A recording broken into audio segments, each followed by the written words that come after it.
Where's my face? Where did I put my face? Ah, there's my face. Salutations, class, and welcome back. Tonight's lesson will be returning to Dead Cells as we've been doing for the past couple of weeks, and I'd like to try to focus on this game a lot more as it is my favorite of all time. I guarantee you, tonight we will be defeating the Queen. I promise you. Even if I have to break out the old, somewhat broken controller in order to get past the more difficult hurdles we have ahead of us. So, I hope I'll have your encouragement and your support as we go through. Otherwise, I'll have to continue using this fight pad. And why are you in the wrong side of the screen? Let's fix that.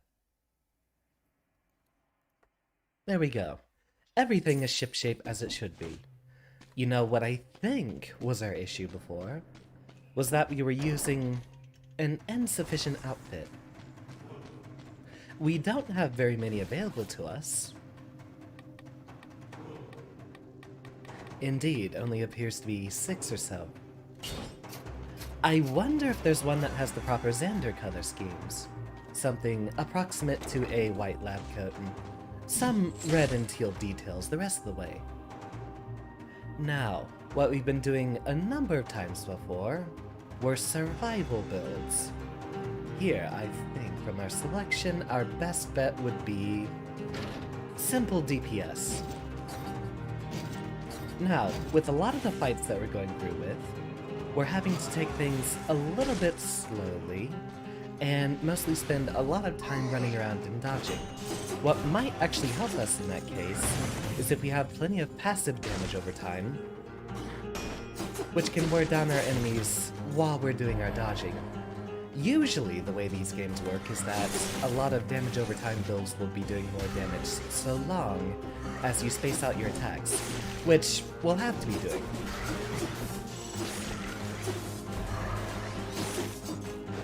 And a good evening, a good evening to both of you.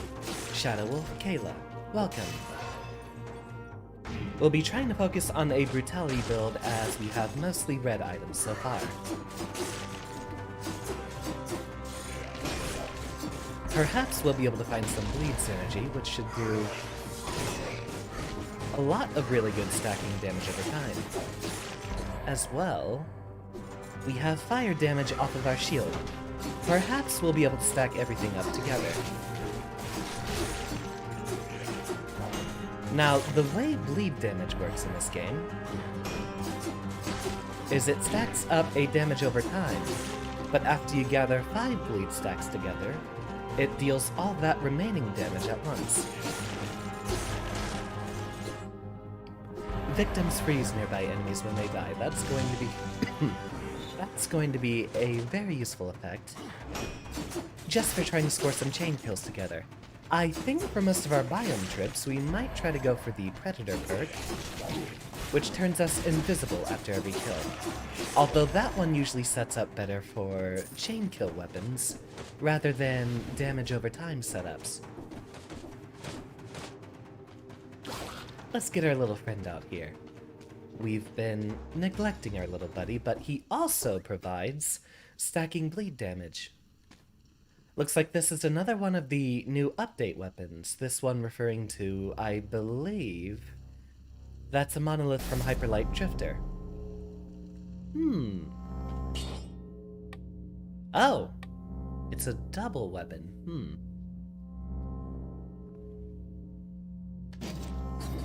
We have sword and gun with this setup. Now, I'm a lot more used to parries, so we'll focus on the shield build instead. If we had a cocoon, possibly I'd pick that up. But as it stands, using a shield tends to work best for us.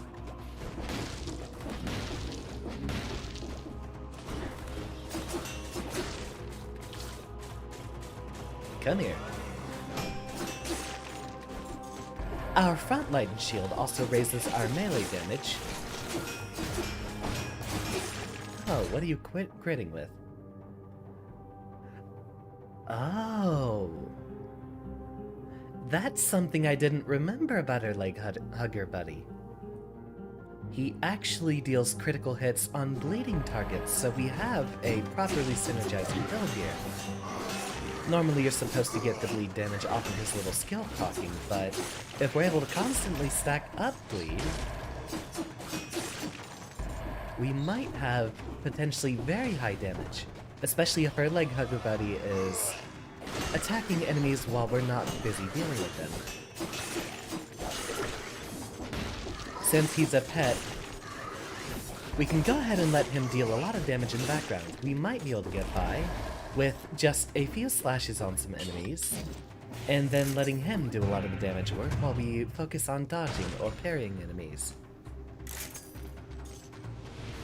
Wave of Denial is the skill that we just picked up, which is another very useful one.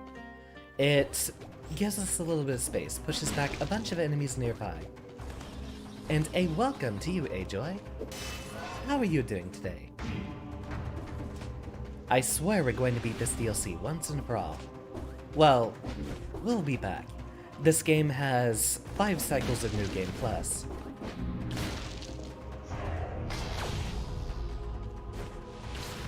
And so far, we've been losing a lot to the 2 BC run. New Game Plus 2, essentially. New Game Plus 1 is not much of a difference itself, but here, well, we have a lot of trouble.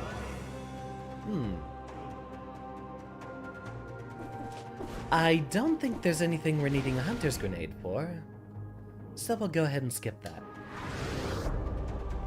Pick up our radish here, we could use the health. And return. What should be our route? Let's try to make things as easy as possible. We can definitely deal with a lot of the enemies in the sewers with ease.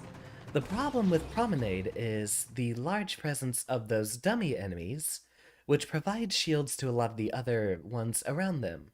And without us having that much explosive or area of effect damage, we won't be able to deal with that too well.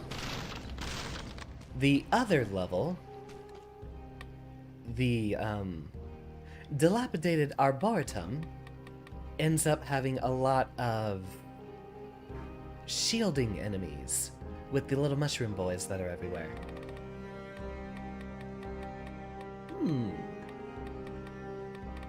While we're stacking up bleed damage, we might make use of good fire and forget weapons, like the razor blades there. Go ahead and upgrade everything because we're probably going to use this entire set up until around the first boss or so.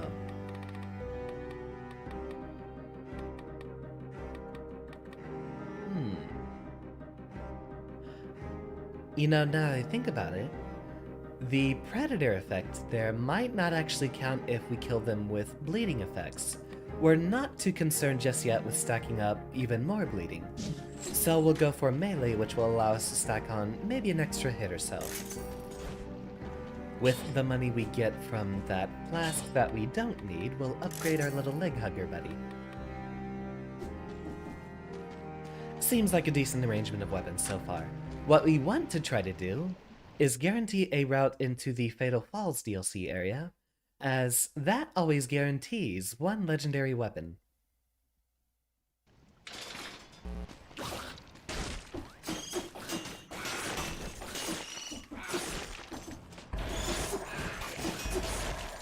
Also, whenever we upgrade our weapons, it will reset a bunch of the effects. What was that freeze? I'm guessing the freeze is coming from our leg hugger. Since I'm on a fight stick and technically don't have a right thumbstick to be manipulating the camera with, I actually can't read a lot of the weapon descriptions. Oh, he had some long legs.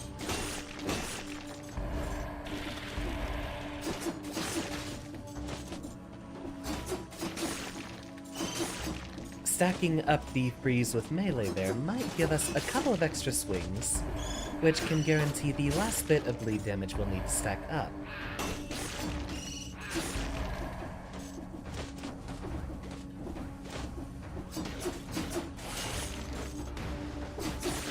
So far, so good. very little damage taken, and a lot of enemies we've been able to perfect.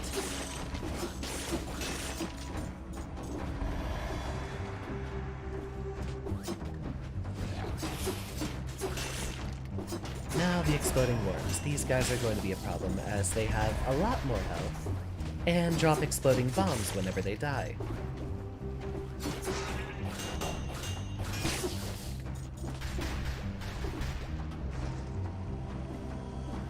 We'll want to be careful to avoid the toxic sludge as that interrupts our kill streak. And so long as we can kill 60 enemies, we'll be able to find better weapons available to us. That's a bit of a risk going down in there. We might be able to pick up this scroll from the other side. Pick this up and take a look. Since we haven't upgraded any of our other stats yet, we'll do survival. For the extra HP, even if we're focusing on not getting hit at all. Ever. Can we jump up there? Okay, there we can. It was just a ledge that we had to hop up on. I was trying to go for a wall jump on the side.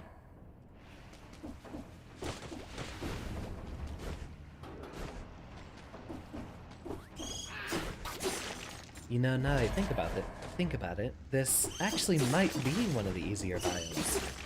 Especially for the beginning. Maybe if I had my homunculus room bound, we'd have a lot of an easier time on the dilapidated arboretum. We need some sort of weapon that can get past all the shields that the enemies in there would have.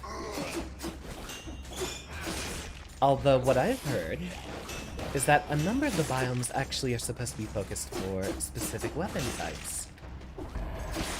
Funny enough, this one's supposed to be for if you're running a survival build, as it generally has closer quarters and you'll have a lot more clustered enemies to fight.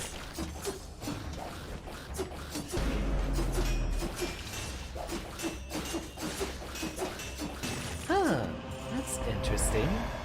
Our little leg hugger friend here attracts their attacks even though he can't take damage from them. He might actually be very useful further down the line.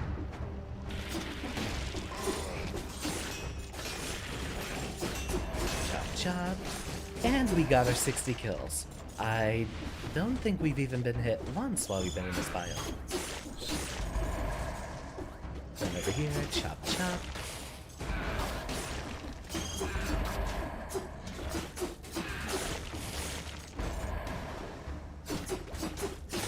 Now if we can find a bloodthirsty shield, that makes our build even better.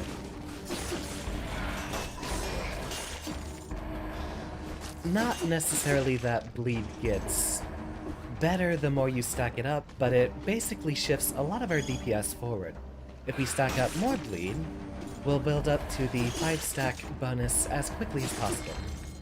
Oh, hello there. One of my favorite weapons. That one deals critical hits if you're on low health, or are afflicted with another status effect which will be much more commonplace later in our runs. But that's not relevant until 4 BC, I believe. Cudgel versus a frontline shield. Now, the frontline shield gives us a damage buff. Melee attacks inflict 50% extra damage for 6 seconds. You know, I think that will actually be better for us than the Cudgel. While it does have good stun that will let us build up a lot of bleed very quickly, the bonus damage is not insignificant.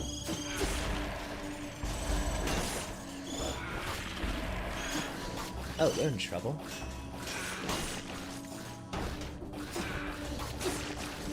Indeed, that actually does a pretty big damage bonus there. Alright, come over here.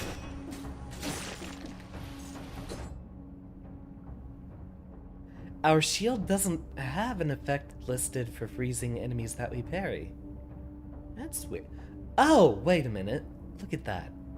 Our amulet is doing that. Enemies that hit you freeze, and that even counts on parries. That's interesting. We'll be keeping that one for a while until we get one with much bigger stat buffs. Generally the best idea... Wave of Denial is a good panic button, and the Crusher will not scale with any of our current damage types.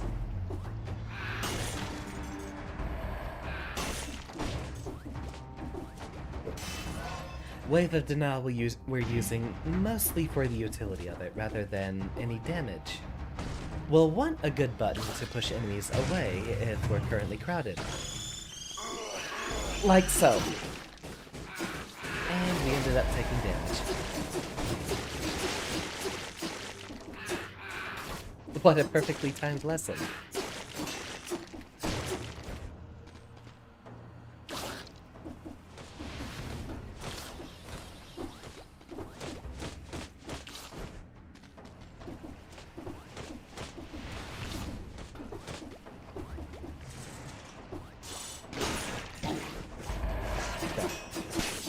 Missed our parry window there. Obviously, now that we've been hit once, we're going to be on tilt, and we'll continue missing a lot of parries for the foreseeable future. Chop, chop.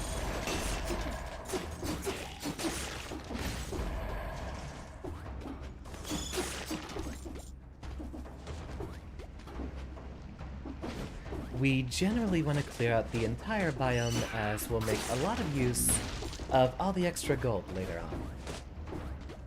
We'll be able to do a lot of weapon upgrades and reforges right before some of the final bosses. What an interesting combination. That essentially means that any shield that we pick up will have a freeze effect.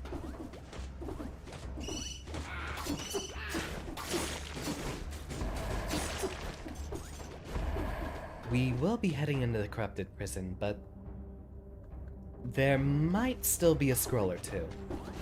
And honestly, the way you beat this game is you want to clear out the entire environment and find every scroll that you possibly can, which is another reason why a lot of people focus on cursed chests. Right there is a lore room, nothing interesting for us.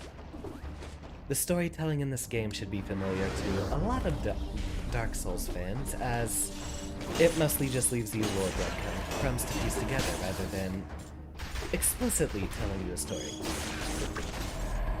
Ah, thank you. I'll take that cheese, and bet on us not taking damage again.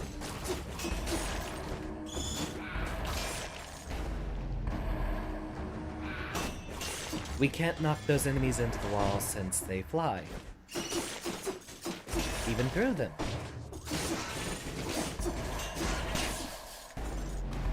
That is actually another example on why the Wave of Denial is very important. When there's enemies dropping a lot of bombs like that, Wave of Denial technically reflects every single one of them at once.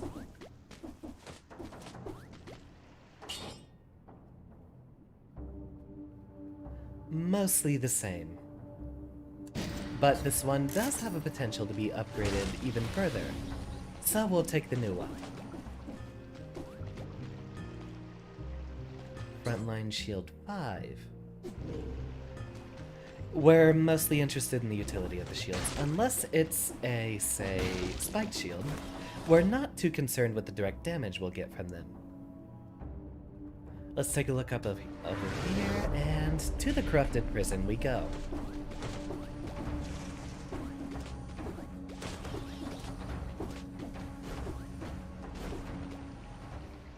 This will be our first and probably only cursed chest that we're going to focus on. Since we're so early into a run, at about 11.5 minutes, it's not much of an issue if we die here this early. Well, speak of the devil. I mentioned a bloodthirsty shield, and here we go. This will stack up damage on a lot of enemies around us, so our pet can go ahead and harass someone else even if we're not immediately involved. Now we'll focus on even more bleed damage, so... Oh, wait a minute. You know what? Change of plans. Let's get ourselves an owl. Since we're focusing on passive damage, why not have two pets simultaneously? Restock will be very good for refining our builds, as we'll be able to find specific weapons that we're looking for. Lots of upgrades here, looks like everything is good. Bonus damage on rooted targets. Let's recycle that one more. Two more. And it's not changing much at all, is it? Very well, fine. No Mercy is an incredible effect on DPS builds, as you're a lot more likely to get the maximum damage possible from it. What No Mercy does is it destroys enemies that land under 15% HP, and since we're slowly taking damage over time, we're very likely to hit it at the threshold where it will do exactly 15% of their HP and damage. Welcome, Error. We're back to Dead Cells today, and now we're running a dual pet build with a lot of passive damage.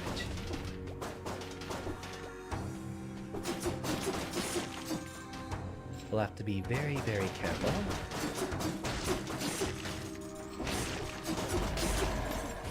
As we're not allowed to take damage until we KO 4 more enemies.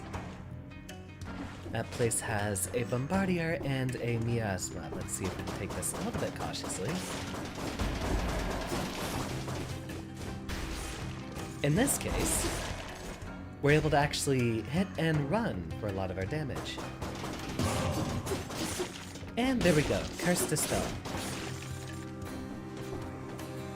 Now, I really don't want to deal with that guy, especially not with a DPS build. We don't have any good ways to trap him, and we can't parry him, so we'll just avoid fighting as many of those bird-like enemies as possible. With the amount of DPS that our friends stack up, it might actually stop a number of enemies from attacking. You can stun enemies by attacking them during the startup of their attacks, but not while they're being hurt.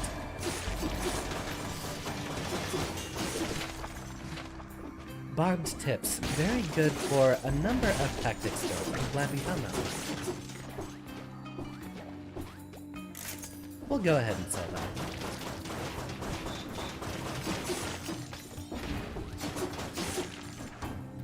And since our owl here skills with brutality, we can probably get a lot of damage out of it. Both of them. Welcome, James. We're having a wonderful first run of the evening. Which hopefully is the only one we'll need to get to the DLC and defeat the Queen shortly afterwards. So ahead of us, we have a problem here. I mentioned the target dummies in a different level, but right here, they're also a problem. And they're currently protecting the guy that we really don't want to deal with. So unfortunately, you have to go past, and you know what, let's just... As long as you keep jumping... Ah! They do keep flinching the enemies with the fact that they keep attacking, so... we might not actually have much trouble with them at all.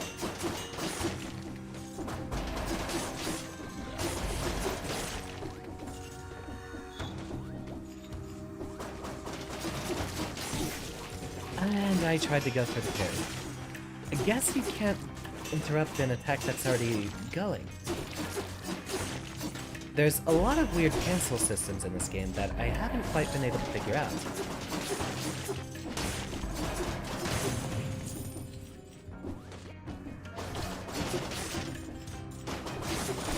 Go ahead, crank up our DPS, and the owl will take care of most of the enemies for us.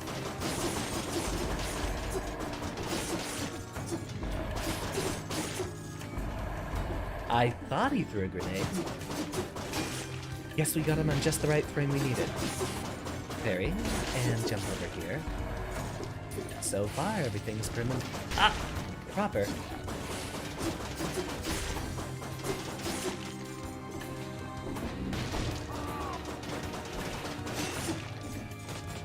Now, one of the reasons why pets can sometimes be a liability is if you're trying to fish for parries, like what we'll be doing with this build. Sometimes they can interrupt an enemy's attack, which you are looking for, and if they do that, then that disables your parry momentarily afterwards. I'm currently mashing my parry button, but if you miss one, You don't get a refresh on your cooldown. Hey there. Like that. If we had more than one enemy there, we would have had an issue. I haven't done anything with the animation yet as I immediately went to bed after... Well, I watched a bit of Leviathan's stream after last night, and then I went to bed.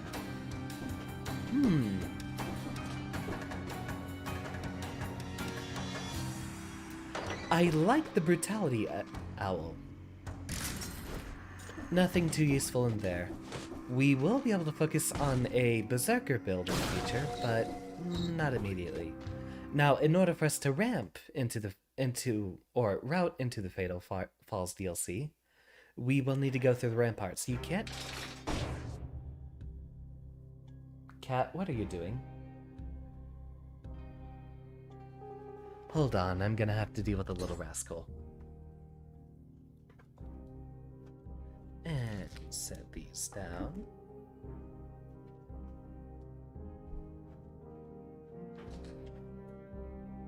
Get out of here.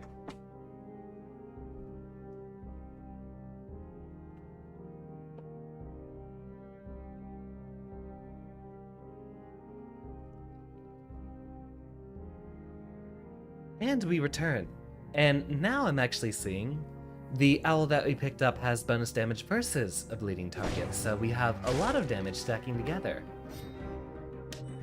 We will definitely be using barbed tips in the future, so we'll invest in that right now even if it's not immediately relevant to our build. Leg Hugger can get a reforge, and again... I think that'll do fine. Now, for our third one, what are we looking for?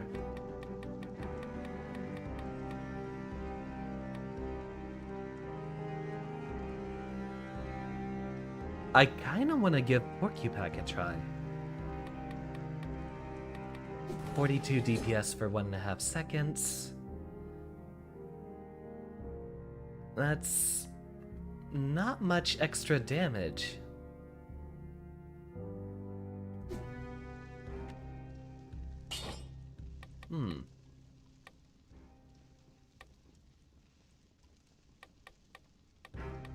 Let's give Porcupine a try and see if we can find one more weapon for us to pick up. We will be selling that flask as we already have almost full HP. If things go well, we'll probably be able to find a healing item without needing to worry about losing too much more health. Rock and roll.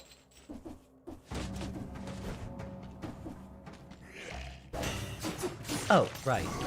I'm gonna need the squad. I actually might try to focus on pet-based builds in the future, as they're really good for just getting a lot of extra passive damage out there. You'll see there's a lot of enemies we don't even have to directly engage. Our pets will take care of them for us.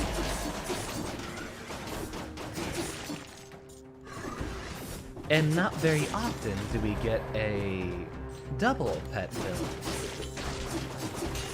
Although currently it seems like brutality is the best idea for that, as it's the only one that actually has 2 pets that scale with it.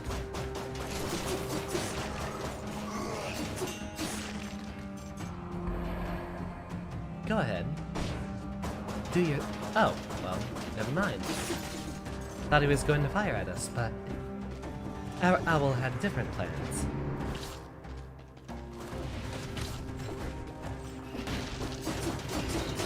Lucky for us, ramparts are one of the easier levels up until BC3, I think. Then we start finding rampagers, which are one of the most difficult enemies in the game. There's an entire update dedicated to adding them as a particular dangerous enemy to mix up the later difficulties.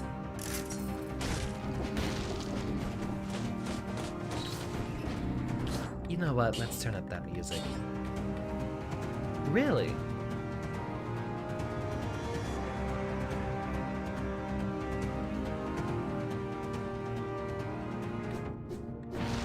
The rest of the audio channels look fine.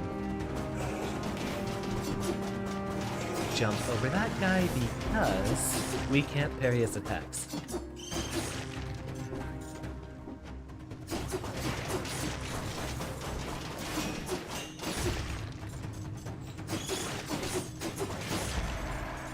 Now, once we find a shop, let's go ahead and see if we can pick up another melee weapon and use that in conjunction with our backpack. We might be able to get some very creative build opportunities out of it. Akromo, welcome. We are giving our attempt at another 2BC run to get to the Queen DLC. And right now, we have a lot of very high passive DPS between having two pets here. We just unlocked the Great Owl of War, who is probably the MVP here, since he's a recently unlocked item. He'll be colorless. We're also trying to look for a weapon to put on our backpack, since I couldn't yet figure out what other stuff I want to stack on here. Maybe more bleed DPS would have been better. Just pile on as much of that as you can. Indeed, double pet combo, which lets us mostly focus on our own main two weapons, since we don't have to worry about skills. This is going to be a very good run. I'm looking forward to it.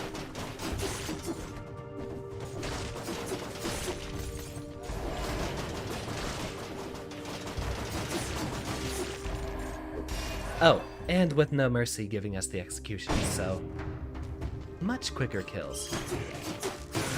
Death's Gambit. I've heard the name, but I don't think I've played it. I don't think I've seen gameplay of it either.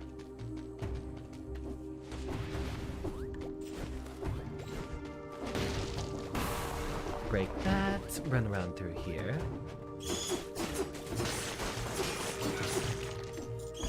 Chop chop.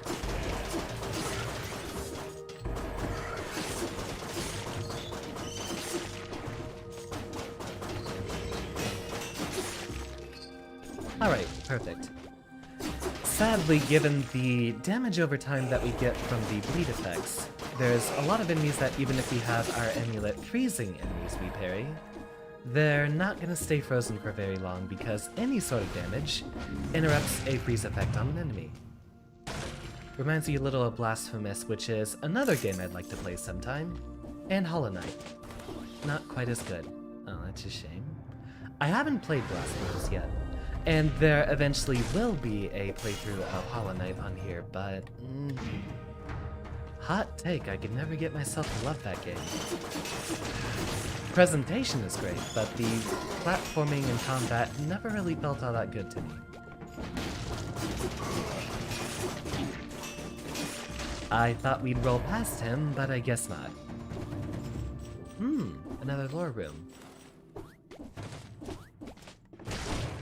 Speaking of Hollow Knight, there's actually a little reference here. If you look right above the beheaded here, we've got our little beetle boy up here, front and center. Research notebook. All species found in these areas seems changed. Was it insects that spread the malaise all over the island? Possibly. A lot of the story here focuses on basically well, look at the timing, a plague that's taken over this prison island. And so a lot of people are just trying to leave.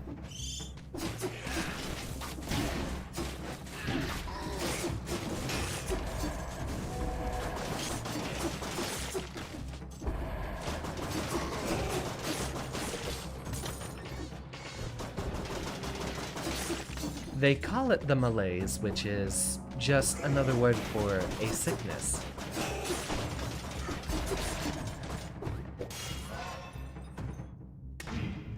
Seems to be allegorical to a lot of existing plagues. Usually you get lots of bad itching and so on and so forth. Rashes, really bad rashes. And a number of other ailments I can't immediately remember. That is one of two shops. There should be another one somewhere in the level that hopefully has a melee weapon for us. But if not, then We did manage to get 60 kills, so if the next level has any sort of melee weapon in one of the chests, we can try looking for that one there. Not a good enough amulet. We'll take the bonus damage from brutality instead.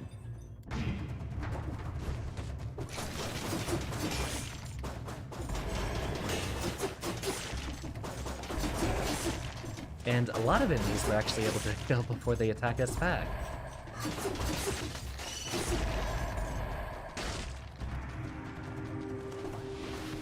Working on your new animation. Hope everything goes good. You really need some progress.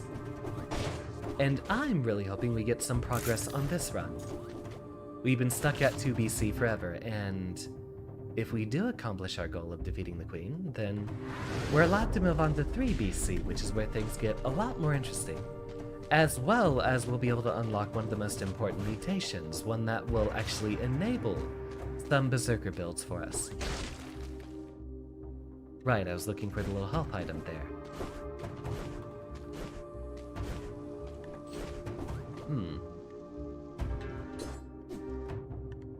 We'll be popping a flask anyway, so since we don't have anything else to explore in the level, instead, pop that. And you know what, I'll take the extra little bit of health. We might find a weapon that gives us bonus damage at max HP. Maybe. Just maybe. And roll, and dive, and roll, and dive. That's actually a quicker way down than taking the elevator, funny enough.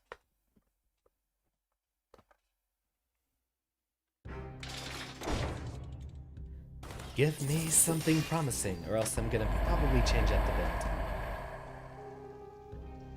Serenade is good, but doesn't really override anything else that we currently have. I'll take that amulet though, as it buffs up one more stat, so we'll have a little bit more health to use.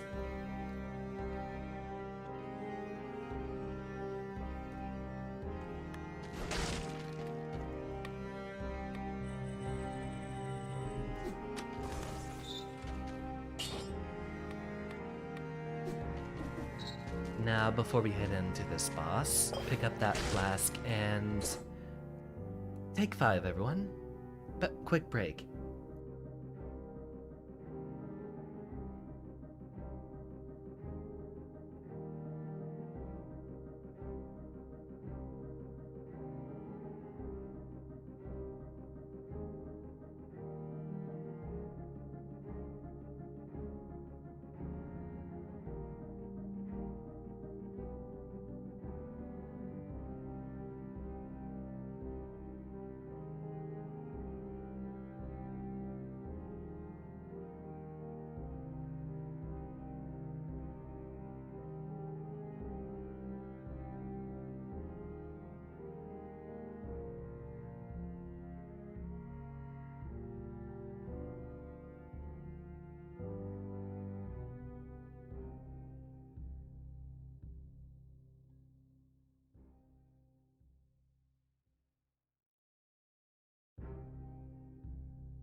And Professor returns. Now, after a little bit of reconsideration, until we find a better weapon to set in our backpack, I think we will actually reroute to just stacking up as much bleed damage as we can. That's going to make a lot of difference in the long run, especially versus our first boss here. Now, we don't have very many ways to lock him down, but with the passive damage that we get from our pets, there's a lot of cases where we can hit and run him. Sick 'em, boys.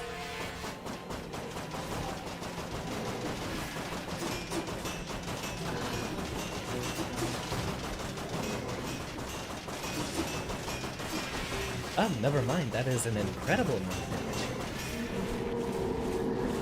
Roll around to the other side.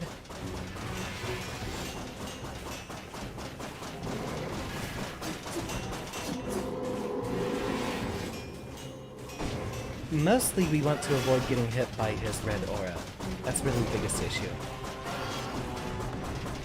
A lot of his other attacks are fairly telegraphed and pretty easy to beat. And then he'll jump.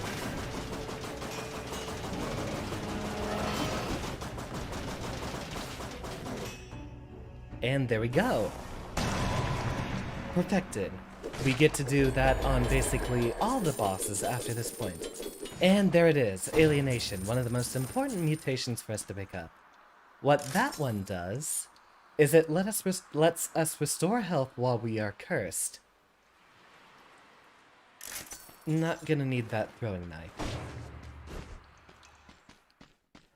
And so in the later runs that we'll be doing, when healing is a lot more scarce, we'll be able to take the cursed chests, which will let us have a lot more healing so long as we take the risk for it.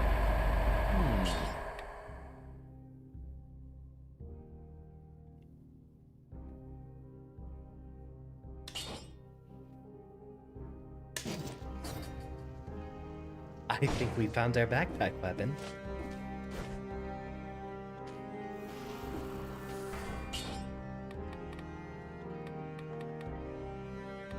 Bonus damage to a poison target. Let's see if we can re-roll that too. Ah, there we go. Invest all of our cells in here into making weapons better finds. I'm guessing in order to get rid of that tooltip, I'll have to drop that and pick it back up.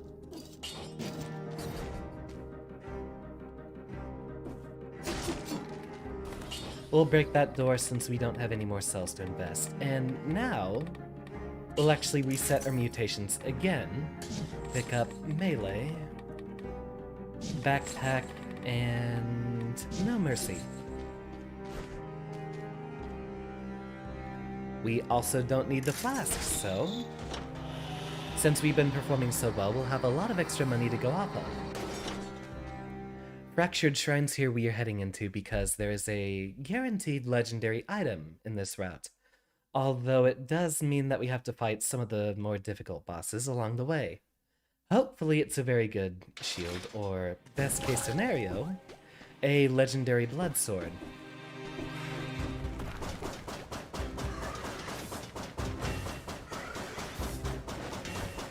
Oh wow, that's still parried.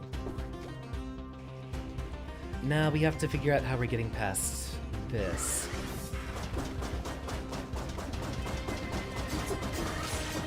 There we go.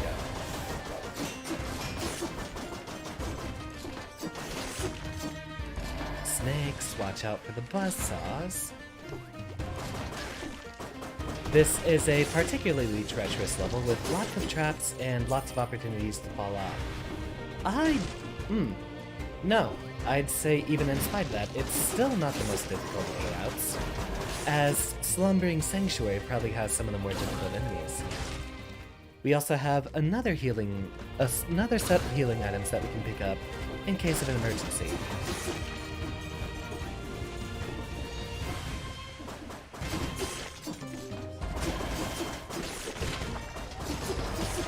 Interrupt you, and now we'll have to get another new weapon. Snake things, those set up poison on people. get him with the log trap. Now, in here, I believe, is the cursed chest, which we will not be taking, as I think we'll be doing just fine with that.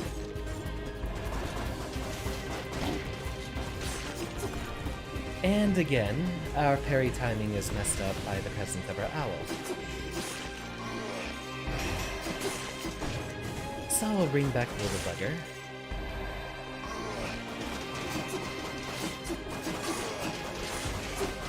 And it looks like most of the enemies we can just roll through and KO. That's gonna be fun. Look at that. There's a cooldown on that ability though. Now, down here roughly towards the bottom should be the big guy we're looking for. Not this big guy, but this big guy.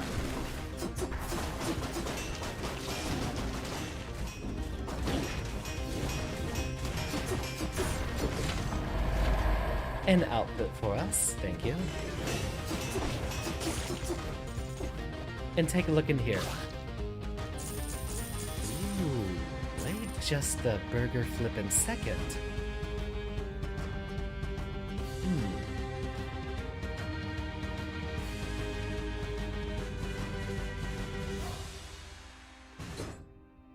We don't have any reliable fire damage to stack up here, so...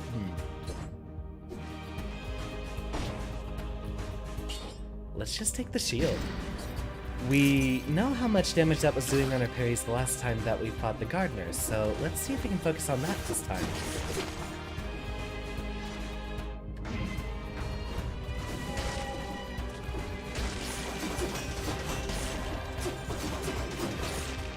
Although an oiled sword would be incredible if you were running a fire build, but right now, I think it would be best to focus on bleed.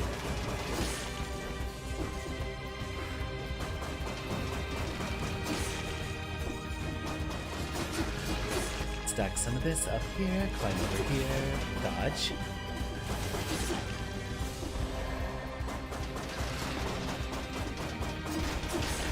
And dodge that log trap. You'll have to look for the switches on the ground. And avoid those bombs.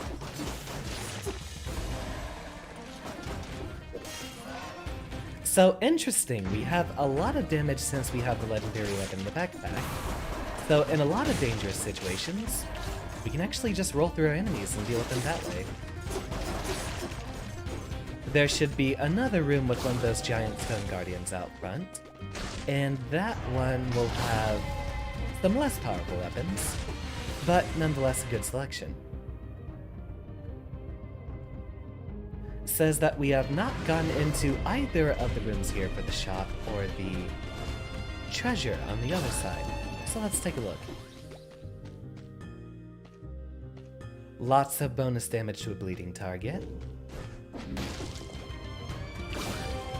There's actually a lot of unique effects which only appear on legendary weapons, and funny enough, as you'd expect, a legendary blood sword has a very high chance to roll a bonus damage versus bleeding target, so essentially it just stacks up its own damage bonus.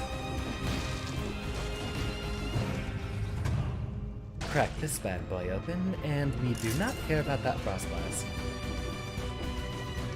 Frost is only useful for a survival build, not for anything focusing on DPS.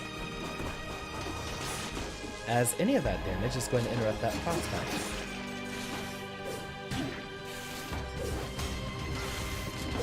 I looked at chat and ended up getting hit.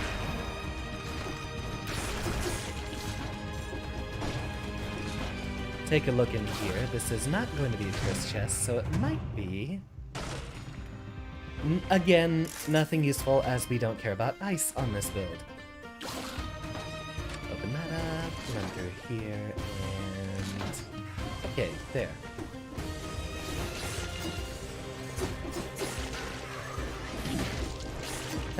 With the bigger enemies, we can just dodge roll through them and not care. We are going to focus on survival here, as it buffs up the damage of our legendary weapon. Which, who knows? We might even drop the bleed sword.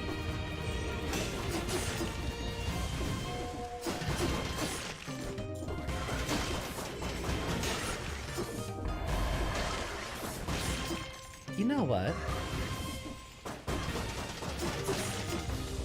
Let's give that a try. Legendary build.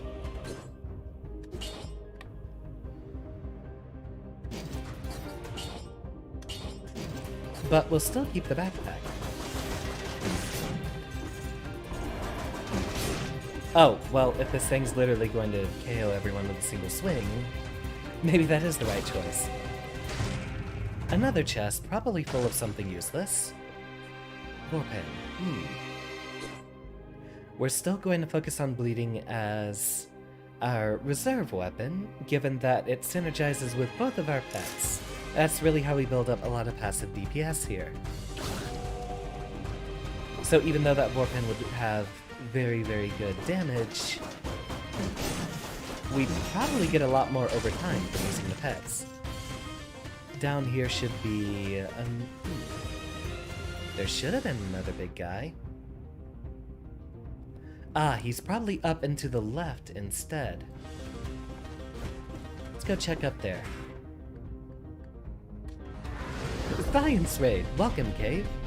How are you doing this evening? I wanted to stop by and say hi, but another one of my friends is debuting today, and I had to be there for that one.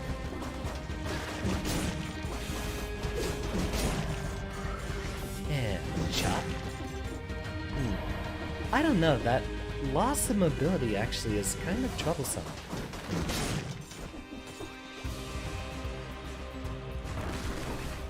Let's just pop it on the big guy here.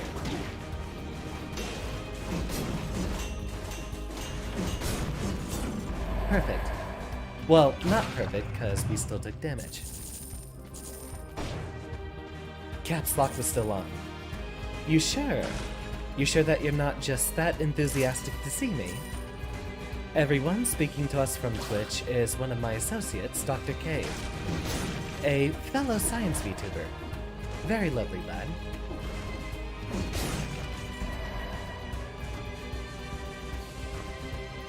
So,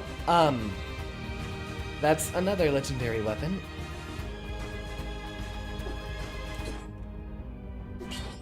That's 3. We'll take this, swap out the blood sword, and put this one in the backpack. And the shark here actually makes enemies bleed, so fun time. There's the big boss fight. I think we can go ahead and sell our blood sword up here. Well, thank you for your time, Kay. Do get yourself clean.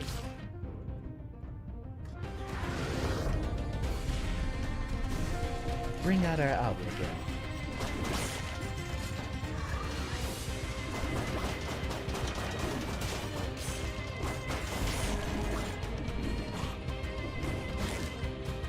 Come on. Aw, I wanted to chuck the shark at him.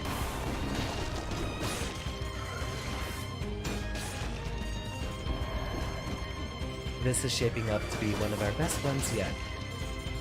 Let's hope it stays.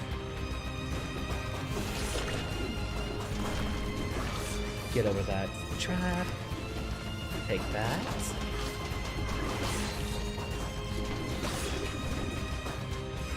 Pick that up, dodge all the traps here. Then, right before the end is the most treacherous part of the level. Although now I do believe we're safe, and we have all of the relevant items. One more trip back over here to the shop, as we'll be purchasing a healing item from him. Watermelon for 4,000. Hold on.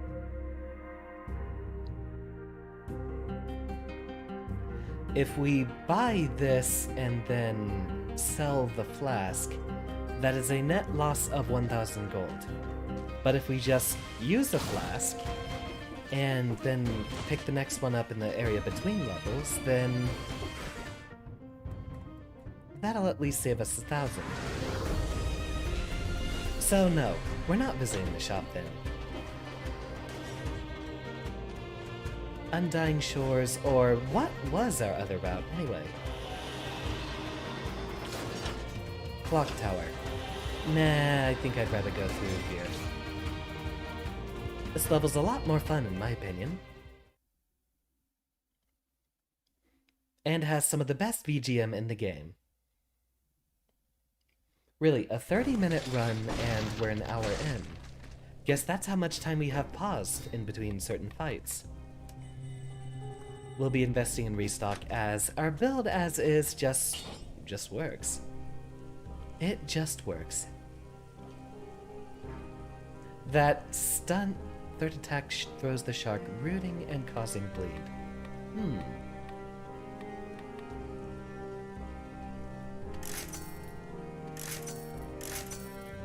That'll work. Hopefully soon we'll find a better leg hugger. Pop this flask. Take your medicine just as it is always advised by your doctor. While he takes that flask, I'll take a drink.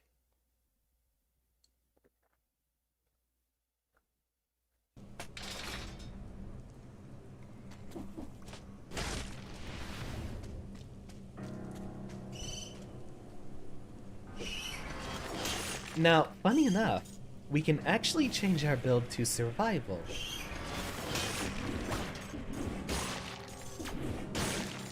Since we can focus on 2 stats at once, since basically all of our main damage is now legendary.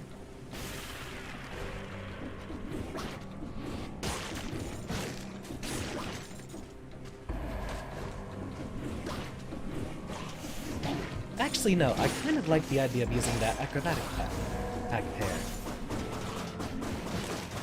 The shark's a little slow though, but we do get to engage a lot of enemies at a greater distance with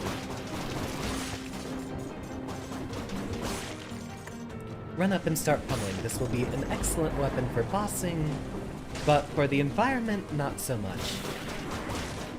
Well, I mean, it's not good for the environment, of course, because we're probably suffocating a shark every time we use it. We're not concerned with that paltry sum of gold there from that diamond.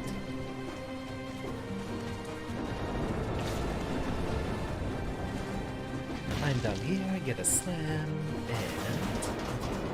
yeah, I think we'll keep focusing on brutality.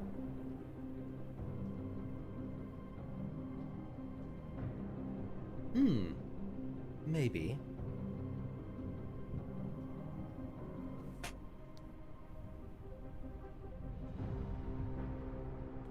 Do we have any particular survival perks we'll want to take? I don't think so. The extra HP is good, but that does also operate on the idea that we'll be making a mistake. And Professor doesn't make mistakes. He fixes them.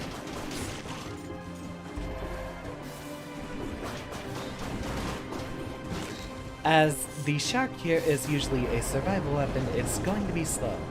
So a lot of our setups will involve getting a couple of swings so that we can build up for the better attack on the third one, which just tosses the shark at them.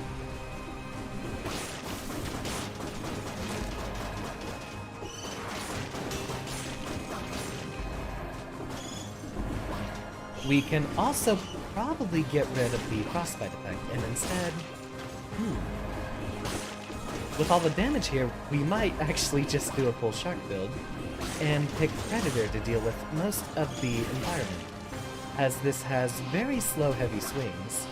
The extra little bit of invisibility means that we can score a lot of chain kills easily.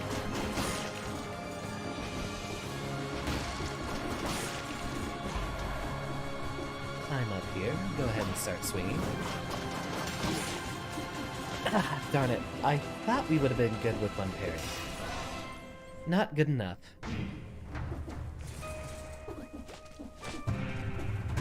Hopefully we can still get 60 kills. I'd like to see if we could find a better alien buddy.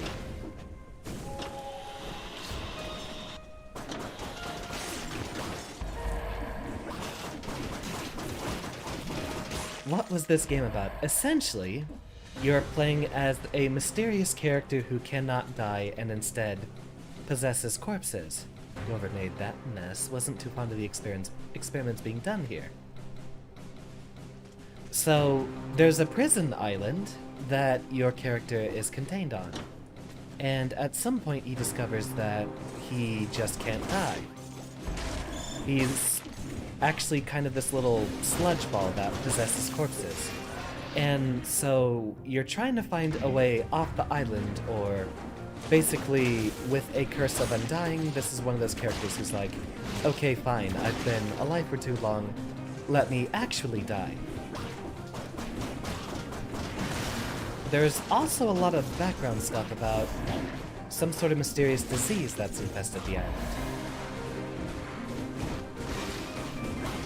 And since the conditions here are so poor, the beheaded here, our main character, doesn't want to stay.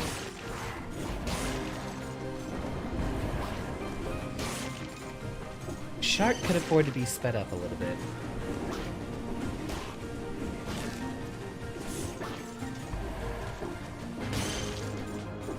I wonder if it's actually worth it to swap out the sword and use that as our main weapon, and then keep the shark in the backpack, as dangerous as that might be. The story isn't heavily focused on in this game, and it's taking a lot of inspiration from Dark Souls with the whole lore breadcrumb storytelling. I know the name Dark Souls is thrown around a lot, but the devs specifically reference that series as an inspiration here.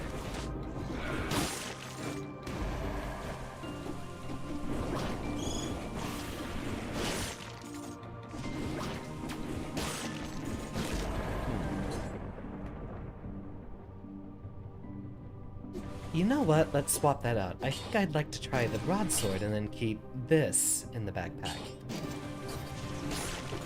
And see if it actually rolls for that stun effect whenever it hits someone. If we have the ability to stun someone by rolling through them, then it's a very interesting setup. We do. Okay, we do.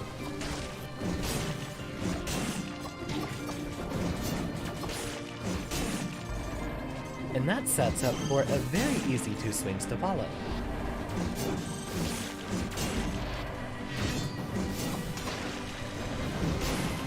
We've got our apostate here, who's currently resurrecting all the enemies that we don't want around.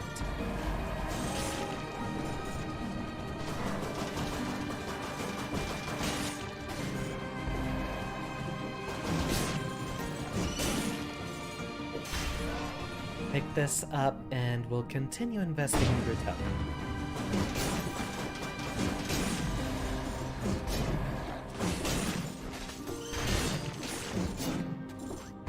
We'll basically one-shot every enemy with the broadsword here, so picking Predator would actually be a very interesting choice for us. Let's see what's going on with this empty tank. This feels uncomfortably familiar. Have you ever noticed how a bunch of the other enemies in the area look very similar to our little boy here? It seems there were a lot of, experiments, possibly with necromancy, given that that's what the apostate characters are doing. They'll revive a lot of enemies that you've KO'd. That guy, the guy right below us, doesn't he look a little familiar?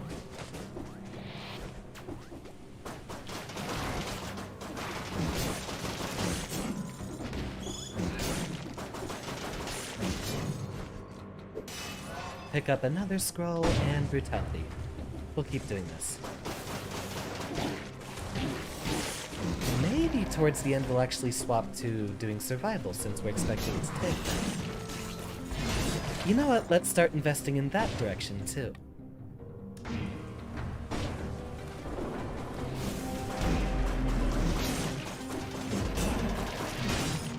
Would you at that damage.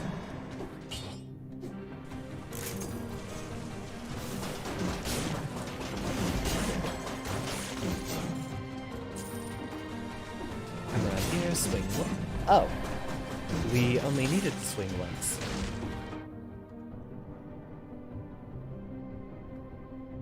Looks like that's everything taken care of. On to the boss we go, and hopefully soon afterwards, we can deal with the enemies that come later.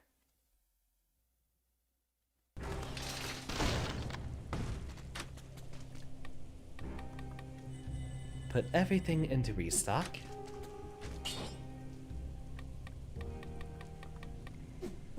Everything else is just fine.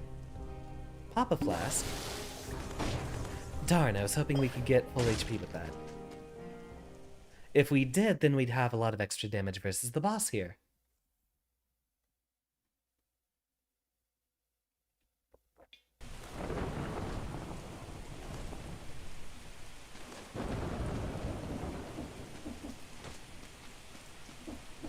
Take a brisk, silent walk for all the mushrooms. Do you enjoy the sights, my friend? Look at it. It's covered in glowing warts. Sort of like yourself. Very ugly fellow. Let's go.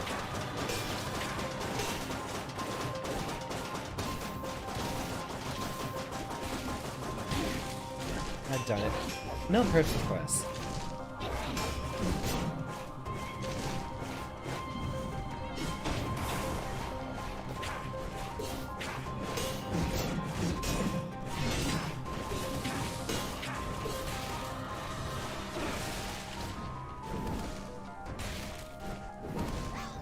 And then little mushroom boys come out of the ground every time he stabs his pitchfork.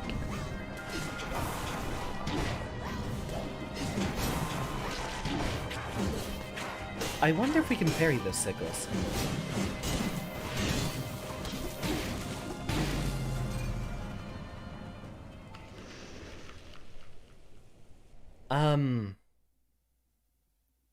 Where the heck did that come from? It looks like we were hit twice at the end there.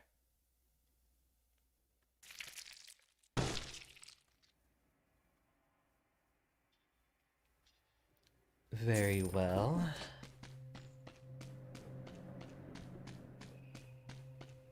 I think we took damage twice, once from his actual shovel swing, and then second from him launching the explosive mushroom. Normally you're protected from being killed like that, as an attack that drops you to low health will... Basically, you can't get shot from more...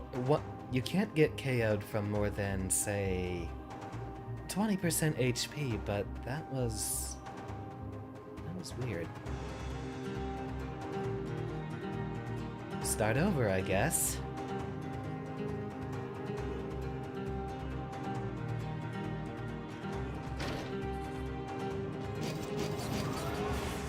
What a shame. But, keep trucking on. That's to be expected of a roguelike.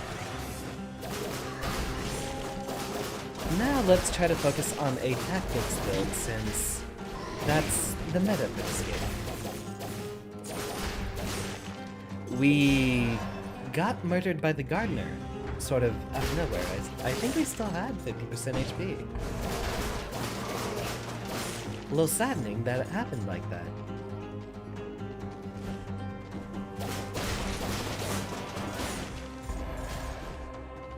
I'm not leaving until we beat that DLC. I'm gonna keep streaming. I don't care if everyone leaves. I'm beating the queen tonight. Absolutely.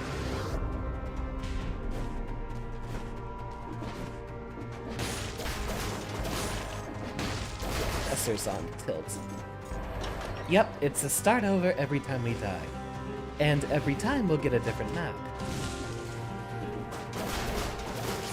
So we can't just learn the level layouts or anything like that.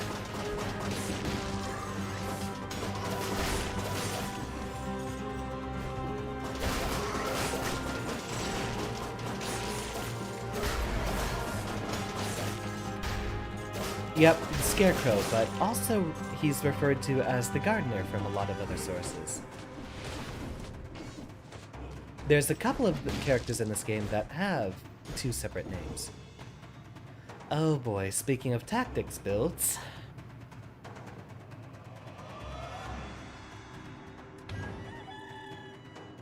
we might play Guacamelee one of these days. And this is a reference to that game. May I present to you Pollo Power, as we transform ourselves into a bomb-laying chicken. You know what, since we will need a parry, I'll go ahead and keep the cocoon. Pollo Power is not a very particularly good skill. Also, welcome, Sheikah, having trouble with your labbing, it seems.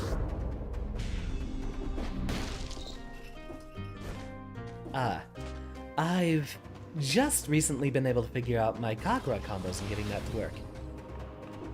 Say you don't make mistakes, you fix them. Unfortunately, we have made a mistake by heading into the Gardener and abandoning our Blood Sword, which was really the entire reason that build was working. We got to play a lot more hit and run with the quicker swings.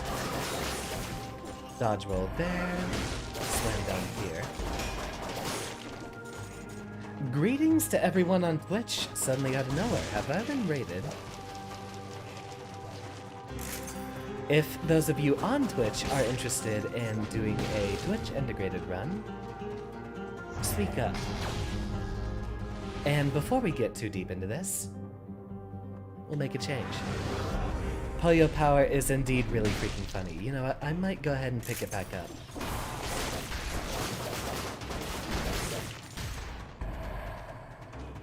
Ah, Asia is there.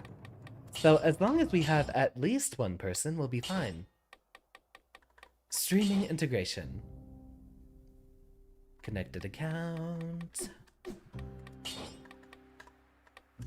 Streamer mode enabled.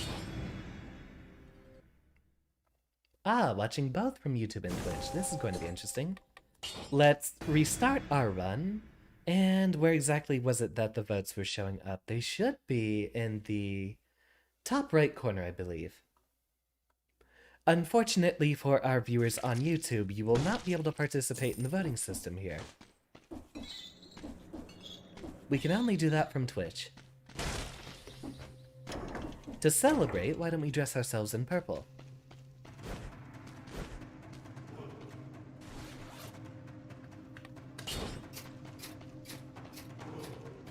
Perfect.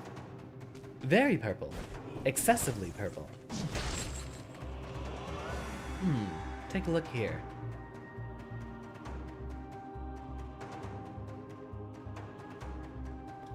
You know what?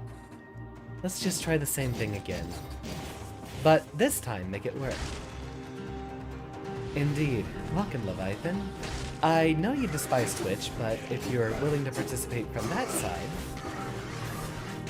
I just turned on the streamer run. Why is it not doing anything?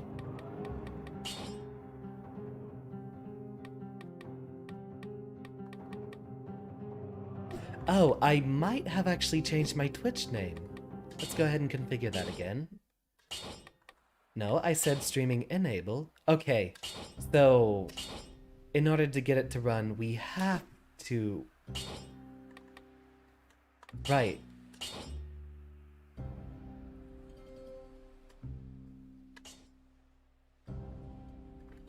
Come on.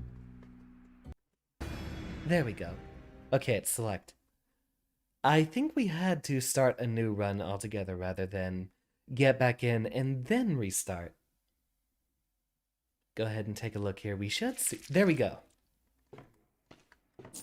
So, for those of you on Twitch, I can't remember if we needed a little app for this. Let me double check.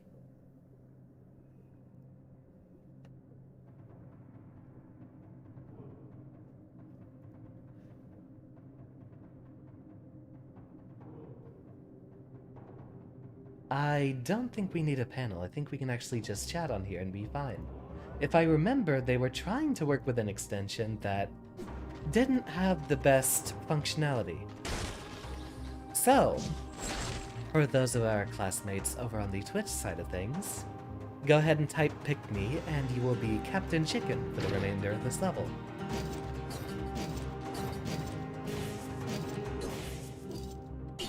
Look at that, we have the best weapon too, and we have brought back the Mushroom Boy.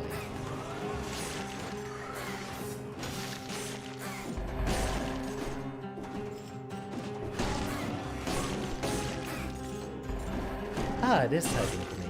Okay.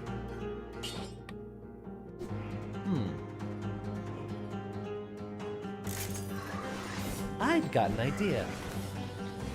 Instead of using a slot for the shield, let's go ahead and put the Frost Blast there, and instead parry with our Cocoon skill. So you'll have a number of text commands to use. We also have another Twitch vote for what we should be doing for the next level.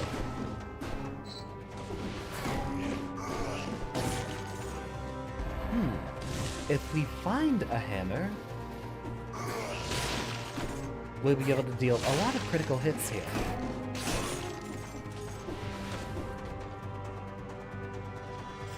You can also communicate for Captain Chicken in-game. Yep, welcome, Ajoy. Here to present to us directly the power of the Pollo. Well, I said hammer.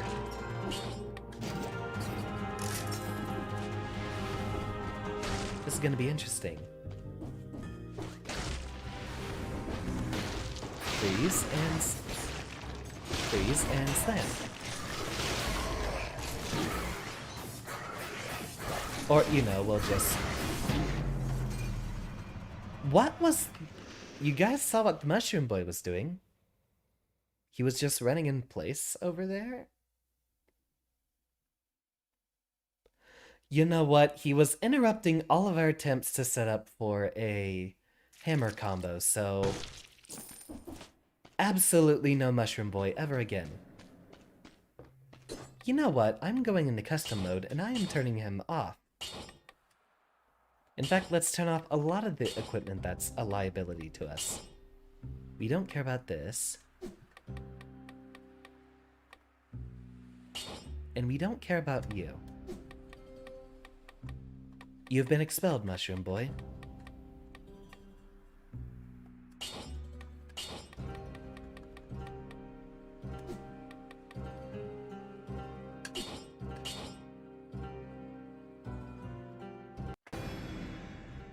Yeah, after a death, you are able...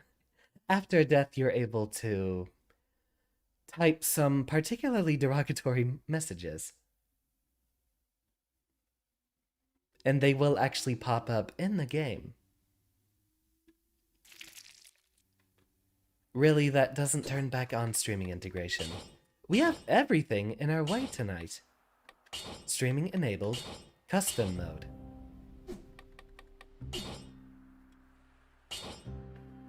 Make it work.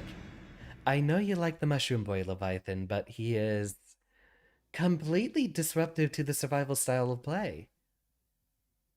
He disrupts all of your slow combos and parry attempts. We better have streaming integration on the custom run here. There we go. Now everything should, Welcome to the random outfit selection.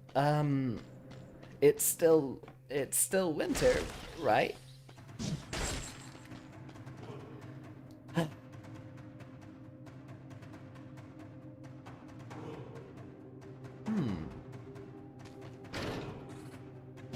We'll be a snowman with a katana. And now we'll start putting things in our backpacks, since we can use it from there.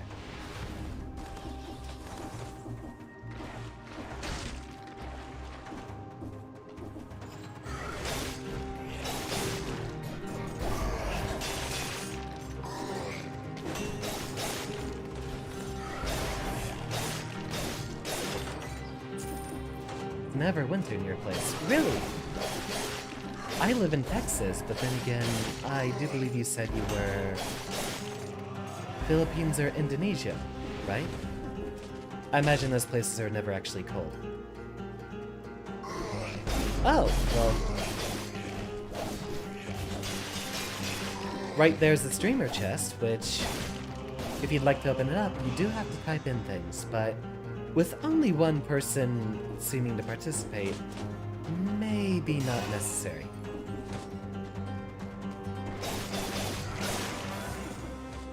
Yeah, that's better reserved for when we have a larger Twitch audience. Only rainy or non-rainy. That's usually how a lot of places in that area are. A wet season and a dry season, allegedly.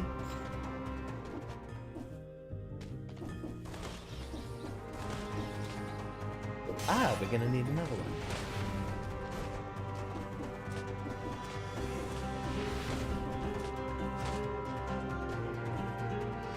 Ah, no choices.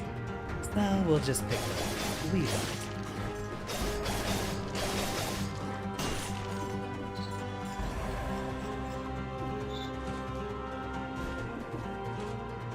This is the most ridiculous outfit in the game. There's another one called a reverse burglar outfit, which is a Santa costume.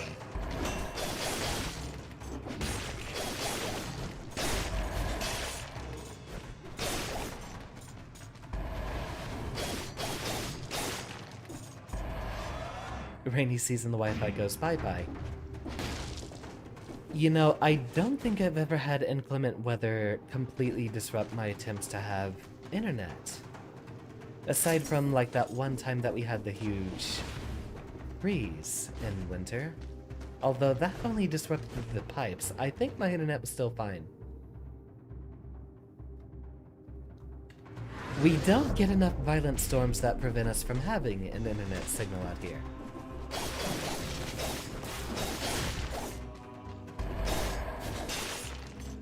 Funny enough, you have either rainy or non-rainy. In Texas here, it's basically, you get to be incredibly dry, but you have either cold for about 2 months, or incredibly hot for the remainder 10 months of the year.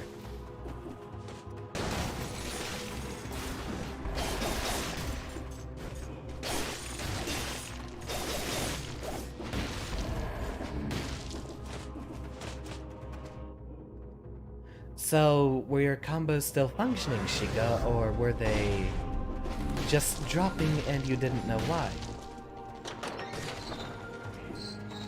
10+ hours raining, that's impressive. Yeah, we'll not pick up the Hunter's Grenade, we're not too invested in that. Let's say... Toxic Sewers has the most small enemies for us to deal with. And we'll set up for some very easy chain kills using a Predator Katana build.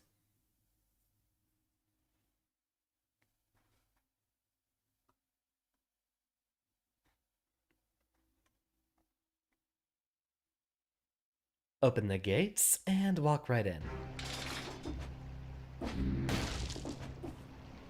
We picked up the schematic over here, right? Oh no, we already fell past it, so no way to tell.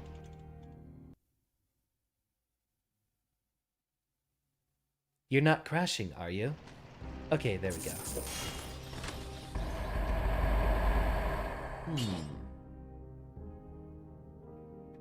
Nope. Skip those. Hey, that's fine. I mean, it is still technically a very early morning for you, isn't it, Ajoy? Do not feel pressured to participate. I am here to teach for all of those interested in learning. Now, the grappling hook is a very interesting weapon. I know a lot of you have played Overwatch, and, well, this is a Roadhog hook. Replace the fire grenade. Swap those, as I prefer using this button for our hook. Wonderful! Ah, right, we're not using the firebrands very much, are we? Predator to set up for our chain kills, and since we have not taken damage... Oh, right. Go ahead and sell that, and now we can pick up a reforge for the hook.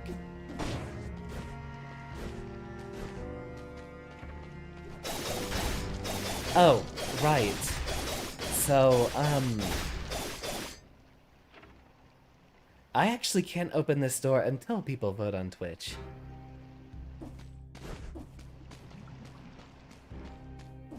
Splashing water on the student. The one I've always been fond of is getting the remaining awake students in the class to all drop their textbooks onto the desks at the same time. That'll wake someone up. But I would liken myself more to a college professor who's less of a babysitter and here to actually teach. I imagine most of my class would at least be at high school level. Sorry, it's doors plural. If you are feeling sleepy though, please tell me before you leave so I'm not sitting here waiting in front of a door. Yeah, you have to, and it's doors plural. There we go. We'll have to do that in between levels. Allegedly, we have more Twitch viewers, but unfortunately, only one of our students is wonderful enough to participate. I see the rest of you there, better fix that. Professor's here and he's open to being harassed.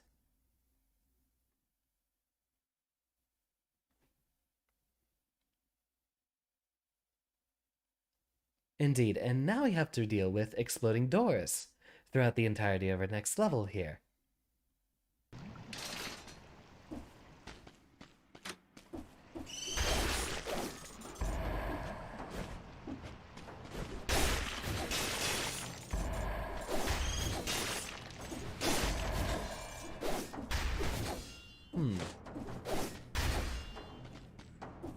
I wonder how we can set up for a slice like that without needing to do the other chop first.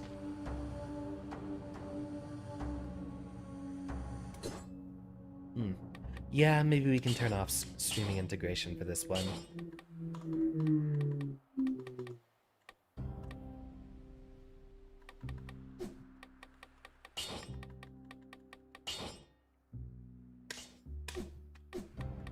Can we... No, we literally can't continue that run without participation.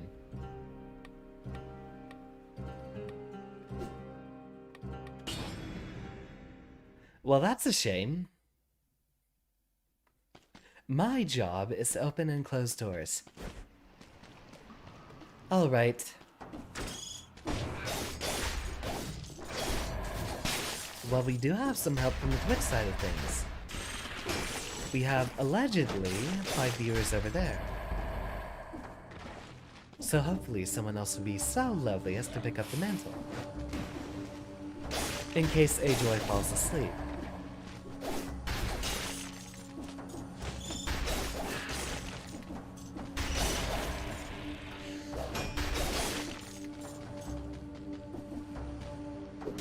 Another tome.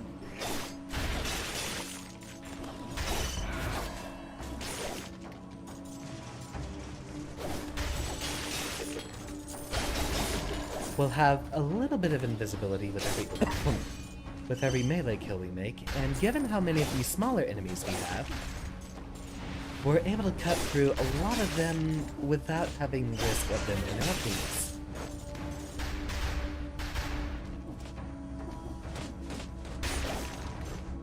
Yeah, interesting. Dumpling isn't particularly descriptive, is it?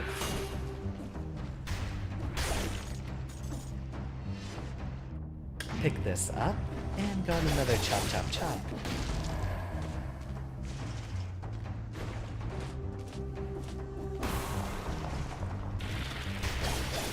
I think the voting might have closed, unfortunately.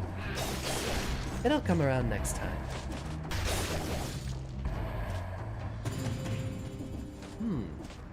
We'll come back for the cheese later if we need it.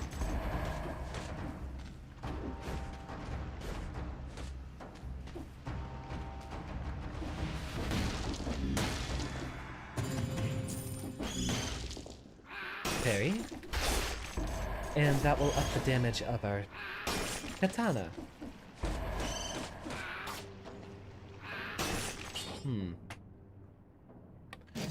Why not? We love our pet builds. Talking sword, here we come.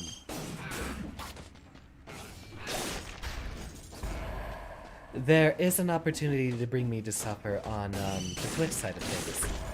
When we get to a boss, you can actually give the boss commands.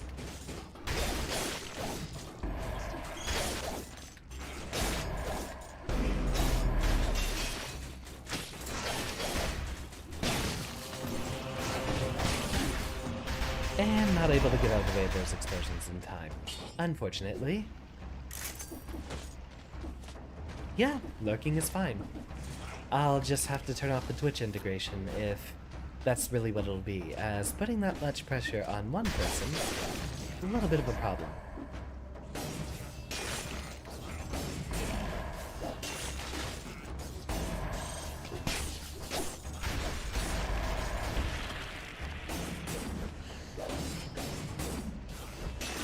Chop chop.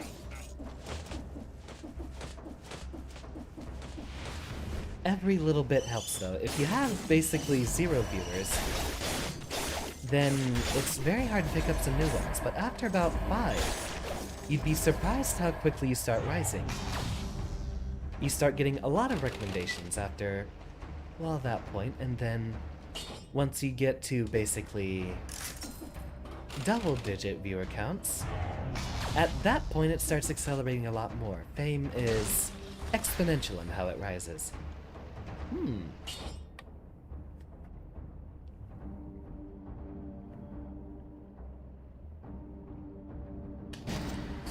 You know what? Let's just mix it up.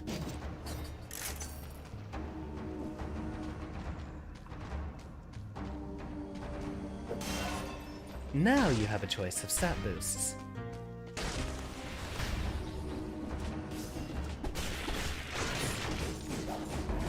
So here's the Hyper Light Drifter crossover weapon.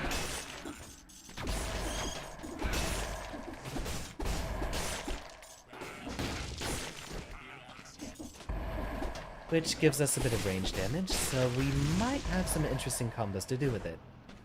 And since I know you're looking for it, we'll pick up that Poyo power. And you know what? We might just switch to a tactics build now. Although, honestly, we are completely at the mercy of Ajoy here, and his votes. Inside had a bread-like texture. Slightly sweet. Vaguely faint spice to the exterior. Kayla, you asked about that earlier. Do you know potentially some background there? Huh. I actually like this weapon. This is fun.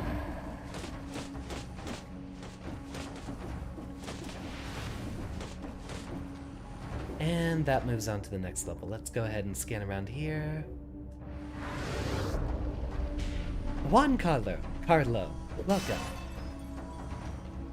We're currently doing a Twitch integrated run, which, if you would like, you are welcome to participate, if you have a Twitch account.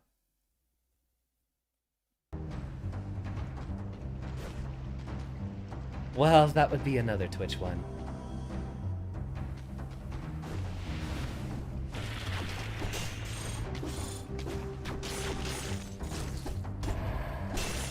It says, deals critical damage depending on the number of gun marks on the target. Recharges hard light guns ammo. So we might actually be able to build up a lot of DPS on the boss with this. I very much like the idea.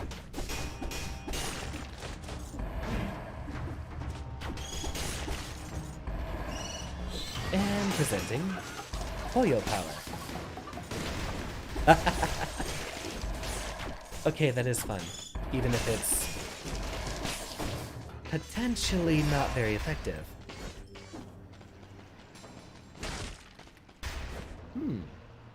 We got another lore room in here. The trail leads to a sort of giant cocoon. All sorts of unspeakable horrors lived here. It's really revolting. I'm not feeling too fresh after that either. After all, who am I to pass judgment? I haven't even got a head. I don't know where I come from. Might this cocoon be the very symbol of our existence? Futile, ephemeral. Aren't we destined to adapt or die in this inevitable loop we call life?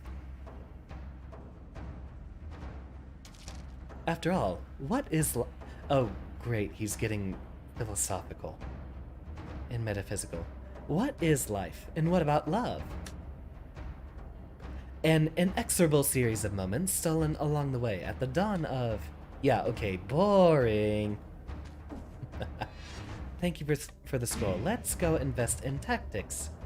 The trail ends at this hole, and it's one hell of a big hole. Welcome, persons whose name I will attempt to pronounce. Bado Arthorios. Or is it Arthorios? Arthorios? That is an excellent speaking exercise, is trying to pronounce the name of everyone who shows up. But welcome.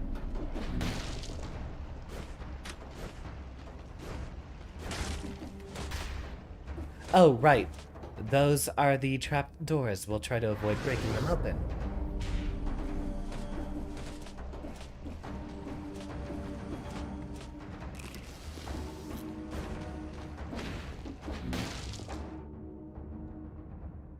I don't think that's a bot, Kayla. If that's what you're referring to. Looks like we have everything that could possibly be relevant here. So, on to the corrupted prison we go.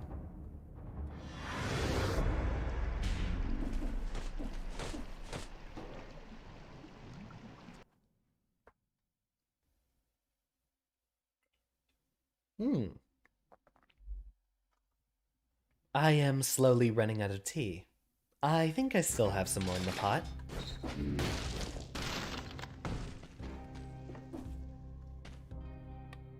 What to unlock? We're not concerned with the Hunter's Mirror yet. What that does is show us what we can unlock next, and since we still have so much other stuff to unlock, we'll not need to be searching for new things, or specific things, just yet. Alienation, that one's going to be very important.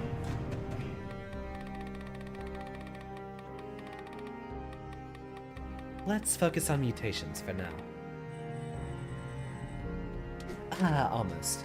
But we're not running a tactics build just yet. Well, given that we have upgraded it to S, give it a try. Why was I thinking about tactics? That's because we were behind, but you see we have a bonus damage to bleeding on the hard light sword here. So we'll pick open wounds there. And we do not need that flask, so sell it for the extra money. Sorry, Ajoy, we require another vote here.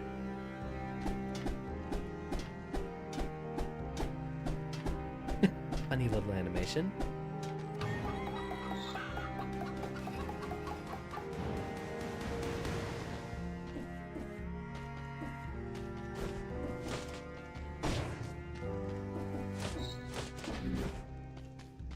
Unfortunately, that's not actually one of the options this time. We have poison, bombs, or jump. So the first two are bad, and then the last one will,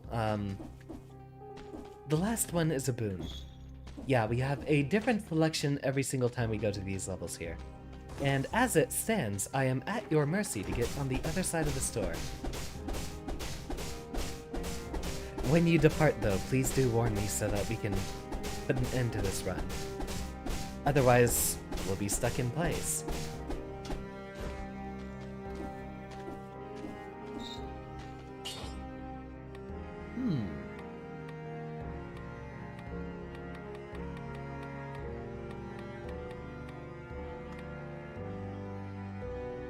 I actually like the extra ammo on that, given that it doesn't recharge passively. Aw, I think I can vote for me, at least. Let's give that a try. Can I literally vote for my own stream?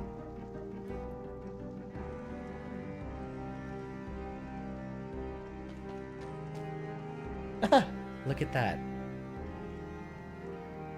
Very well, since this does seem to be a promising run, we will keep this one going. Ah, we have a vote.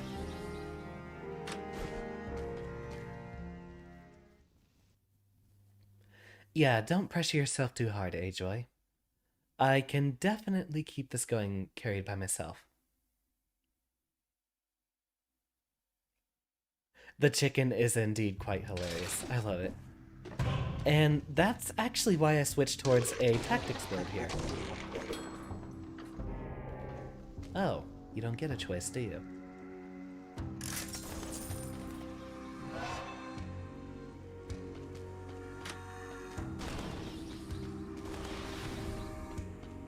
That's interesting. Why'd it still let me open it then? If you're actually killed by the chicken joke there, that is a reference to another game called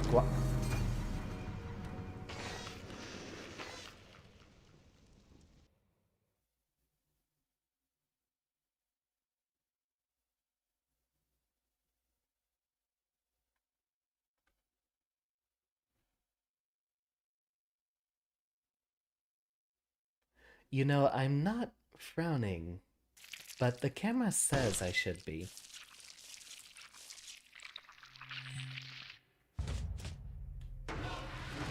You know, I'm turning the Twitch integration off, but before we depart, go ahead and pop me a couple of insults here. Ajoy, if you would. Pop in a little get good or... Yep, there it is.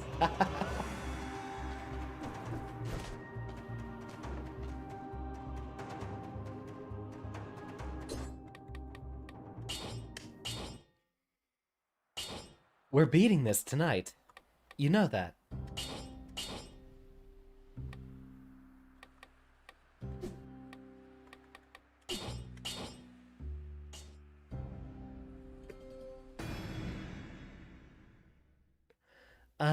Error. Look to see if there's any specific websites for, Undertale AU stuff.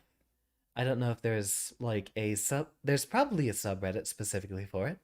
You can post videos there and get a little bit of attention there. Twitter is always an option, but Twitter is just horrible. I wouldn't recommend it, personally.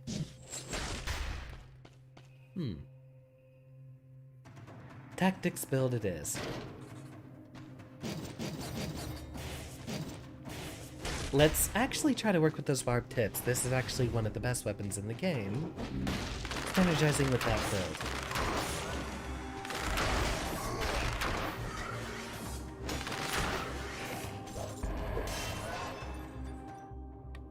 Try this again. Tactics, and we're going to make this work.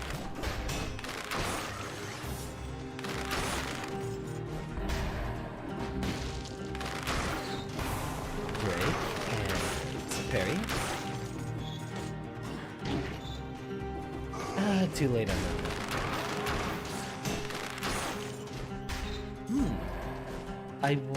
that. I still want to focus on a shield. I've been playing this entire game using parries, so I'm going to stick with that. Let's see if we can try to find a tactics-based shield. Sleep well, Ajoy. So we fixed the door problem because I just turned the Twitch integration off. Well, speaking of tactics builds... So, now we don't have any Twitch participation whatsoever.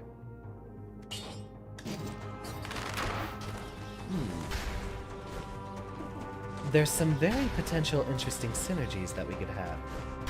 If we find a quick bow, I believe... we can score a lot of critical hits with ease. Oh, up there is a crusher, which we'll definitely make good use of. Yeah, sure, let's pay for it. You can actually break down those doors, but if you do, you get cursed.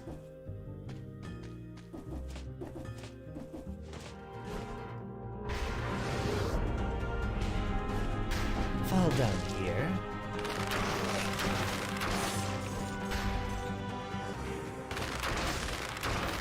And give him a little bit of the chicken and egg treatment.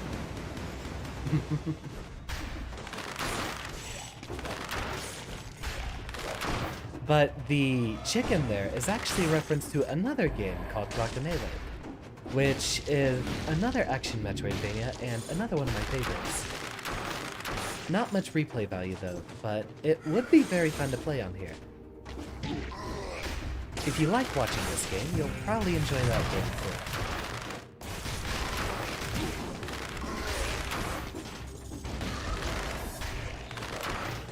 Ah, there's too many enemies. You know what? Just give him the chicken treatment.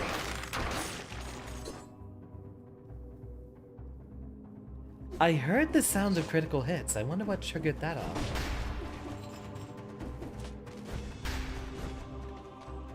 And now we can manually open all the chests ourselves.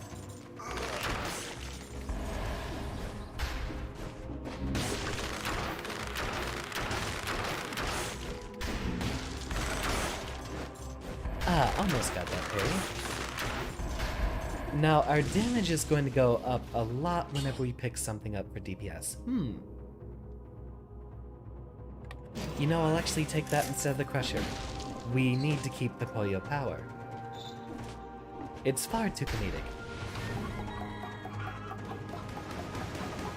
Look at him go.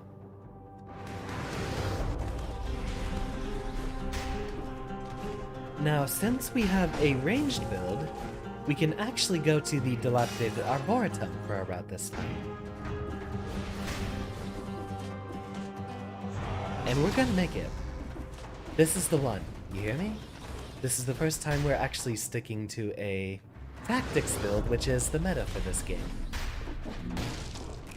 In fact, honestly, I might trade out the Pollo power soon, once we have a better item to use in place of it.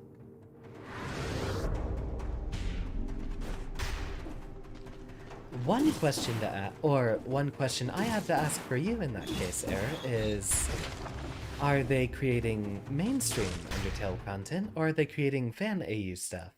I know the Undertale fan AU stuff is sort of a niche interest, so that might be why you're not growing as quickly. Thank you, James. Thank you for your attendance always. I hope you have a very good evening. Give me that barbed tips. And since we're doing a tactics run, let's go ahead and try to get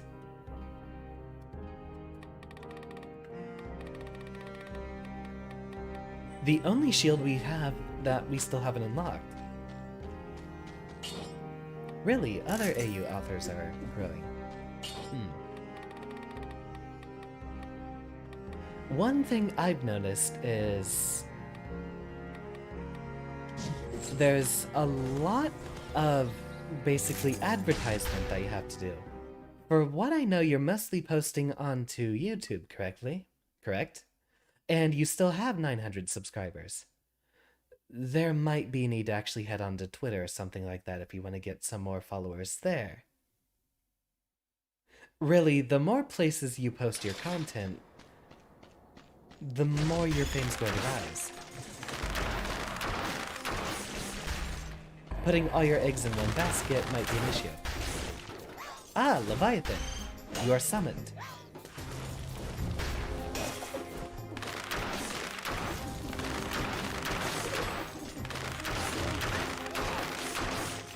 So now our DPS is going to go through the roof. What we have here is a bow that fires 3 arrows simultaneously, and then one of the mutations we put. deals extra DPS for every arrow we have stuck into an enemy. This lets us play pretty passively from a distance.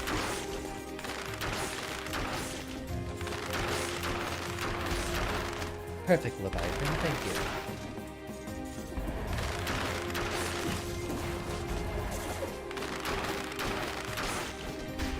And stomp.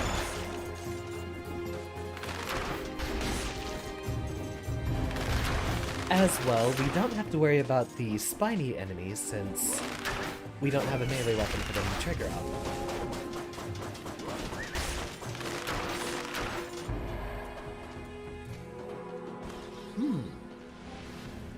Neither of those are important to us. Give us help.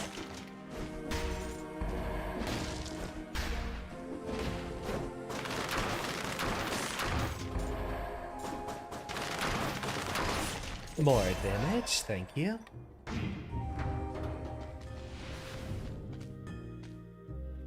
No.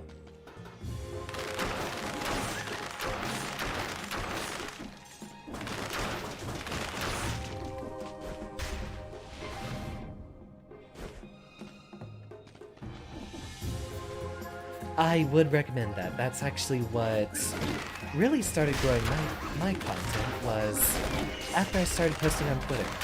For about the first 2 months I was streaming, or it might have just been 1 month. For that period of time, I was only on YouTube. I wasn't doing anything with my Twitter account. And really the only people that followed me were the people that I specifically told about. I did mention my channel to a bunch of friends.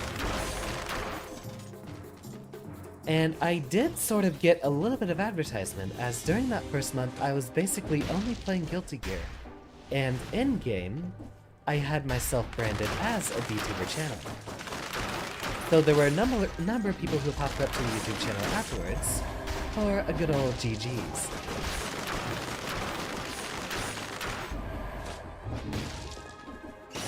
You get a lot of overlap between different social media profiles.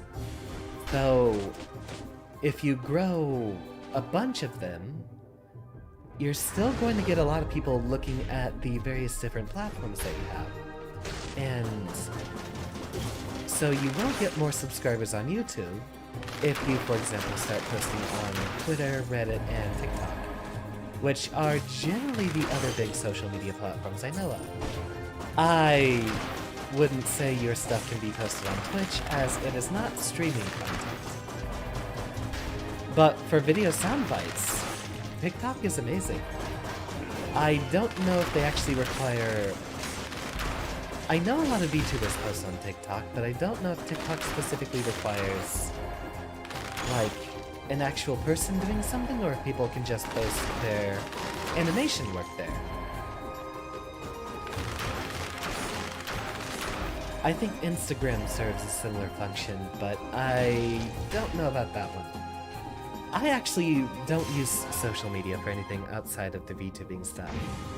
So maybe I'm not the best person to ask on which social medias to use, as, trust me, it is a lot of an investment to be posting to a bunch of social medias at once. I still forget to post on Twitter very often.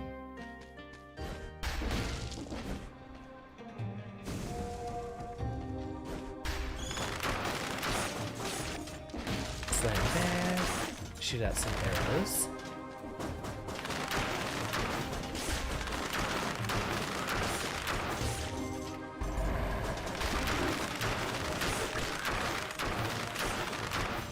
And that's not going to heal us much more if we take damage again, so we'll still pick up that health, even if it's technically not its optimal healing mode.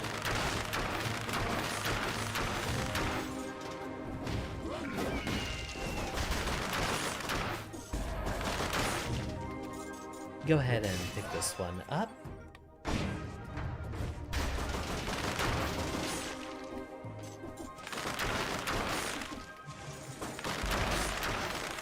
In fact, posting to a lot of other social medias is something I should be doing. TikTok is incredibly popular with the Zoomers, and so it is very easy to grow on. In fact, I'd probably have about 1K subscribers if I posted on there, basically at all.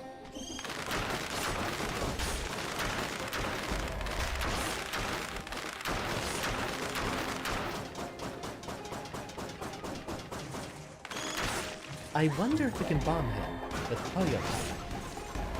Ah, I think that works. I think that actually does penetrate his shield. Very good news for us. And luckily we already got our 60 kills.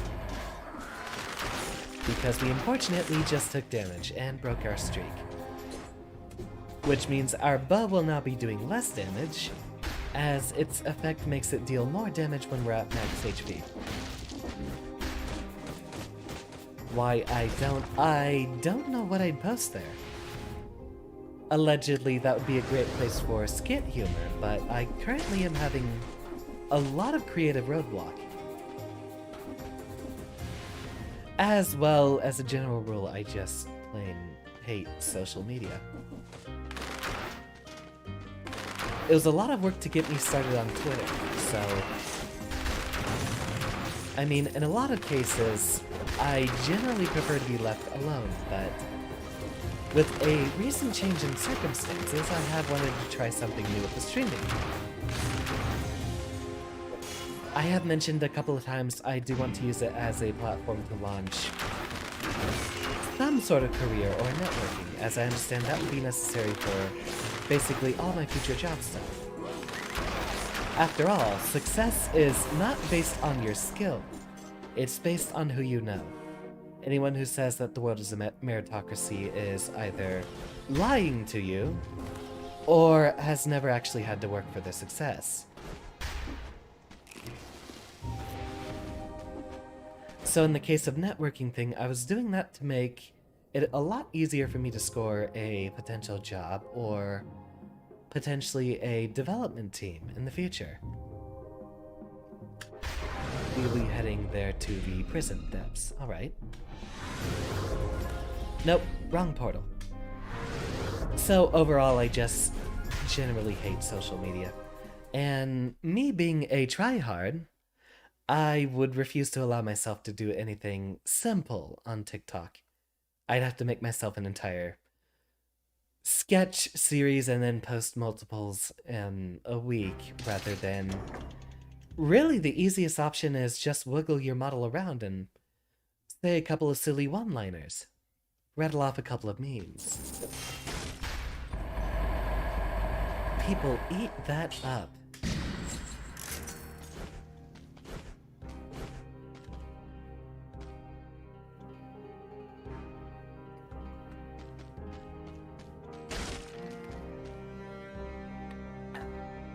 Always good when I have a lot of conversation to go through.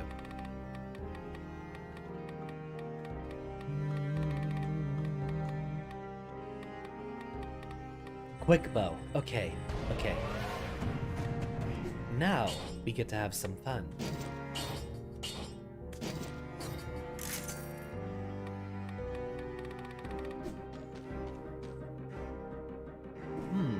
What else do we invest in?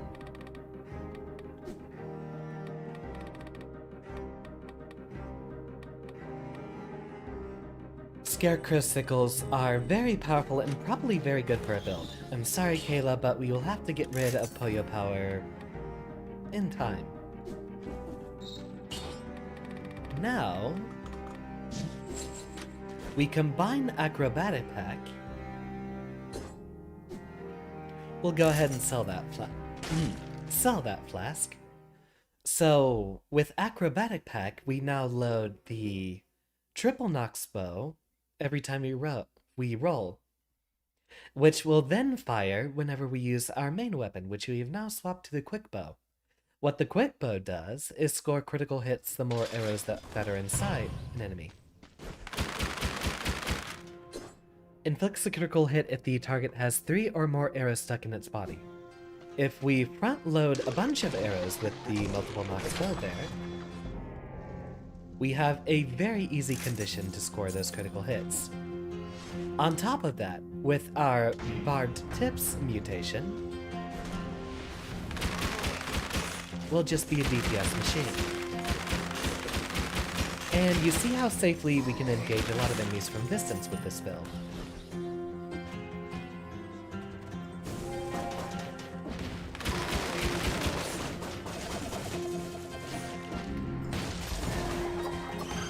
Start running, start panicking. And we're safe. We mostly need to watch out for those assassin enemies that throw daggers at us.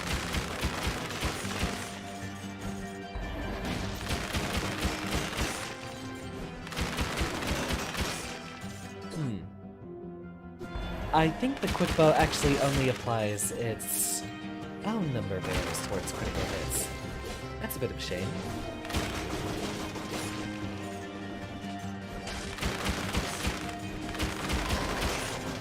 But now, basically, we can just mash buttons and win. Which is exactly what I'm doing right now.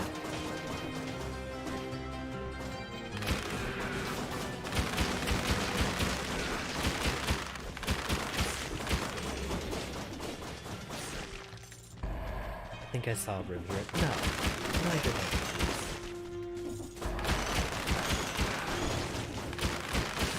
Since we have a build that uses a lot of lightly damaging arrows, the barbed tips will end up doing a huge amount of damage. We'll wait to pick that one up.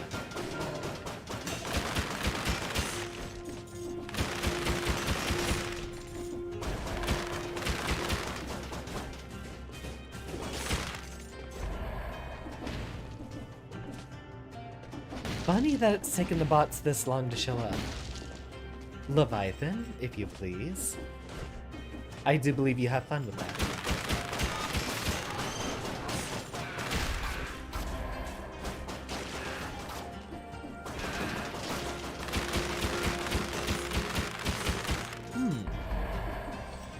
I think we'll keep with the quick bow in our main hand, as with its much faster firing rate, we have a lot more opportunities to reposition ourselves in case we get into trouble.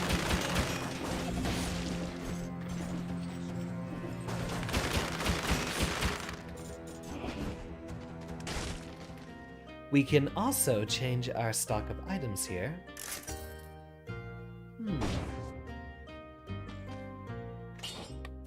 Wolf Trap will be very useful against the first few bosses. I mean, Wolf Trap is still one of the best items in the game, unconditionally.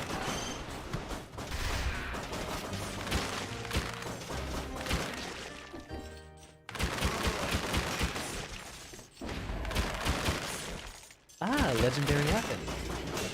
See what we have here.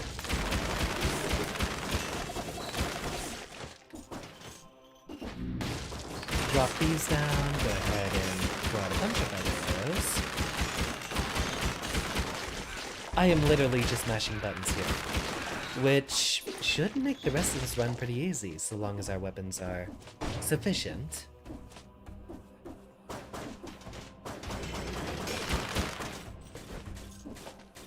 These days are getting desperate.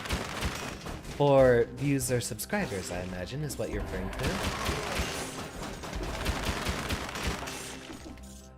I was definitely feeling desperate in December, now not so much. This has been a very smooth and very productive week so far. Thank you everyone for your attendance so far. Because, I mean, this has been my most visible week of streaming. Sonic Carbine. Well, it is legendary. That versus...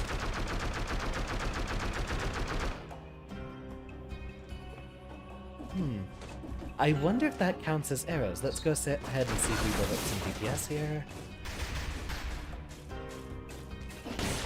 Looks like the answer is no.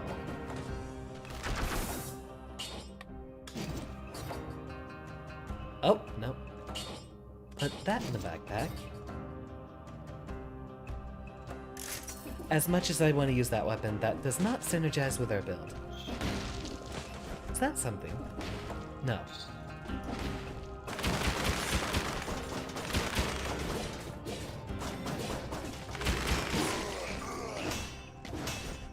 It did an excellent amount of damage, and it would probably have scaled a lot better, now that I think about it.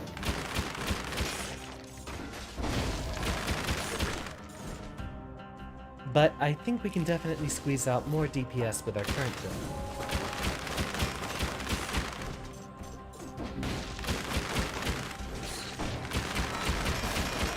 And parry one of those back. Besides, it's better if we can just mash buttons.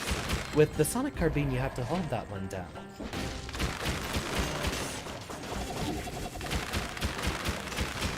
Once again, the owl has disrupted us. Maybe we should stop fishing for so many parries.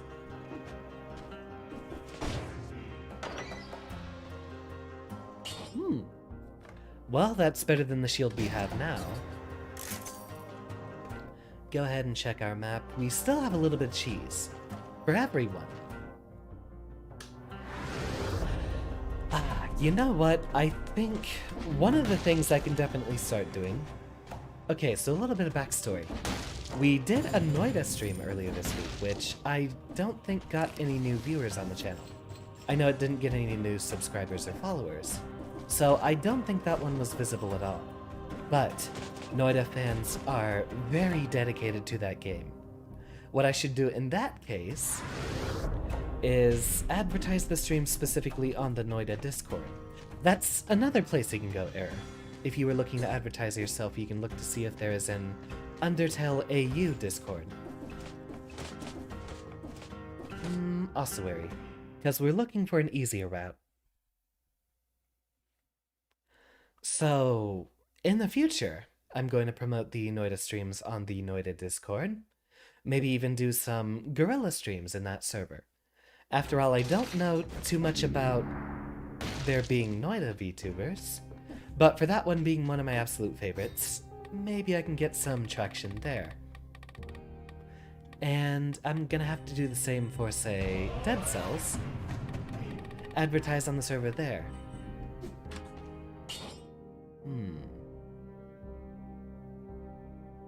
Nah, Owl of War is still better. And the Wolf Trap is generally indispensable.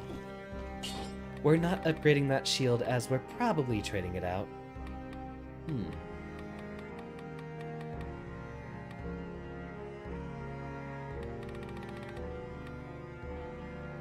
Let's go for No Mercy since we're running a DPS build. We don't care about that bit of HP, so the health would be more important to us. Loading screen, take a drink.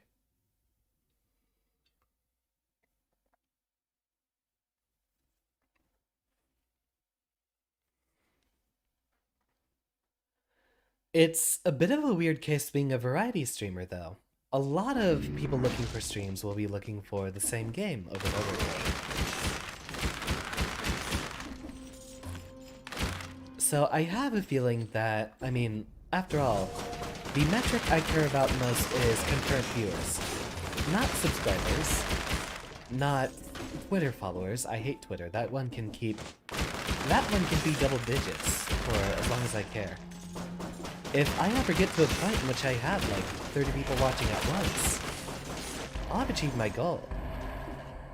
But you're probably not going to get too many concurrent viewers if you're doing variety streams, as a lot of people looking for specific kinds of content might only be searching for that. Say, Noida fans might not be looking for non-Noida games, although Dead Cells and Noida are very similar.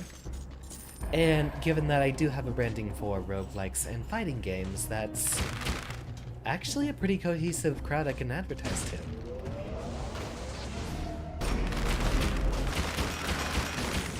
So chances are I can probably score a lot of overlap there. That is better than the other bow we have in reserve. How can you advertise? Really just post whenever you make your work. Go to whatever Undertale AU servers you can. I'd say really just post your work there. And give a little bit of description. If they have, say, an introduction channel or something similar, just say, "Hi everyone, I'm Error. I do Undertale AU animations and a couple of other stuff in the similar fandoms. I believe you've done a little bit of Deltarune, a little bit of mainstream Undertale, and there was a FNAF one in there, right? So, just go to where a lot of your potential fans would congregate. Undertale AU, Discord, or Reddit or whatever, and really just post your work there. You don't have to do any big grand presentations or a portfolio. Just every time you make an animation, post it in multiple locations for everyone that would allegedly be interested. I've even posted on the VTuber Reddit for when I was doing my 6-month anniversary, but I don't think anyone saw that one. And you might not have results at first, but if you keep pushing at it, you'll eventually get some sort of traction. As I said, it's not a meritocracy. The amount of success you have is not gauging of how good you're performing. Luck is indeed actually the biggest factor. But one thing you can know about that is you can tip the scales of luck by essentially rolling the die multiple times. And by that metaphor, I mean, if you advertise more often, you'll have a much greater chance to have one of those things go viral. I wonder why we're having such big loading screens every time we go into the Ultimate Homestead. Wonder what showed up. What sort of trouble we're having. After all, this would be one of my favorite games to play, as you can run this on a potato. This is not an intensive game whatsoever.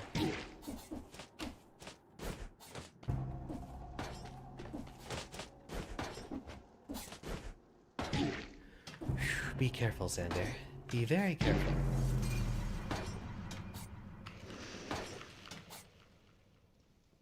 I'm not quitting until I beat the queen. You know what? Change of plans. Let's hook back up the gamepad. Since I have about 3 years of muscle memory built up on that one. Allow me to make that change. Where are my cables? That's not it.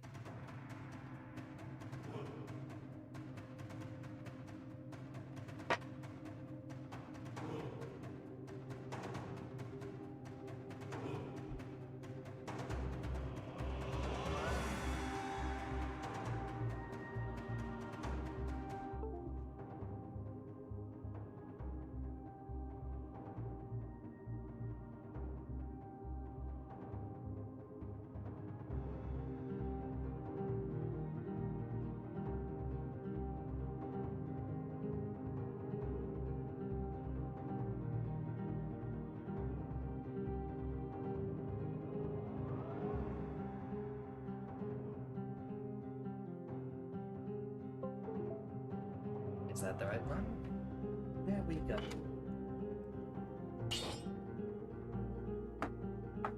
Very well. Back to the gamepad we go.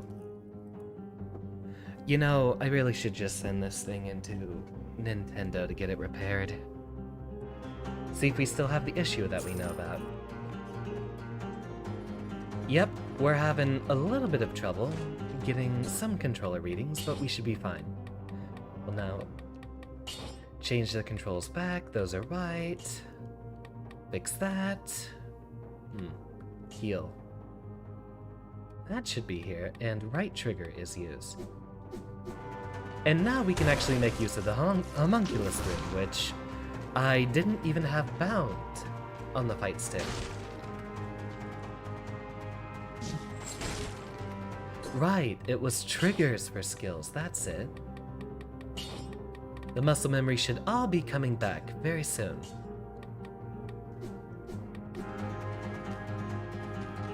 Oh, the movement's going to be horrible. I need to get this thing repaired ASAP. Maybe over the weekend.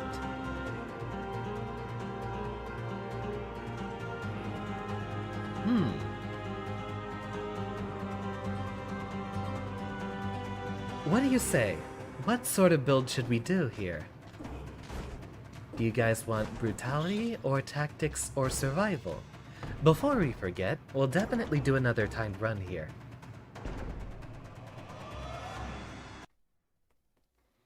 I love you, Mixbox, but I do not have 3 years of experience with you. And technically Dead Cells was built for a controller, not for a fight stick. When I get to game dev, that's going to be a very interesting problem to try to solve. Making something compatible with just about every device.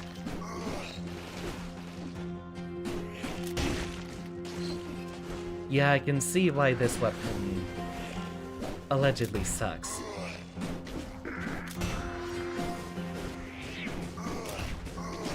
A pretty simple 3-hit combo, and not much to write home about. Pick up the scroll, go ahead, / shoot. I don't have a parry.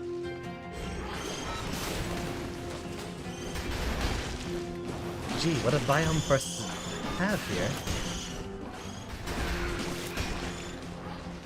Pick that up, let our iframes deal with the bombs, and done. Come on, get up there.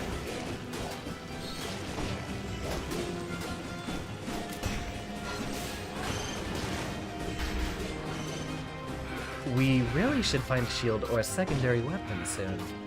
Although I think if we just rushed through the boss, we wouldn't have too much trouble with him.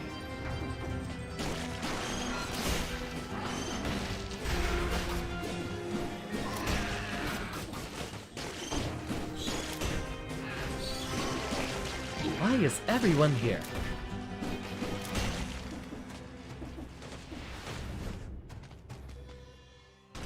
Fine. We're not even fully equipped, but we should be able to do just fine versus Concierge here. In fact, one thing we've been missing out on is using the homunculus room.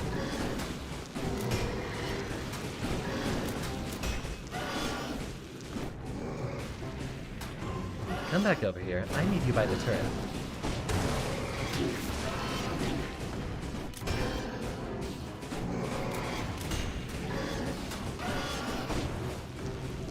Grenades.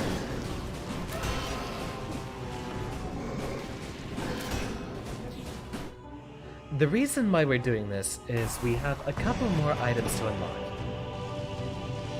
Just from doing those daily runs. Next reward in 2. So next reward after the next couple of streams.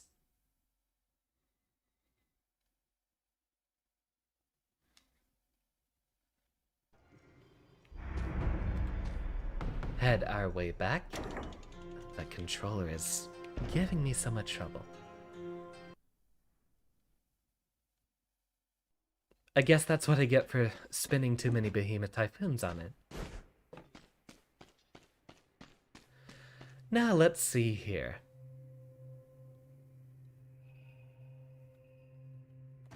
I want to try for an oiled sword build. See if we can get ourselves some fire damage pretty soon. Very soon, hopefully.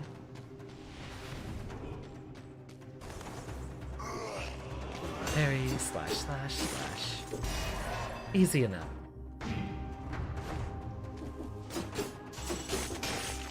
Haha, gotcha. No one's pulling a fast move on Xander. Okay, I mean, he just pulled a fast move, but... So, both of our weapons have a victim's burn when they die effect. So, as long as we can kill multiple enemies... Spiked shield is good, let's focus on that one.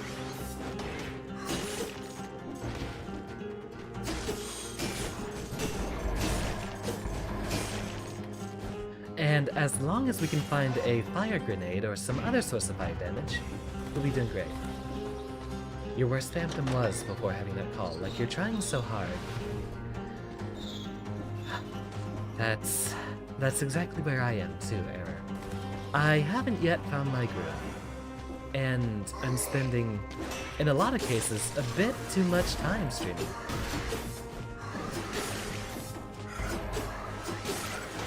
I can definitely understand the burnout you're feeling.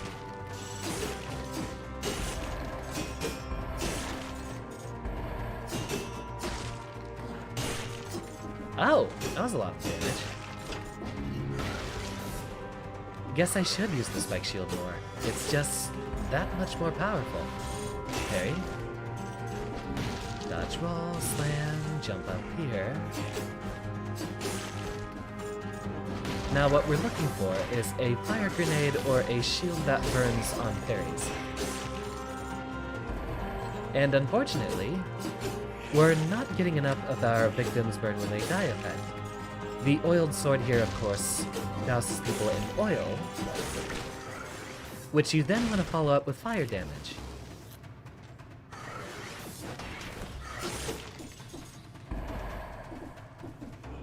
Come on, let me slam there. Actually, you know what? Hold on. I'm currently holding right on my control stick. So since we're having enough trouble there, let me actually check and see if my roommate is willing to donate his controller. Then we might actually have a successful run. Take 5, everyone. I will return shortly.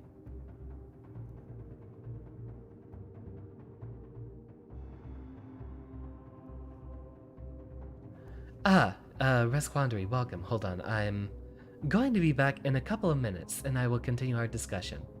Please do introduce yourself to the chat here. We have a number of other viewers also watching on YouTube.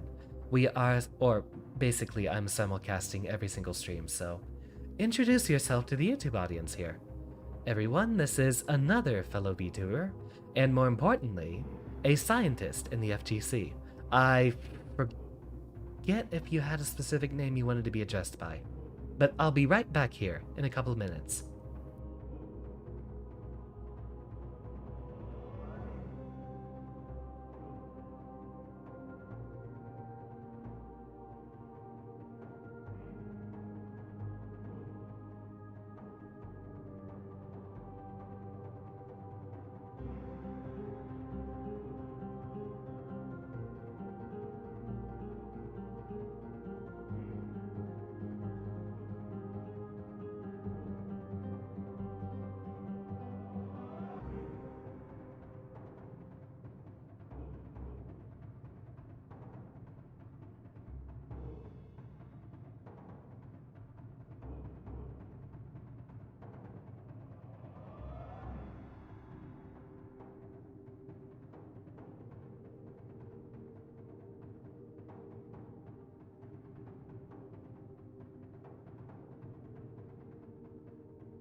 Please, controller, for all your good graces, I hope you work. Continue, and I think this one will do nicely. Ah, well, indeed, welcome, Quandary. I look forward to seeing if we can actually get a couple of fights in on the weekend. I don't yet have an idea for Gorilla Stream, so I might be doing BBCF or Guilty Gear Strive on Saturday. We've had about, I believe it's 3 or 4 different runs tonight, and I'm having a lot of trouble. So, a bit of backstory here is that I'd been playing this game for about 3 years or so, and I was normally using a gamepad. Well, the one that I normally use started malfunctioning last week, and there's a number of times in which I've tried to hold right on it, and it would not give any input whatsoever. So, for earlier this week, and for the ending of the prior week, I've actually been trying to play this game on a Mixbox, which isn't the best idea. I don't know, maybe it could work, but maybe I just needed way more practice with it. Res works, okay.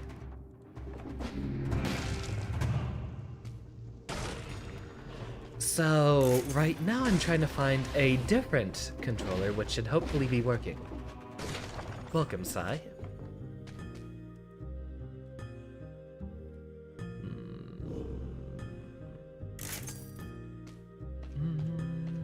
No. Yeah, it's been putting a hamper on it, but this is still absolutely my favorite game of all time, so I've enjoyed streaming it regardless. It's been my most visible stream to date, was everything with the new DLC. So, I'm glad to be doing it regardless.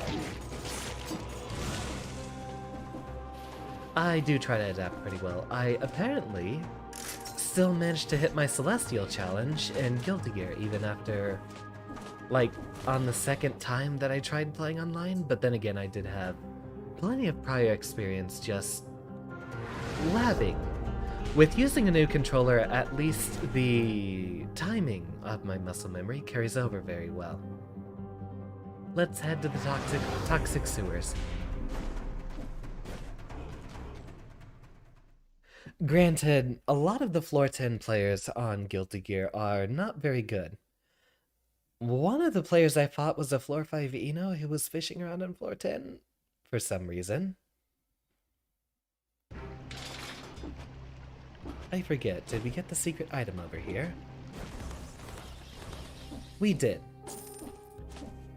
So only a little bit of money. Tell me, Rez, do you have any prior experience with Dead Cells? Sounded like you recognized it, and knowing how action games are popular among fighting game players, I imagine you might have some experience. What is my cat doing? Hey, you're not allowed to mess with that. Played it for a bit. Well, you might have quite a bit of interest in the stream then. This is a game I know front and back, like the back of my hand. Oh, Valmont's whip is good. We're looking for a...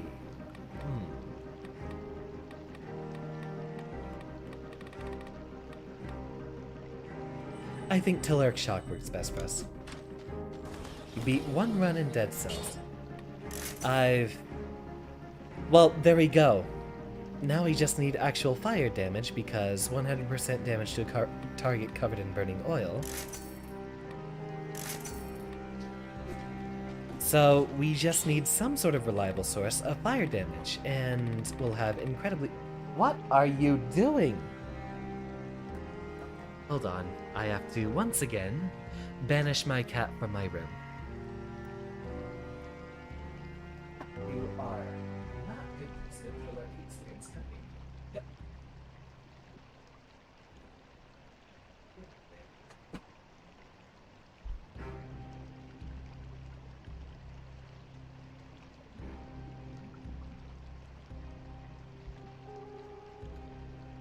What a lovable little scrunko he is. Absolute gremlin. Now, let us resume. So, what we want to look for here... Well, since we're allegedly doing fire later, let's go with no mercy.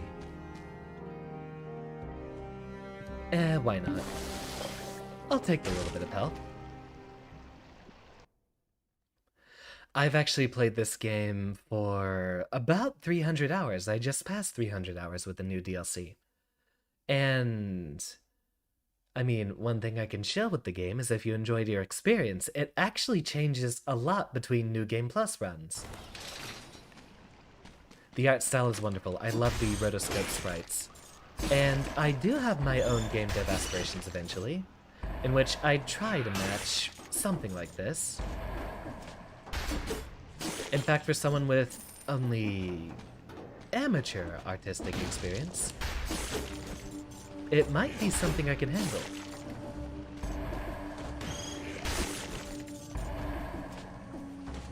If you've only beaten the game once, I implore you, try it again.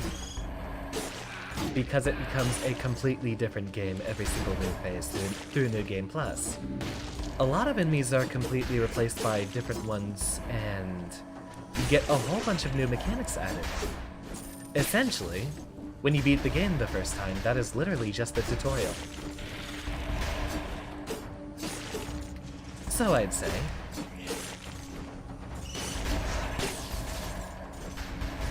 Now, what we want is a fire grenade, hopefully from a store. This is why we just bought Restock, as we can probably fish for it pretty easily.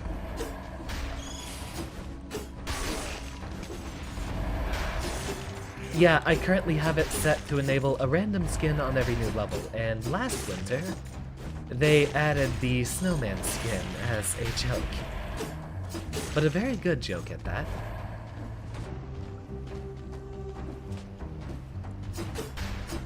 Well, I implore you to give it another try sometime, Sai. Your name sounds familiar. Where have I seen you before?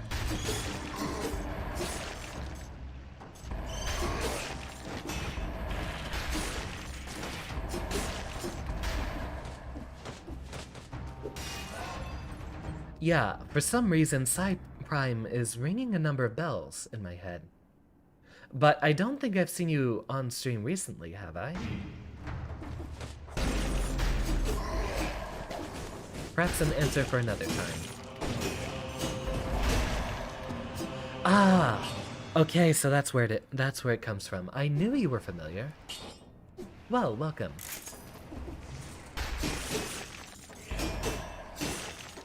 Sam's a great guy. I'd love to collab with him one of these days. And I see he's talking about me to some peers, which makes me proud. Ooh, nice breeze. Bye, Shadow Wolf. Thank you for your attendance, always. I hope you have a wonderful day. Evening, morning, afternoon, whatever it may be for you. Grappling hook. Very good. And I use my right trigger a lot more, so we'll try to... Oh, right! We shouldn't have bought that. Instead... Well, I guess we're not getting a fire grenade regardless. I'm pretty sure we have it unlocked.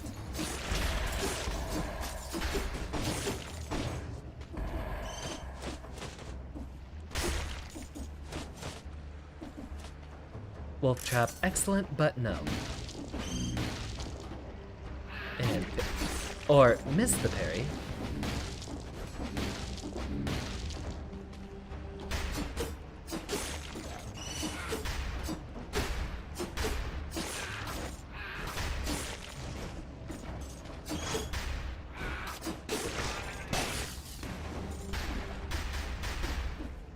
And Okay, there's the vine. I was trying to proc that for a while. There we go. That is exactly what we're looking for. We now have a fire grenade, so a very reliable source of fire damage.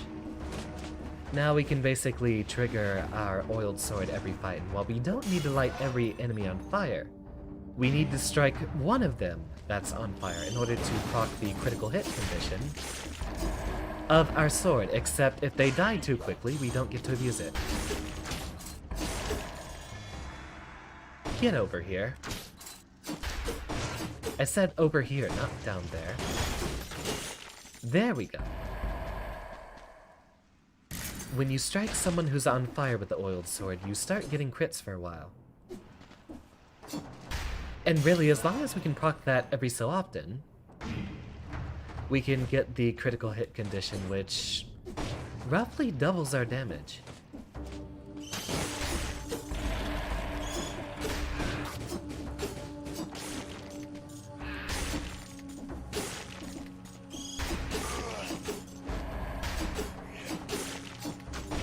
Okay, this is much better with the gamepad, definitely. Sad, that's my favorite weapon, but we're already building to a different stat completely.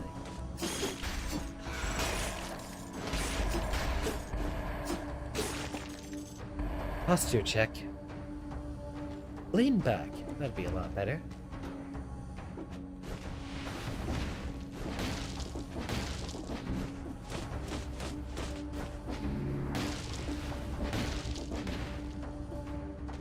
I will be streaming Guilty Gear at a later block tomorrow, 8 PM CST, so 2 hours later than usual time here. And then, who knows, I might just go ahead and stream again on Saturday. It's been a wonderful week that has kept me cheered up so far, so why not keep the train going?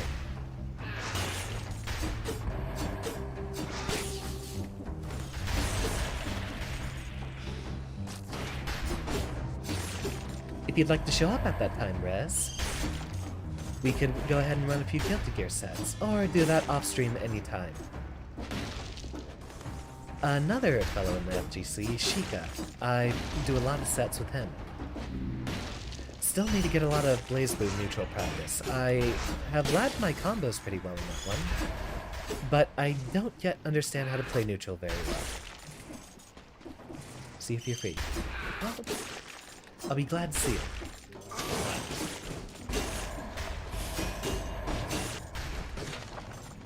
Corrupted Prison is where we're going, and we still have another scroll over here. So we will backtrack for a moment. Or whatever Snowman leaves, aside from tracks. Keep running.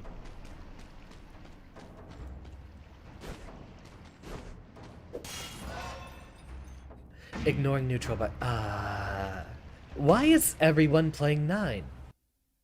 Everyone is playing 9. I even wanted to play 9. Until I saw that everyone was playing 9. Or really, the reason I didn't pick her up is I figured out the kind of people that play 9. And why they were...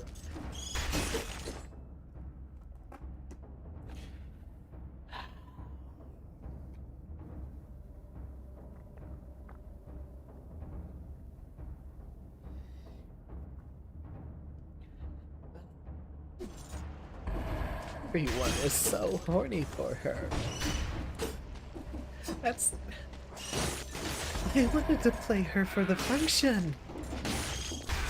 Everyone I know is playing her because she's hot. Which, I agree, don't get me wrong. But I don't want to be given that association.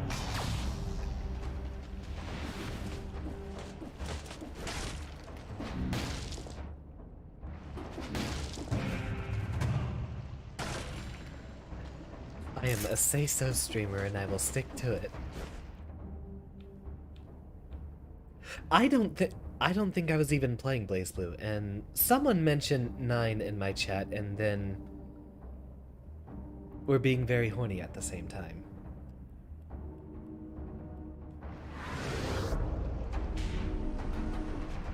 We did begin talking about BlazBlue because that is another game that's a hot topic right now.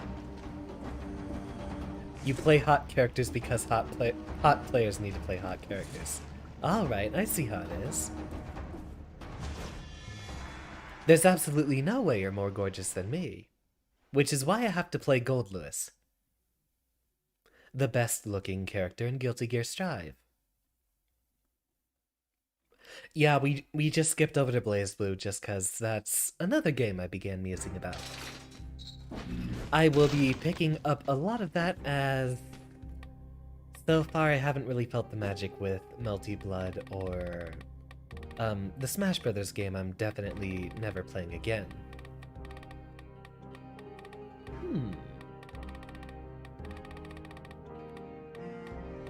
There's lots of things we can upgrade here. Maybe an oil grenade, although we don't immediately have use of it.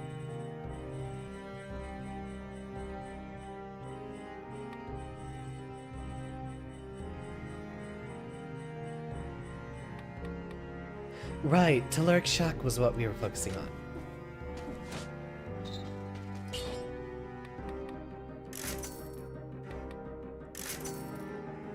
Excellent. Fine, I guess I'll keep those modifiers. And let's go for Alienation, just because we know how important that one is.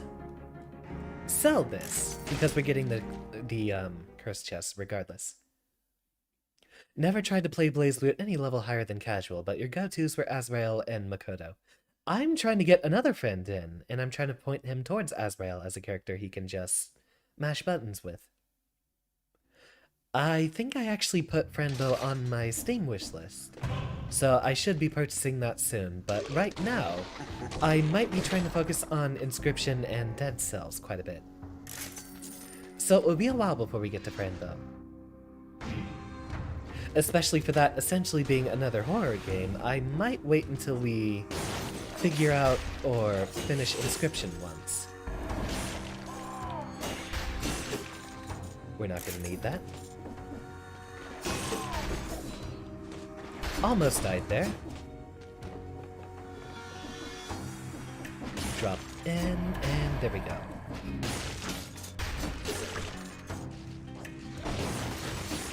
Well, nice to know we could have restored our health without having to resort to the curse, but alright. We'll come back for that later.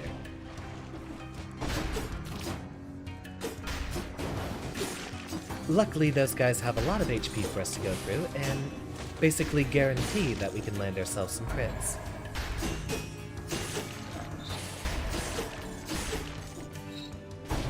Welcome, Avid. Avid author, I guess author might work best, I'm not sure. But I did hear Cave say he was doing a raid, which, given that there were so few people also talking, I imagine there were some lurkers from there. But welcome, now that I formally know you're here. Makoto is another character I kinda want to pick up in BlazBlue. I like boxer functions. I'm a Slayer player in, Accent Core. I'll take the reduced projectile damage.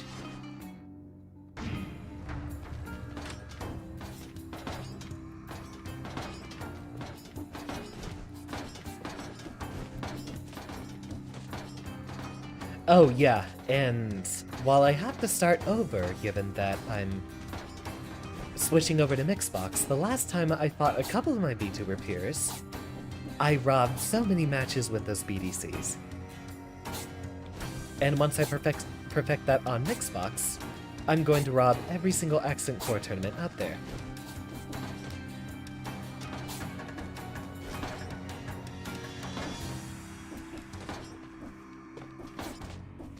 I was playing, the friend I previously mentioned, Shika, who's a Johnny main in that game. He was upset that I was not respecting his 5H on my wake-up.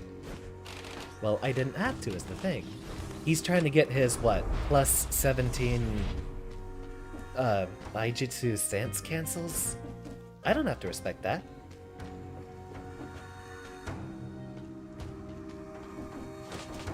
Error, I looked up the Steam page for Friendo. That is not a comedy game.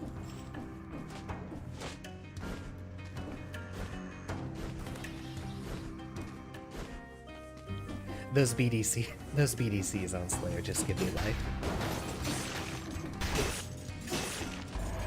Now, normally I try to avoid playing characters that have brain-dead reversals. But there's a particular charm to being able to make any of your specials invincible. Not to mention, his combos are just incredible. Regardless. Always. Unconditionally. Started a meme with my friend about how every time he got into a Slayer air combo, he was talking about going to space.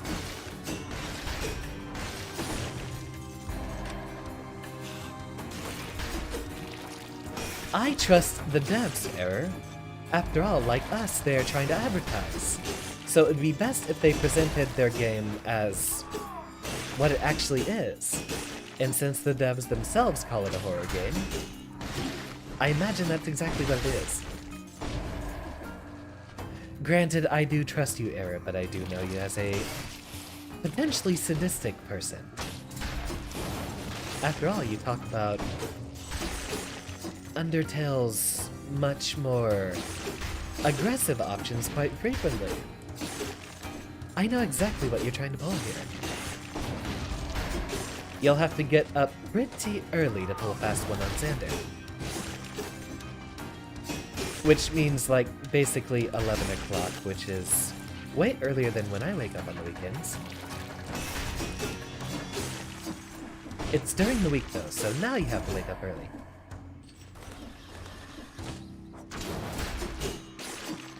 Okay, so that's a very good combo there.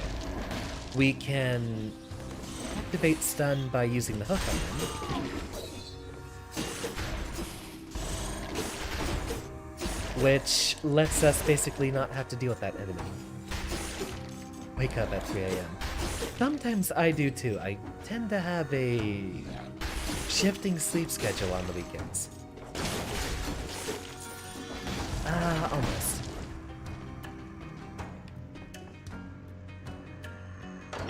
You might be better, and you are not.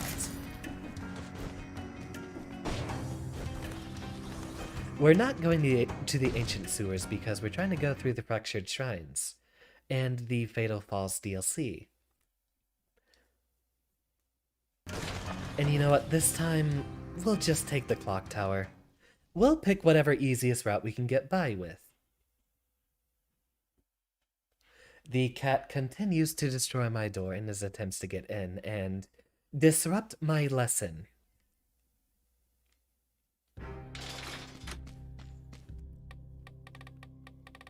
Do you care to elaborate, Rez? Why exactly would you be waking up at 3 AM?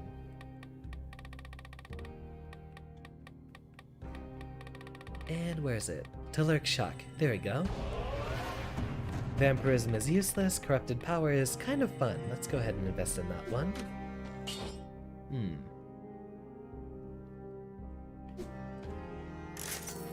Nah, we have decent enough crowd damage with the Fire Grenade here.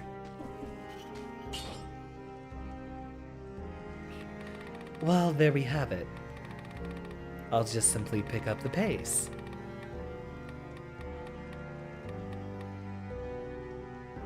I think melee works for us, as a little bit of a slow on our enemies will help us get off a couple of extra hits.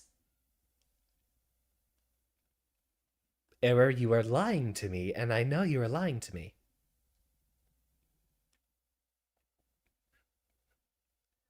That is the most disingenuous smiley face I think I have ever read. Not as an insult, this is all in good humor.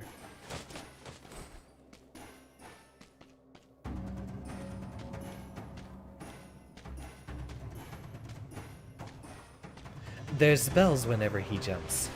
So, welcome to the reverse burglar outfit. After all, what is Santa if not the opposite of a burglar? He breaks in and leaves stuff behind.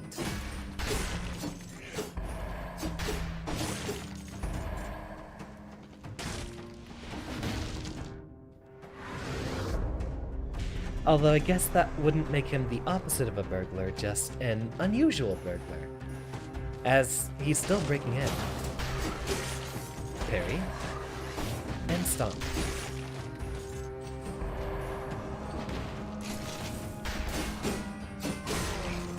Parry.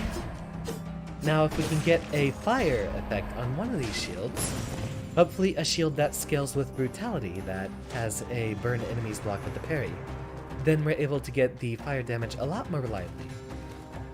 We'll go ahead and look here. Only one arrow hit the target. Right in the head. Give him a little thumbs up, but you can't see it with that character model.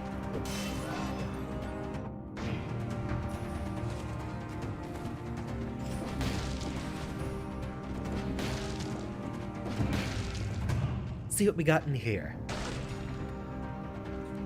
While I love that item, it is not going to work on this build.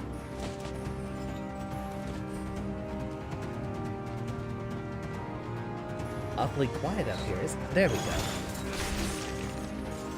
Now we have crit.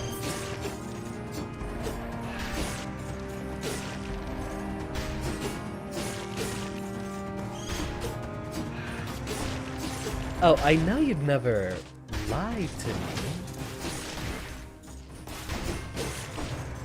But if it's a prank, it's not necessarily a lie, is it?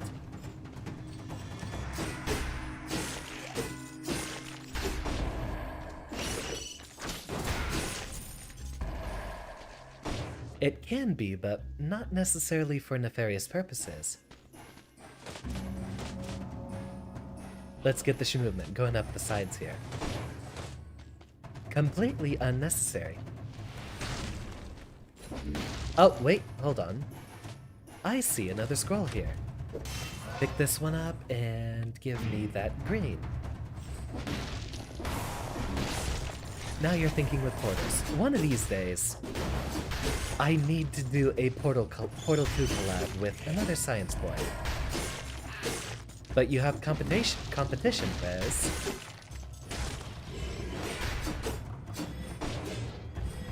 You're not the only science boy I know. Granted, I know you know there's plenty of other scientists. Even a couple more in the FGC. Just roll and run around until you can drop a fire grenade, and there. That takes care of all of them with ease.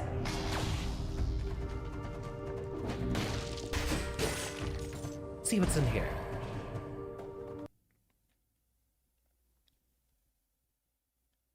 First you're hearing of it. There's a couple of other folks I think I can refer you to. I'll see if I can look them up on Twitter after the stream.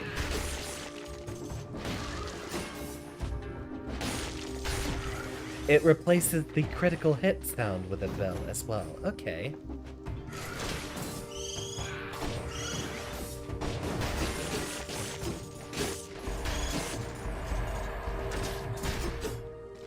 Oh, don't worry, Eric.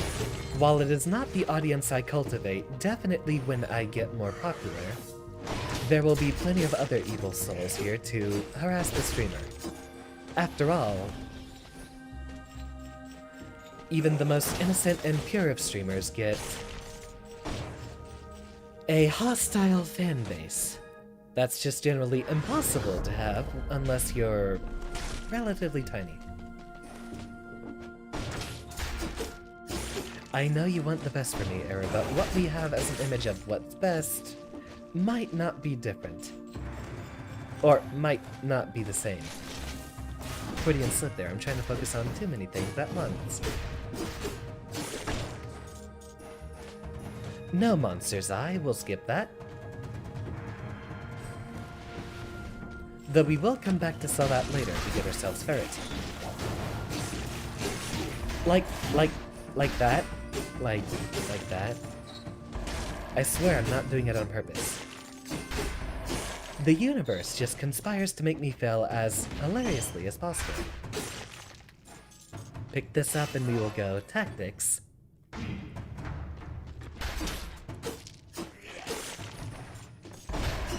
Not worrying about fire.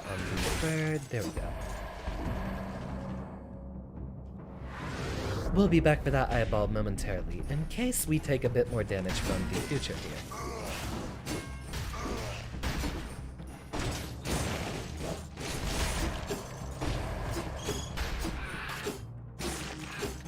Really? I thought we struck someone on fire. Turning students into EXP is wrong? Yes, it's very wrong. Students are here to gather experience, not become experience.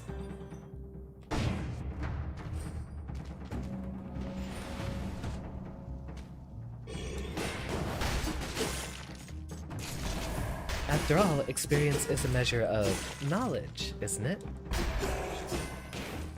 Knowledge is not scarce, and therefore it is infinitely replicatable. So the whole idea that you need to gather experience by killing something, that's a little absurd, isn't it? That's why we have people who teach you how to do things. A professor such as myself.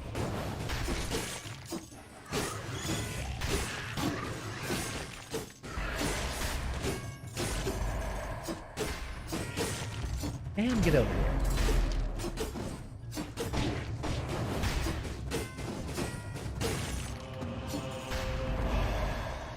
Where's your favorite mad scientist? He's waiting in the inscription stream. Right here, I prefer to put my best foot forward, which, while there are indeed multiple aspects of Xander, I at least want to be recognized for being wholesome.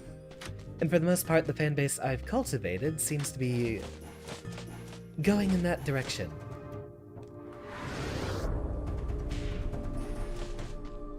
I never want a fanbase I hate.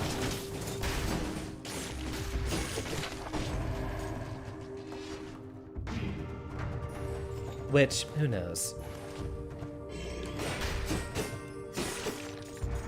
I wouldn't appreciate the most overblown or egregious of fanbases. Really, I want to have... I mean, one of the reasons I do the voice acting as it is to try to give a relaxing aura. I try not to be sinister, only sometimes, but really for when I'm playing a character, or for a specific bit.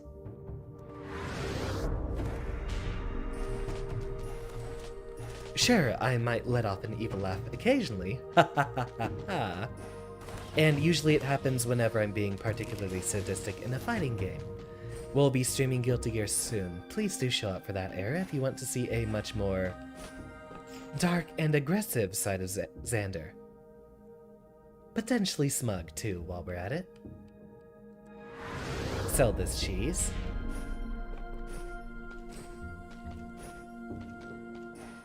But one thing I do enjoy is teaching. I am very eager to try to help someone learn and help someone improve themselves, which is another reason why I play up the professor aspect much more than I play up the mad scientist bit. So who knows? Who knows exactly what Xander is trying to portray himself as? Black Bridge, here we come. We should have plenty of damage, and so we should be able to clear this one pretty quickly. Hopefully we perfect it, although we don't have much passive DPS like the last time we were here. So we will have to actually get up close and personal, unless this is, say, a pet character here, which would be worth replacing the hook, but we need that fire grenade, as it's the entire reason we can get some damage done. Nope.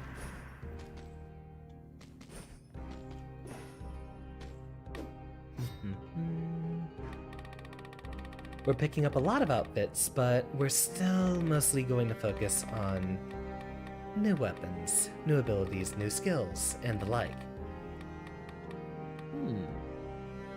Corrupted power is nice. So is light speed. Let's go ahead and invest in there. And we'll actually keep the other couple of cells to invest in the forge right after the boss here.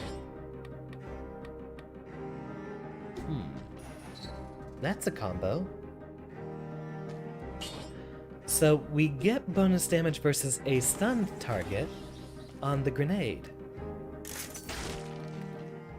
Which means if we hook, then fire grenade, or hook, strike, then fire grenade, we get a bit more fire damage, but I think really our best bet is just to throw the fire grenade first, and then try to get the crits on the oil sword as early as possible.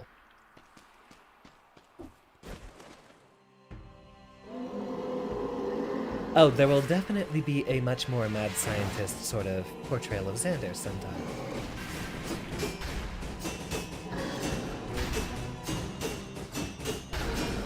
I'd like to brand a little bit more positively first, though. Here, have another fire grenade.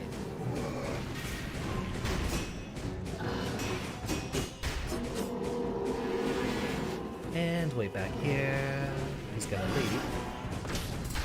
Get back here towards the center.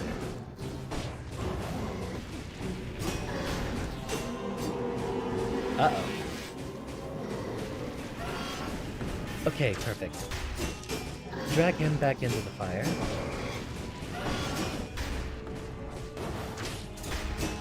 We'll want to relatively keep him close to the center, as his roar pushes us back. There we go. And we do not want to be pushed into a wall because he might even immediately do the, he might immediately follow that up with the damaging aura, which invalidates our attempt to get a legendary item by perfecting him. Which, let's see what we get. Something possibly even worth changing our entire build for. Ideally, it would be a legendary shield with a burns victims blocked with a parry.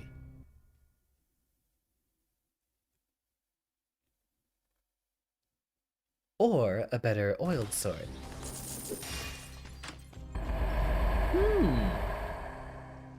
That's interesting.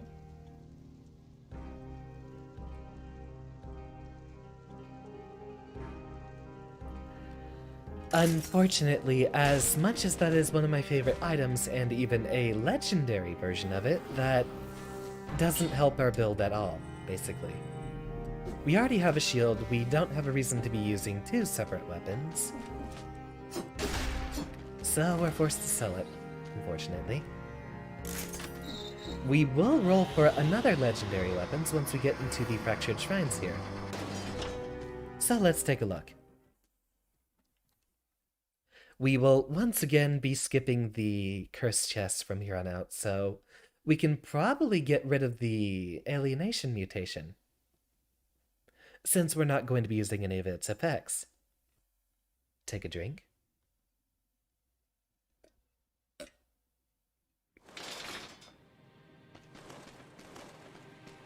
You have your own characters, and most of them are sadists, I imagine, knowing the remainder of your branding. What's really weird is there seems to be a glitch where the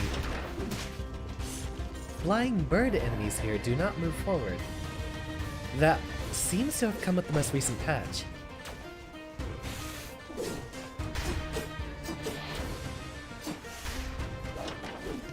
Aw. I was hoping we could knock him off. Come here. So his teleport hurts. That's interesting. And now we approach. And wait for it. Except now we have to get through that bird, so toss that there.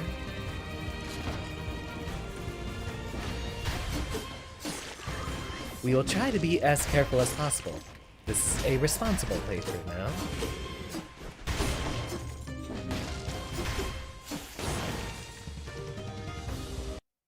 Open that up. Why does it keep having such a long loading screen there? Maybe it's worth a restart, but sometime later. Ah, that is our food shop, which we might come back to in a moment, depending on if we're going to need help or not, but it doesn't look like that's going to be necessary.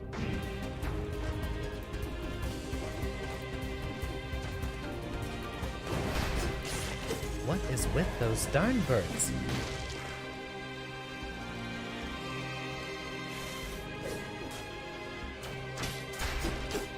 Have a stun.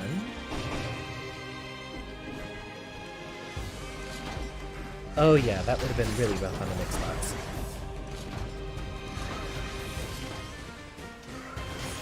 Parry. Parry.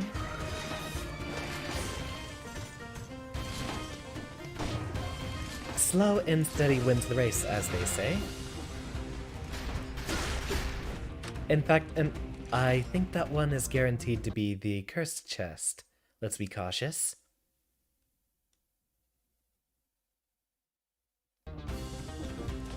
What is with the... Yeah, we're gonna skip that. Nope, nope, nope. Ignore the temptation, Xander. I succumbed to pressure quite easily, which is one of the reasons I didn't score higher in any of the tournaments I participated in. I get a pretty bad case of turning panic.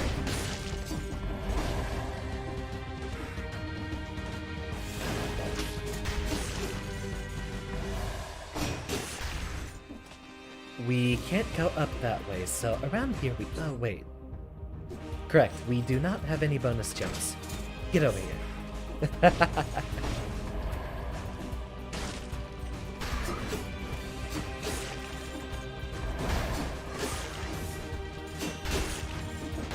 And you.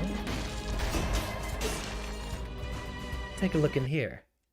I think we just missed a cell.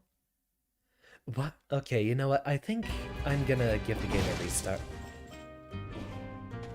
Nah, we don't have to worry about that. Not right now.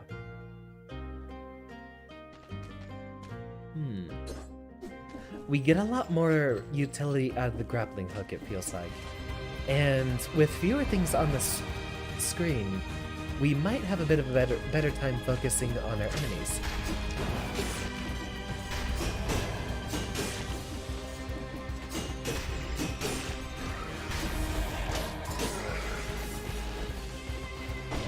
After all, having so many pets on screen at once is very disruptive to gameplay. While you get a lot of passive DPS out of it, it's very hard to see enemy tells if there's a bunch of enemies in the way.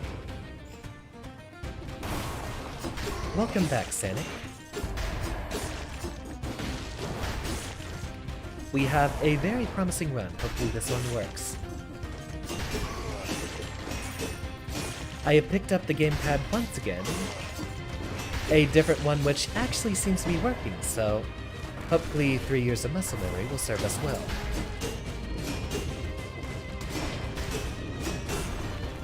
Perfect.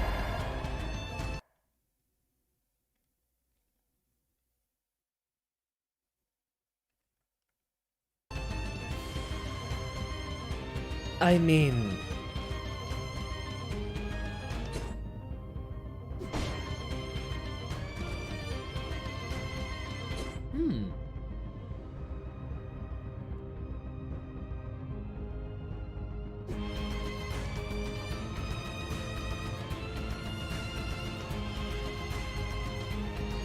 Stick with what you know.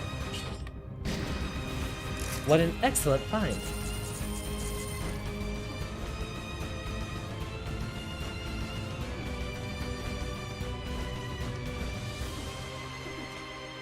Roll around over here and, as always, check the four corners.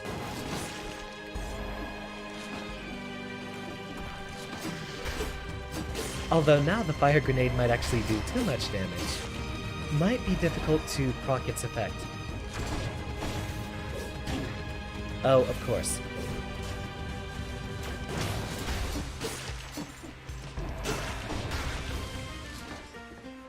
Luckily, it looks like we already got the number of kills that we needed, right? Although we don't have a gold skull, maybe we only got 30. There's still time.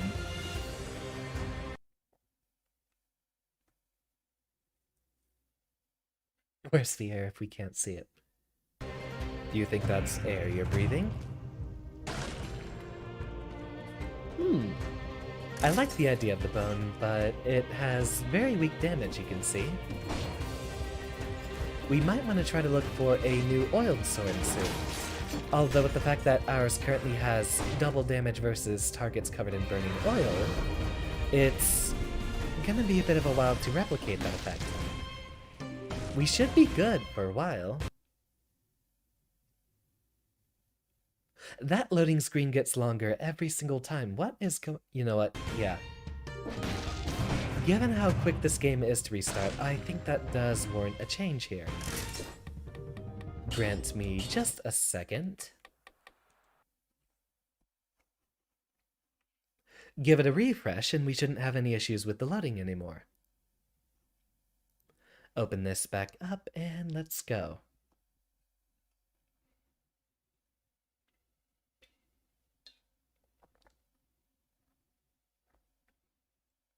And a 3, and a 2, and a 1 up. Early.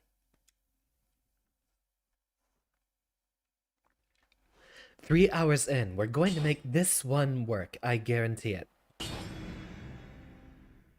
Why does your character look like Star Platinum? I assume you're referring to the one in game and not me. Our fellow here is... Well, for one, that's a purple outfit.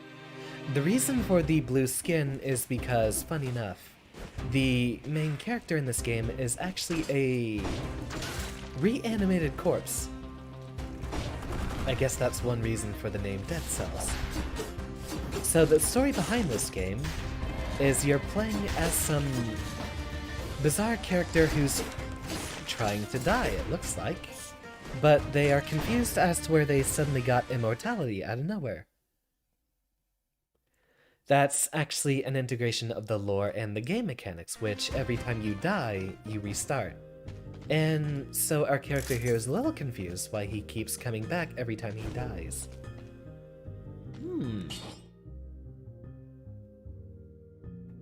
Funny enough, that's actually not much more damage because the spike shield just does that much damage. So as for the weird colors, that's one way they made the main character so recognizable. He basically always has blue skin. Still saying Franbo is a family-friendly comedy game. Sure, I'll take your word for it this time. Chop, chop, chop, chop, parry that. I don't know why these guys are just and there's another one. The birds must be confused.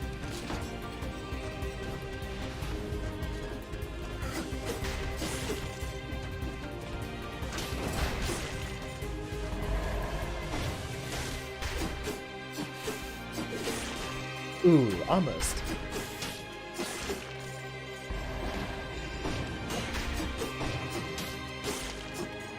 As long as we can keep them stunned, we keep the damage up. Which is really what the... Okay, never mind, you are still taking a long time to load. I thought a restart would fix that. Oh, well... Better spike shield then. No reason not to take it. You know, I actually like that explanation. Maybe the birds are just here for the stream. After all, with the Twitch integration, you're able to become Captain Chicken. Have you tried deleting unnecessary files? I could re-verify this. It only started after we started messing with the Twitch integration, so I feel like that might be a part of it. But we haven't been running it with the Twitch integration for a couple hours now.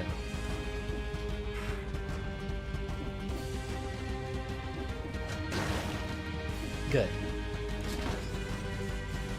Take a look here.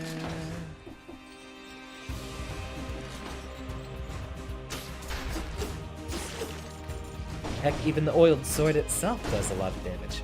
Why is that triggering every time? Controller? Am I accidentally tapping the right trigger at the same time? That might be it.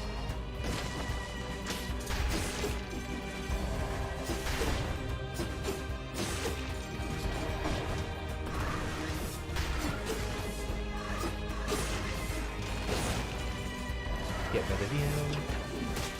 Get rid of you, and not get hit by the log trap. Now that we have Explorer's Instinct, let's look around the map and see if there's any other... There's one scroll we're missing. So we will turn around real quick and be over here. Almost.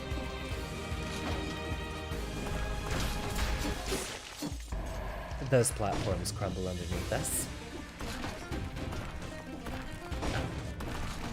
Got it. Okay. And accidentally bump the mic.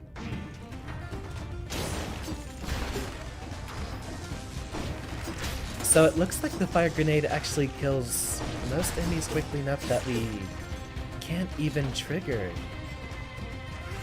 the critical hits. That'll be interesting. Although we mostly need the damage over time for bosses, so that's just okay with us.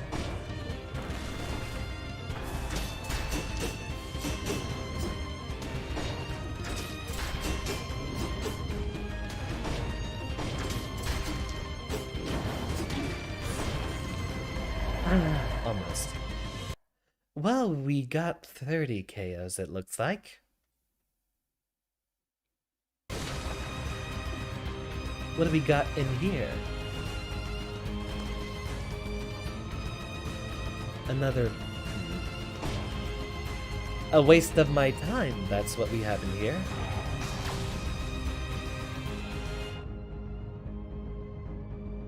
That should be it for everything relevant. Onward to the next biome. But this time we're gonna go into the clock tower, since that's a much easier boss fight rather than the Scarecrow.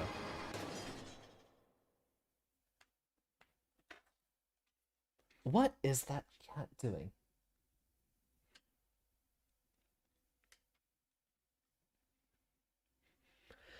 The Scrunko continues to be a little gremlin, I see. I'll make sure to pay him plenty of attention after the stream. But not here and not now.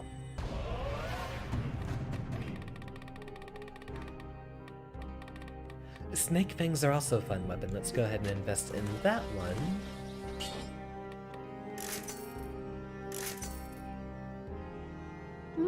Good enough.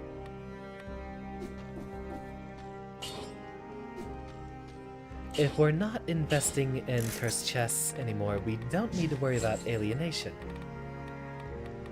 So, no mercy, and...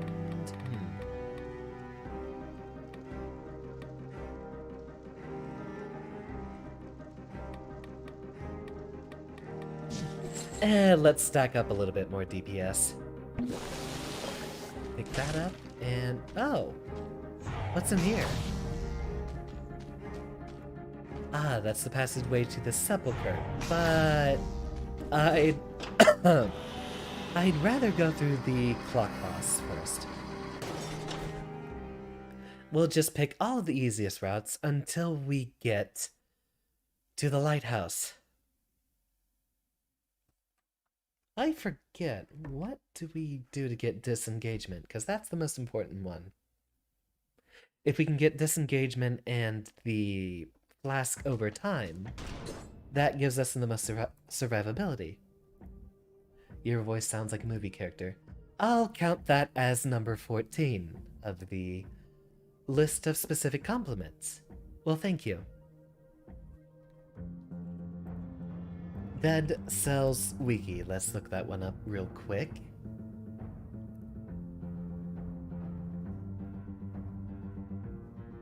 And where do I get disengagement?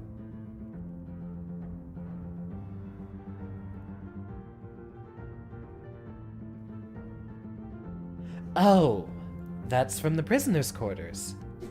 So we should have done that at the beginning of the run. Next time we die, I'll need to remember that. I have faith in your animating, Era. I look forward to it.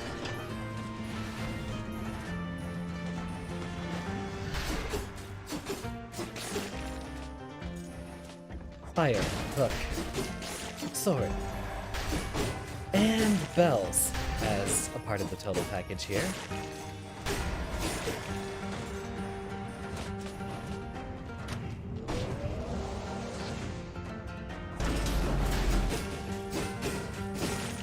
And not a problem at all. We'll go ahead and take that since we haven't even found a better amulet in such a long time.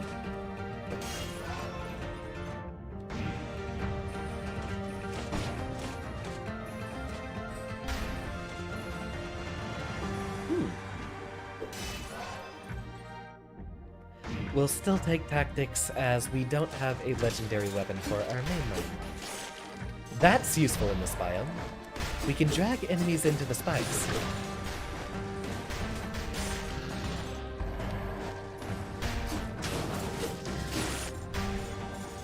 We'll come back for that health pack later if we need it.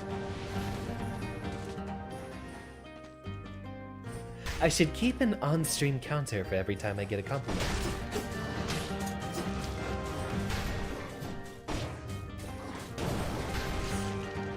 Perfect. But we didn't proc our crits, unfortunately. We are doing so well. Okay. You're still not dead.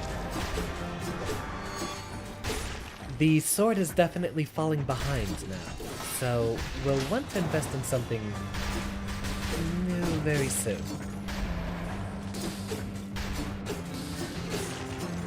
As it's not doing the damage we want unless someone's on fire.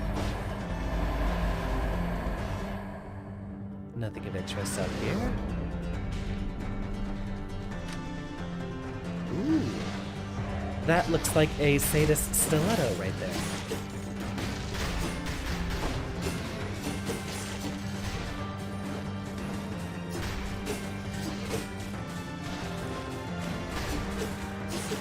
Which, there we go. That would be better than the other one we found earlier.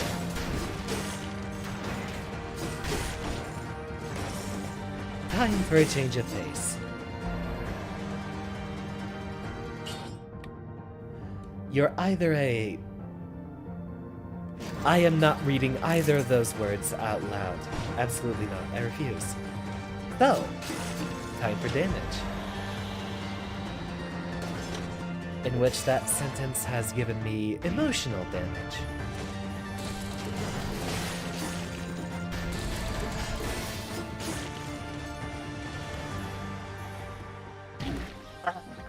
Almost.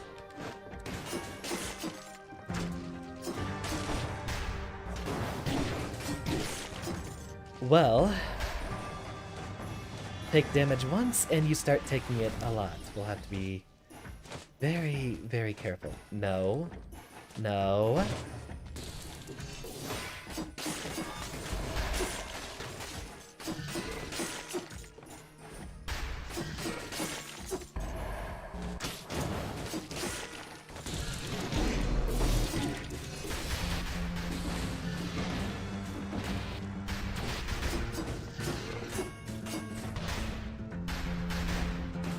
Parry that back, and now that you're poisoned, get the bonus damage, parry those, run out of the way, and grab the amulet.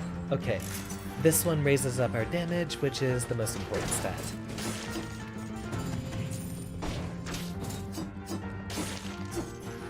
Actually, now let's start investing in survival, since our main source of damage scales off of 2 stats. We will want to have as much health as possible once we get to the bosses. That's worth popping a flask. I'm not gonna hold on to that too much.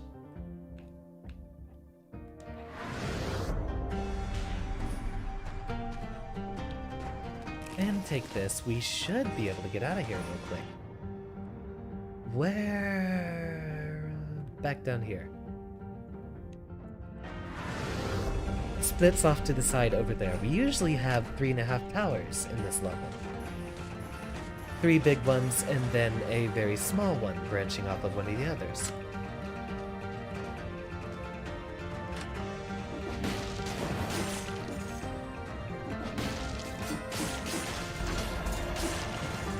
You will not be firing any cannonballs at me today.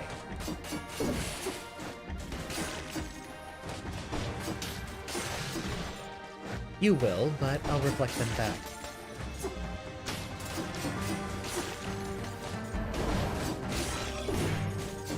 Ooh, that was a nice one. You see that parry, huh? Let's focus on a brutality and survival split, since our main source of damage can now scale off of 2 stats. With that, and especially with just investing in survival altogether, we'll have a lot more health.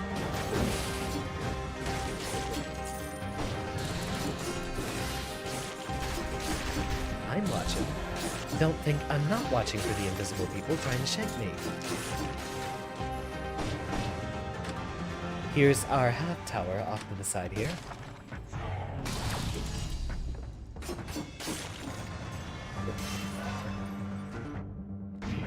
Oh, right. That should have been survival. A little bit of treasure. A couple of goodies up here.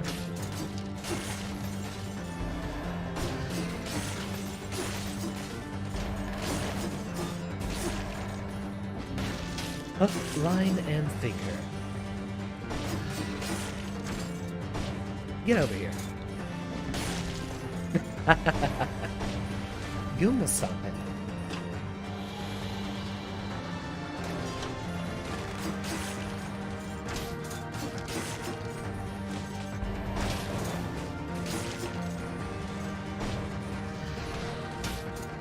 Huh, okay. So, for some reason my left trigger is also hitting my right trigger. That might be an issue with the gamepad. What kind of VTuber would you be? I foresee some recognizable character that's obviously not supposed to be Frisk, but invokes a lot of Frisk's imagery. I can sort of see a Pixel Frisk on stream talking about stabbing people, asking where all the knives are. Indeed, it is Santa Claus, but soon it will not be, as we're heading into the next level, and our outfit will randomize once more. Alright, after we beat this boss, for the first time 3.5 hours into our stream, we will be at the actual DLC content, which we've been wanting the entire time.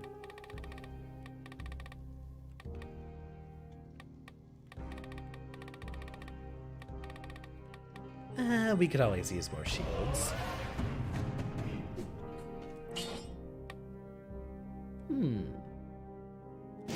This one will be very useful in the upcoming...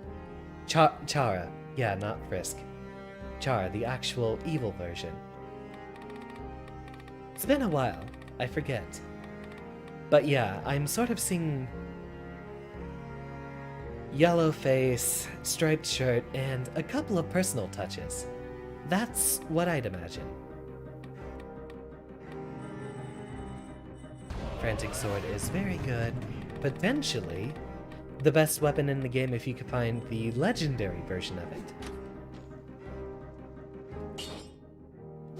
Not as much damage as the Save Stiletto, so no. Good set. Take that flask, and off to the clock room we go. Posture check. Stretch, and we should be ready.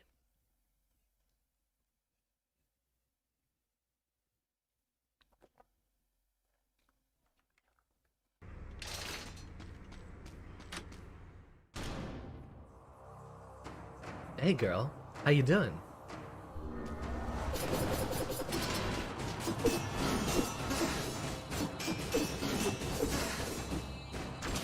Nope, you get back here.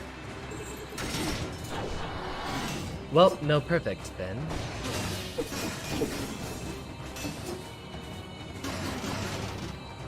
Oh yeah, that's what I'm talking about. So, Parry Shield is good against her, because it creates multiple copies of a projectile upon parrying her. Her shuriken attack, essentially. Nope, you get back here.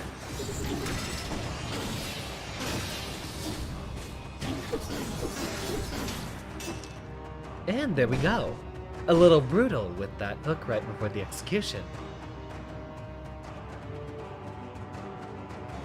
But boss taken down relatively without a sweat. But not the perfect we're looking for. Ooh, Tainted Flask. That's another really good one for late game. Does it still have the refill effect, or did they take it off? Yeah, the bosses have a pattern, but oftentimes those boss fights get a little tense that I can't focus on it as well as I should. So, here we go. On to the DLC we finally get. Have some cells, my good man. Nothing for you. We don't need to modify our build. Go ahead and pop another flask, and let's get on. I believe it's down here, indeed. Here we are, the passageway over to the lighthouse. There we go.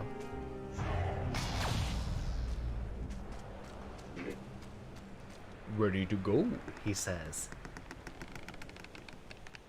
It was fun doing the little voice acting for that bit. And then we have some Cthulhu speak over here. Alright, boss fight's over. Lean back and relax.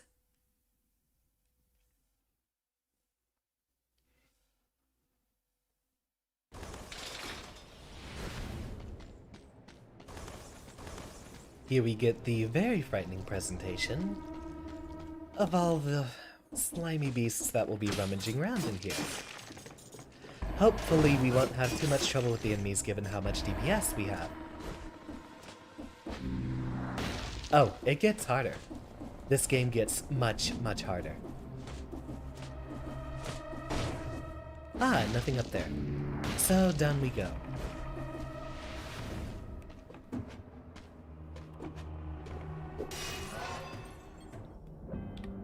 I'll take the HP, since we get damage from that just as well.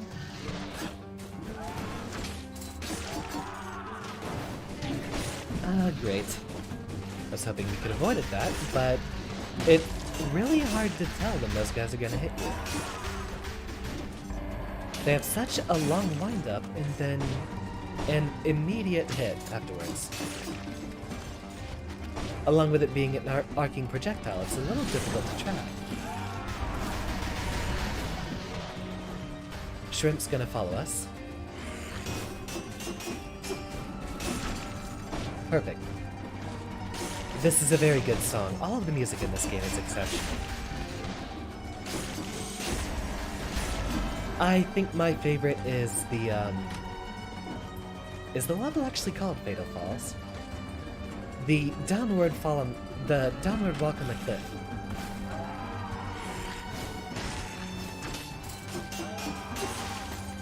Sanic, I know exactly what you're setting up for, and I am not falling for that one.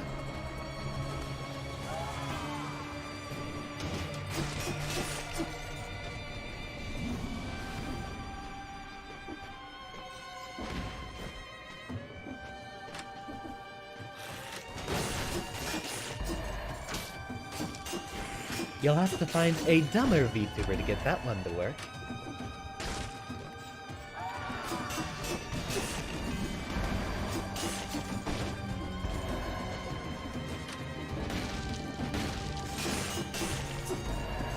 Oh, and there's plenty of them out there. A lot of VTubers identify themselves on being brain left, funny enough. No, because I enjoy Sanic's presence. After all, you were looking for another evil presence in chat, weren't you? Or is that something you were trying to monopolize?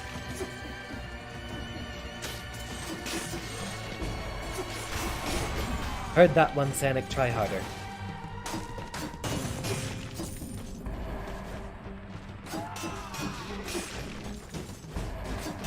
Okay, maybe we just start running when we see them winding up an attack. Their projectiles don't lead or track, so they're generally easy to avoid if we just keep moving. There's gonna be shrimp inside there.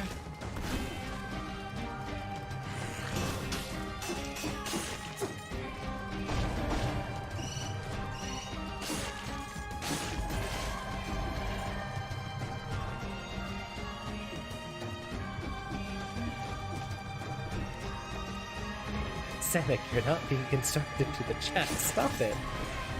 Stop it. Ooh, what do we got here? Parry shield is better. It will do a lot more damage. And being able to reflect so many projectiles might help us on some of these boss fights.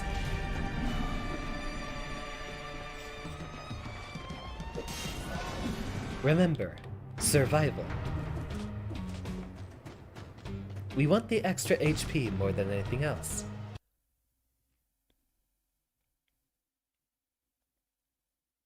And another long loading screen.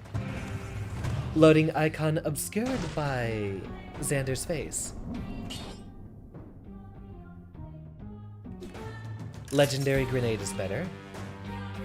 This game is incredibly aesthetically pleasing. I will never stop shilling this game.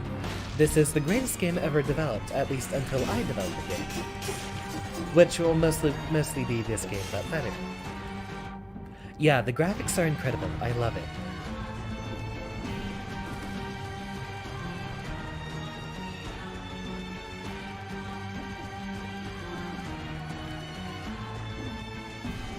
Sanic is more chaos rather than evil. I assume that's what you're going for?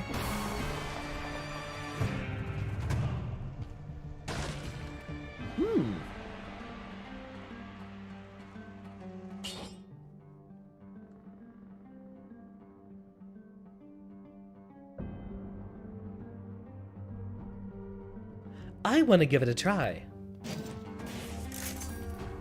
That's why you ate the Chaos Emeralds.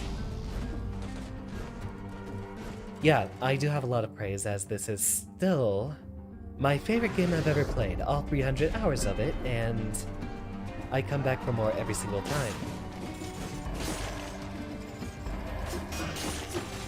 Let's keep trying to see if we can go for a flawless run, but once we get to the actual boss fights, or, you know, not flawless here, I wonder why you paused.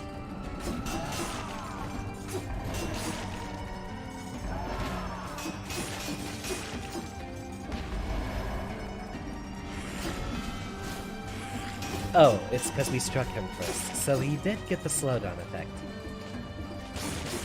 Since it is a roguelike, it essentially has more content to keep coming back for. So when I get to my own development, I might do the same.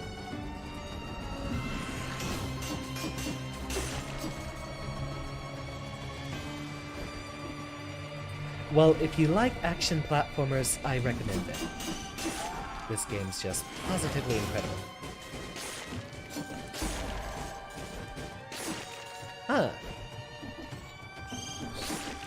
Are you talking about the one that came out just about a year ago, right? Or has it been 2 years ago? I think it was 2. They're referred to as shrimp in the game, even though they're definitely not shrimp.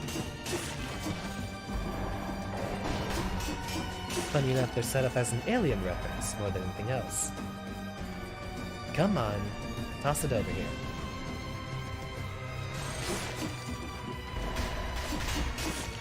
Fine.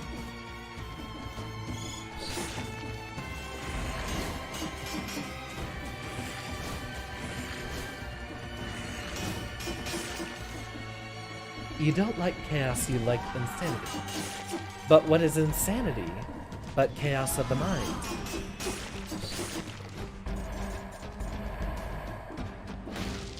I don't think the Chaos Emeralds have any specific identities to them. I don't think any of them have an insanity effect.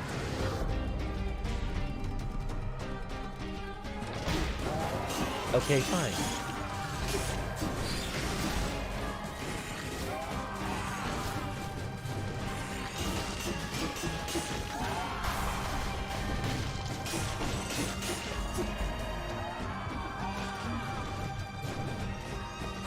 I see you two are having fun in chat. Welcome to class. Come on.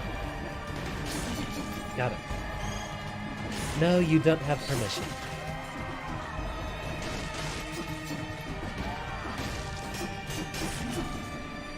As absurd as Sanic might be, he is making for delightful conversation.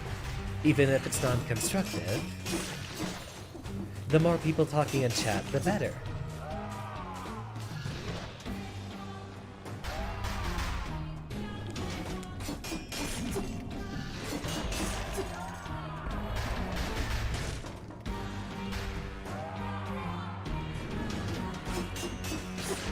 And reflect. Why are there so many cannonballs? I mean, it's a pirate ship, but... Now you two stop fighting, even though I know it's in good humor.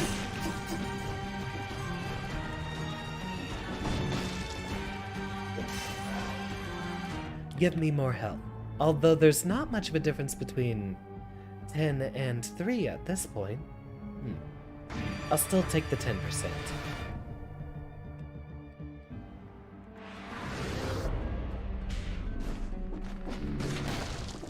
There we go. We're almost done with this level.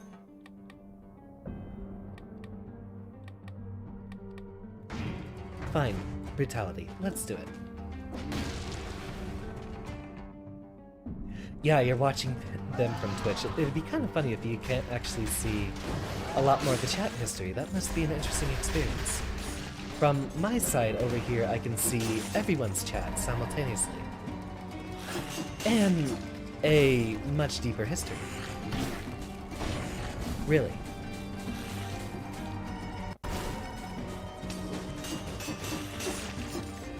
Okay, that's weird. We get a shield when we use the face flask, so it looks like it actually prevents us from taking damage from it. That's a really interesting setup.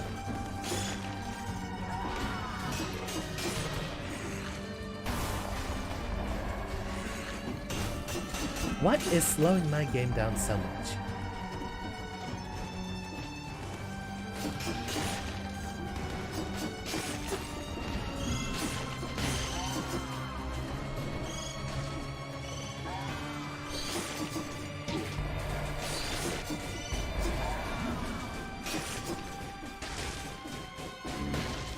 Okay, let's hurry this up before I start getting a potato computer.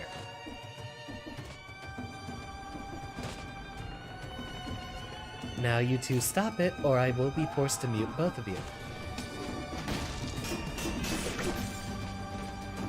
Temporarily.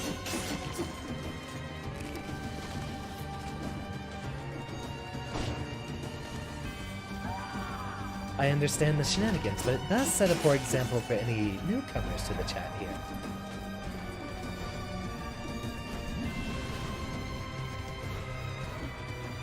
After all, if you look in the YouTube description, it does say to keep chat relevant to the topic at hand, which is Dead Cells, or Professor's gorgeous face.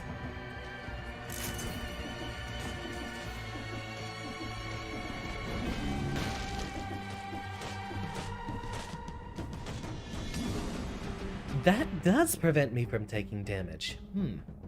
We can use that essentially as a second universal parry, or more importantly, I think I'd actually like to use it for a Berserker build. That looks to be the end of all the stat upgrades we can get. I do appreciate the shenanigans, YouTube, but unless we have other conversations going in chat, it might not be the best example. I do not condone chaos in my learning environment. Alright, Lighthouse, here we are. onto, well, a very difficult level.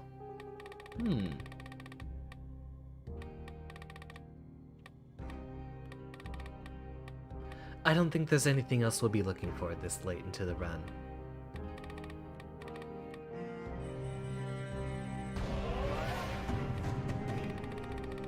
Let's go ahead and find some more... Ah, you know what?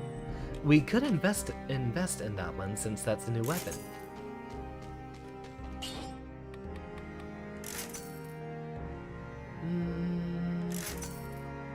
Well, we do get to basically rearrange everything since we're not at the end here. We have only 2 bosses left. Extended healing is 1. Let's go for vengeance for another one. And open wounds is absolutely necessary to our build.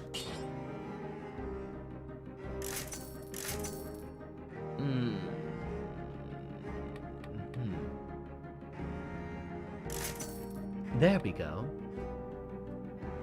Good enough. That one's also good. I think that will work.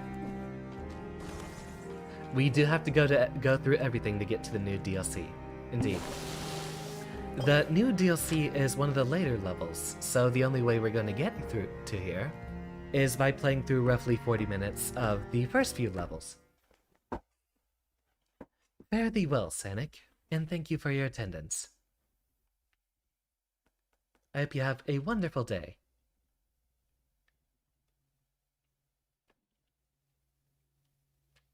Alright. I have to go to the bathroom, but I lose my momentum every time I get up from my chair, so we're gonna need to do this. At the speed of sound.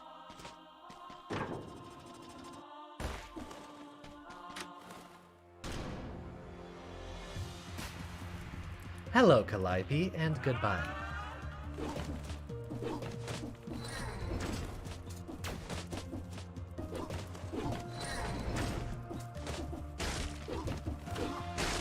Nope. Really, your hitboxes are just that big.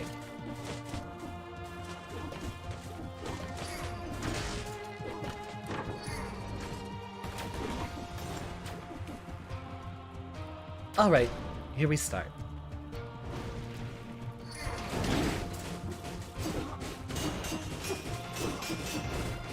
Okay, that is a lot of damage.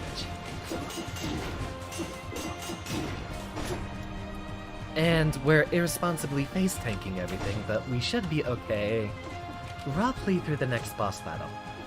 We'll probably need a flask there, but we should be okay afterwards.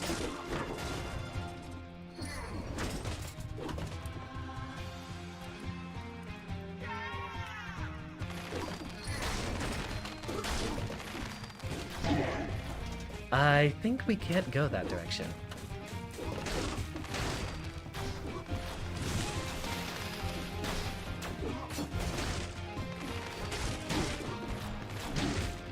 Come on.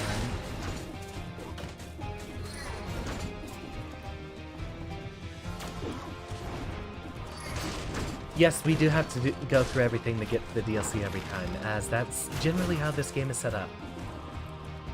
We have to go through all the first levels to get all the way back here.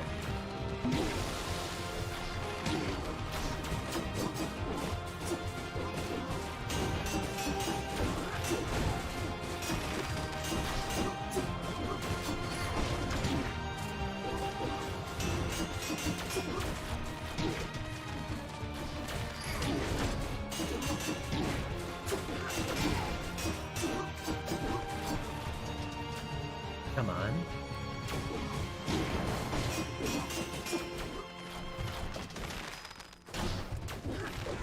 Okay, so that doesn't reflect projectiles when I do that.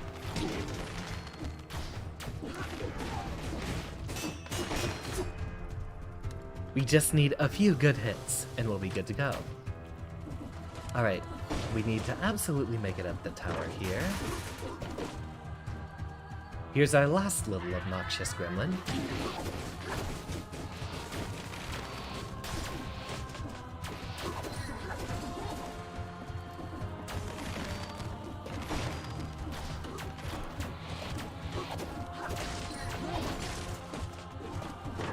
Almost there.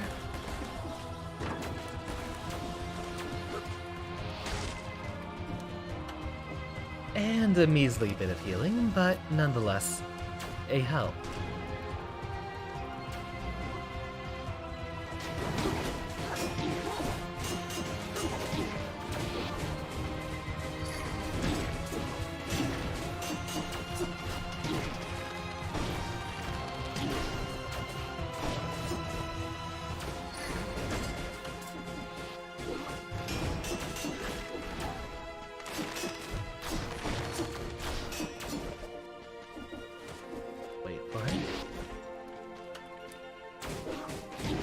Oh, wrong button.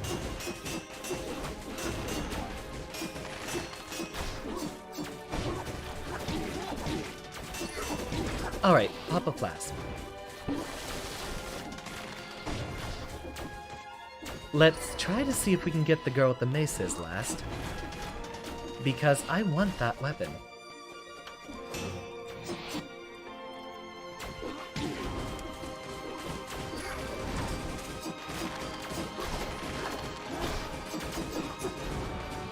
Or, you know, she'll just chase us down the entire time.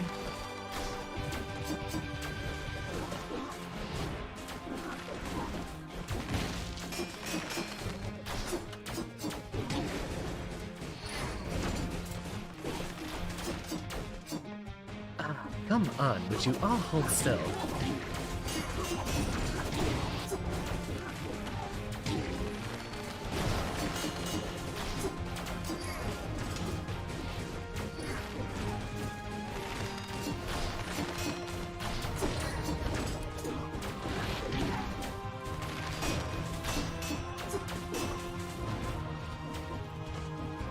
Come on.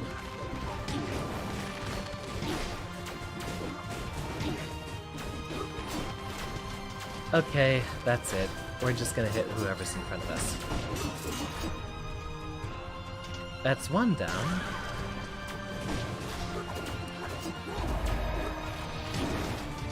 Okay, so it is set up to where you're basically supposed to hit her first.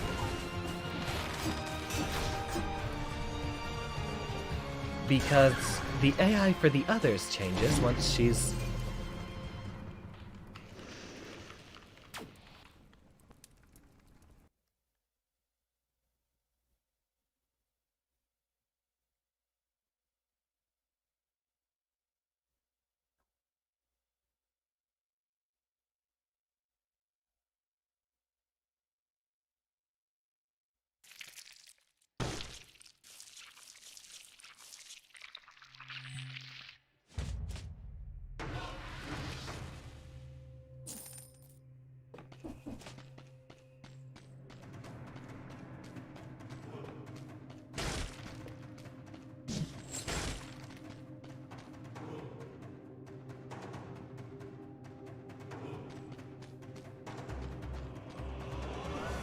So there's a reason we lost that fight. And I'm about to show you why right here. We are missing the single most important tool in our arsenal, which is a specific mutation that we should have had a long time ago, which is up here in this secret part. So first off, we have to find our way up there, which is a bit of a different walk, a bit of a difficult walk.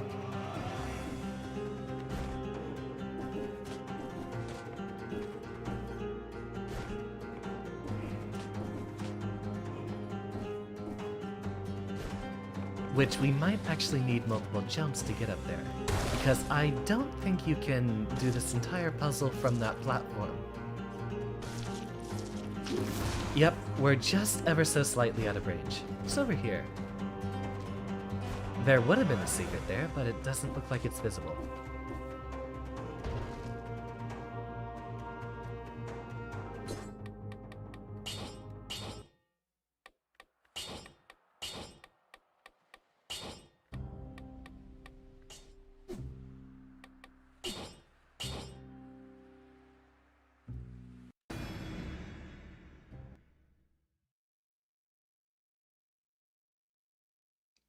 You see, Error, that was obviously so I could come back here and get the most important item.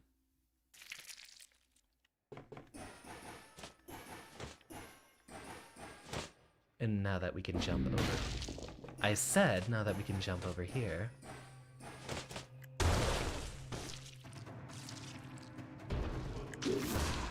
So close.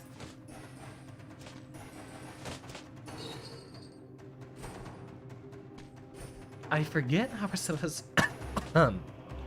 we're supposed to do that, as there's not a platform up there.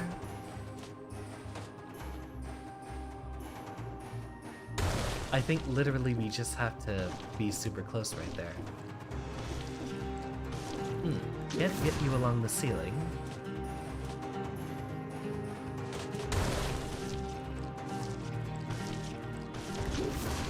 Got it.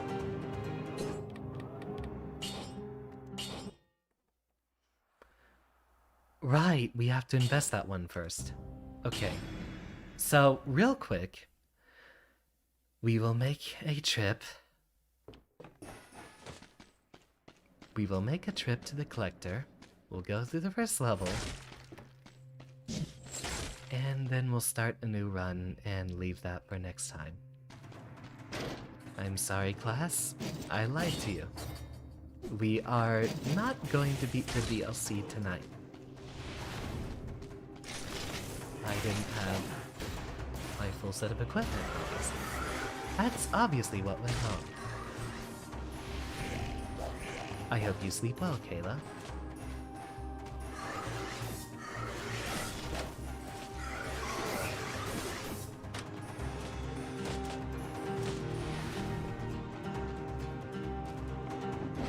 We're just... we're gonna skip the scrolls. We're just gonna take whatever line gets us from point A to point B quickest.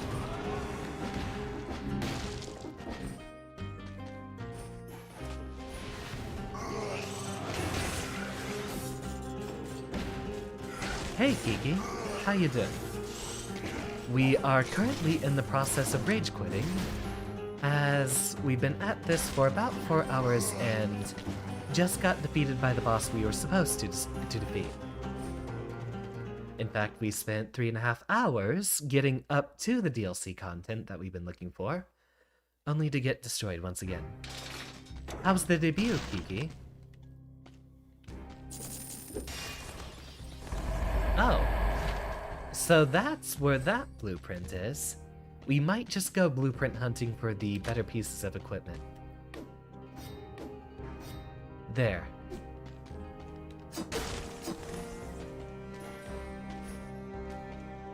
Get that. Run over here.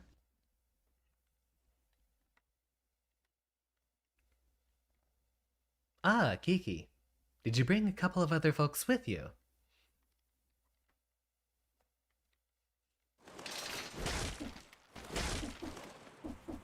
Oh, well then.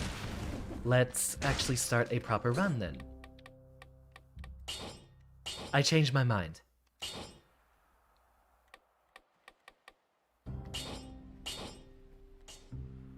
Always determined. So, no rage quitting here. Alright, gear up. We're going to pull through here. So, to those of you here from Captain's Chat, those of you who have not yet been introduced to me, my name is Xander Turing. I am a scientist professor VTuber, happy to teach people and give as many relaxing vibes as I can. Currently, we are playing Dead Cells and being very frustrated at trying to beat these bosses. And all the equipment here sucks, so we are going to do one more restart.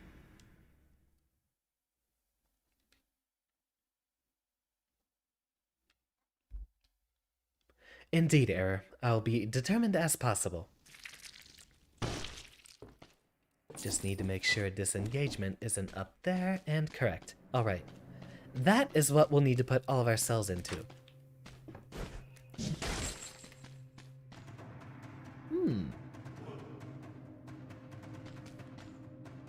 You know what? Another thing, I need to look up one of the other amazing weapons in my repertoire. Where do we find the Rampart Shield? Not the biome, the shield. Drops from shield bearers.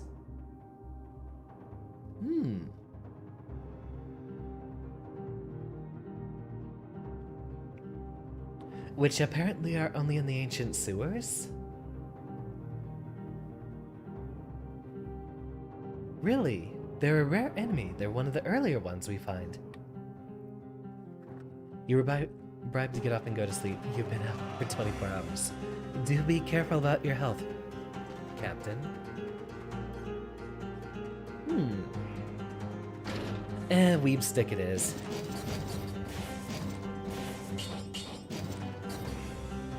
After all, that's the best set of equipment we have here.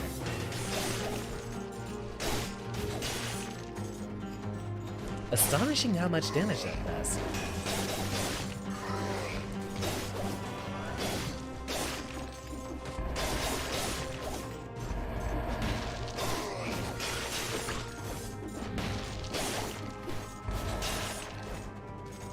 So, this time, we're going to invest in disengagement when we come up to the bosses. The actual strategy for winning is to make sure we prevent ourselves from being killed out of nowhere like what just happened.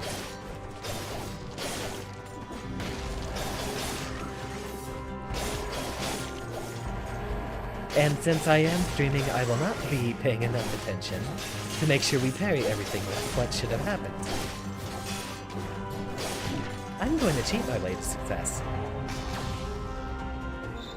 Indeed, Error. Never give up.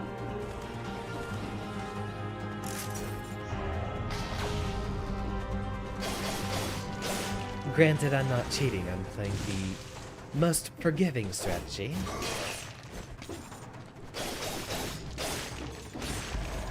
I think it might be the meta, too.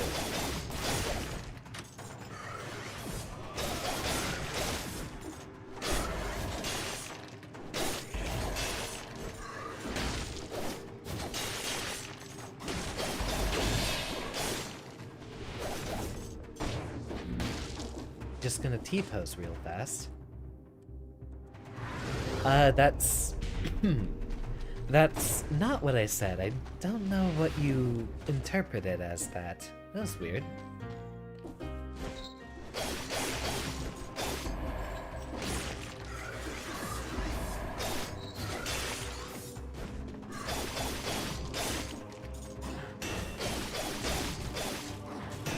Another thing actually setting us back is we haven't invested enough in the forge. We are essentially actually very early in a run, as we haven't spent enough cells on the forges and such. We've been spending it on a lot of the items.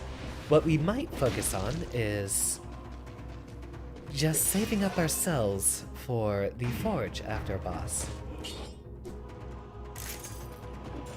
And then that way we'll have a higher chance of finding better items and better weapons.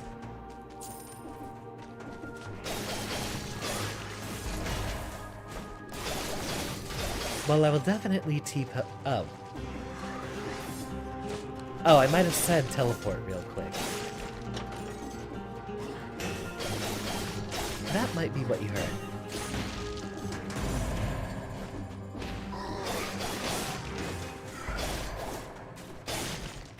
Funny how, like, the very first time we actually got to the final boss. And then for the rest of tonight, we've had so much trouble just getting back up there. Fire grenade.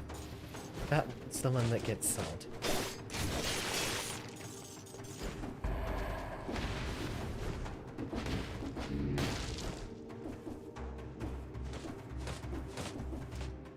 And this time, we're going to focus on a speedrun build, which tries to build up as many chain kills as it can muster.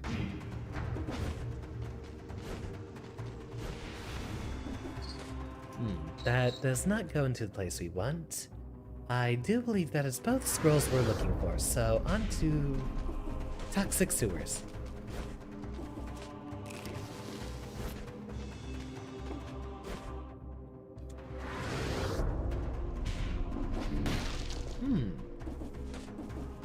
Hold on.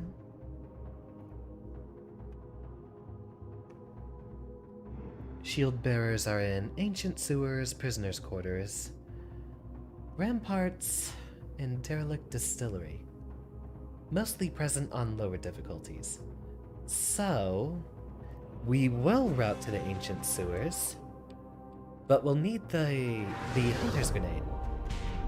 Why is the stream titled Filing for Divorce anyway? So, the enemy we fight at the end of this DLC is the Queen, which might clue you in onto the secret identity of our protagonist here.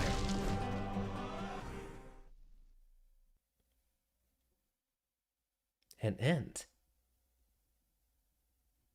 Look at that eyebrow tracking, that's beautiful.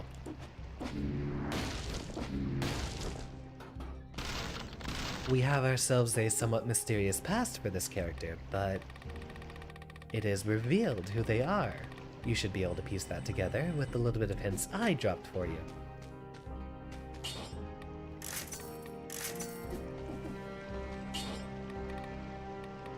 Combo. Plus damage after killing an enemy.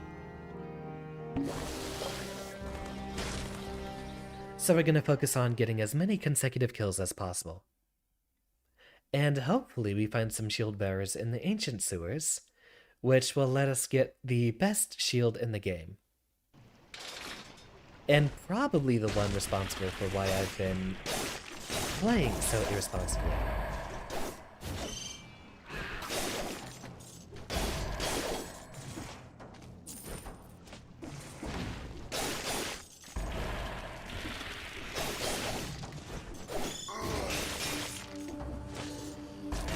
In retrospect, that might not be the best stream title, as while it is a funny joke, it might be confusing to some first-time viewers. Or people who are here that aren't Dead Cells fans, but that should mostly be a clue to people who are familiar with this game. I'd hope I'd be attracting some people who are searching specifically for Dead Cells content. Harry?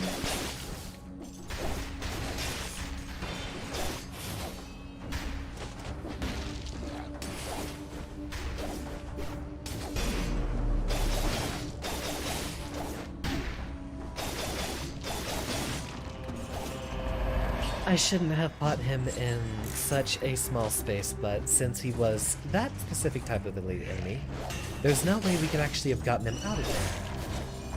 And he did drop a pretty good amulet. It is a good conversation starter, and conversation is what I'm looking for most. Lurkers are welcome, but I'm always here for good chat.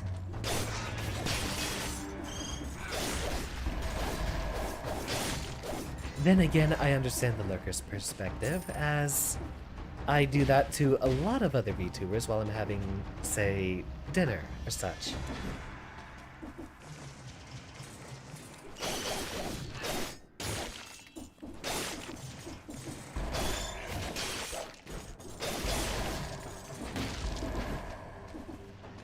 Though whenever I see someone with a smaller stream, I do my best to be as chatty as possible.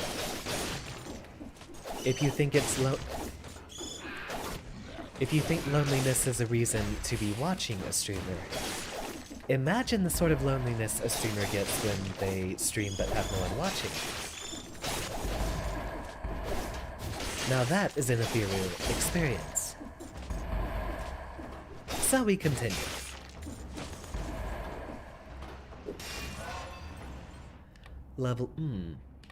Level up tactics. We'll not be focusing on a dual stat build just yet. Possibly not even for a while.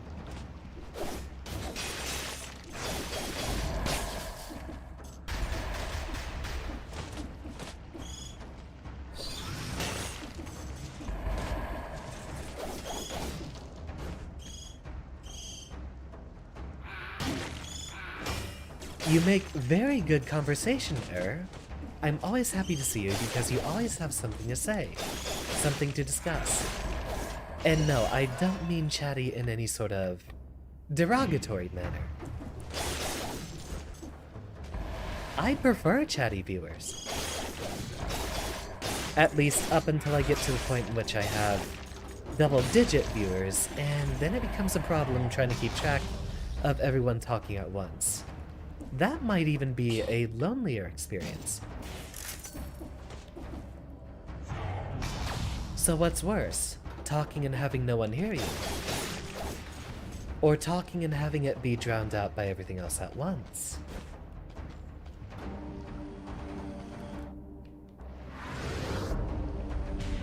Oh yeah, that is...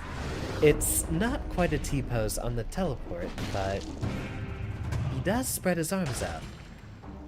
Ooh, this is just what I was looking for.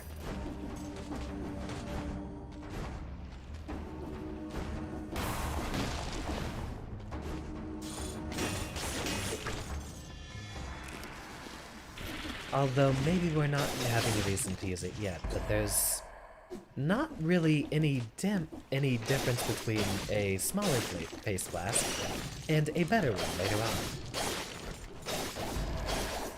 We'll still be trying to do large perfected streaks, as it gives us a lot more cells which we need to invest in basically any of our new bits of equipment.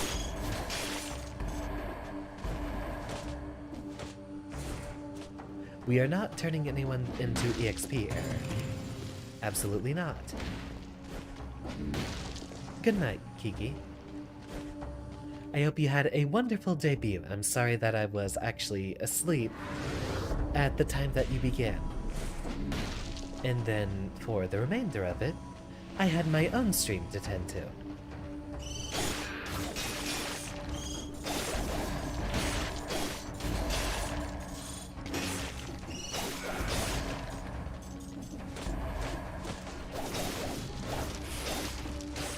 Hey, wasn't gonna allow myself to miss it. Even if it meant making my own stream, what, 2 minutes late? I think it was just 2 minutes. We still have plenty of a viewership going on right now, so I think we're doing great. After all, seldomly are there people here before I start streaming. Usually people show up about 5-10 minutes in.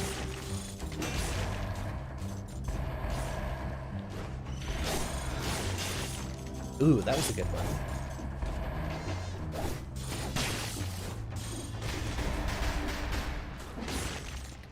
And parry. You have a great night too, Captain. Although I guess I should formally refer to you as Sencho.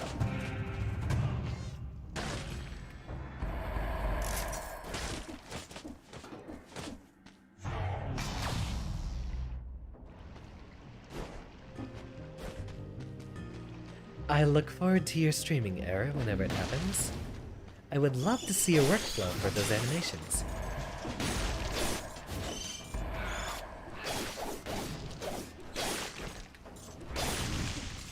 "60 KOs, without any damage to us.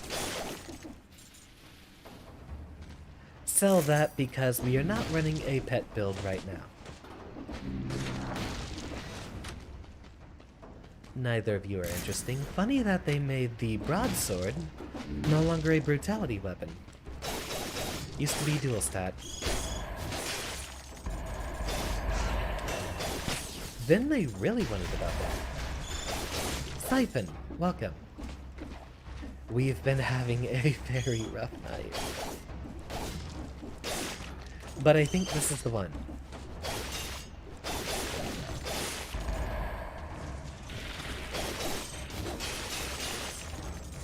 Perfect. Parry. And give him a little 1-2.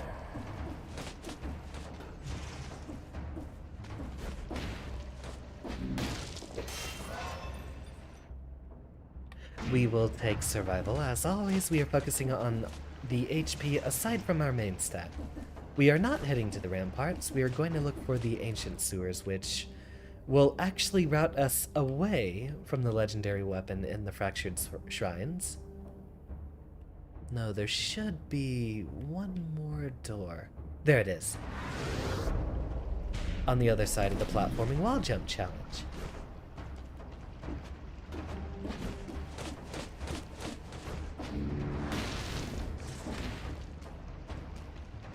Corrupted prison. We just want the extra scroll. Went to sleep at 4 and just woke up. Well, welcome to the stream. I hope you're having a wonderful... Guess it's technically a morning for you now, isn't it?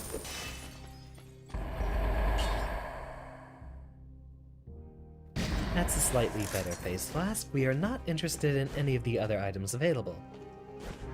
We also will not be using it for a very long time.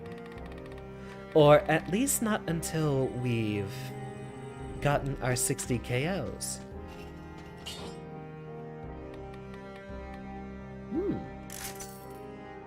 Strong and powerful.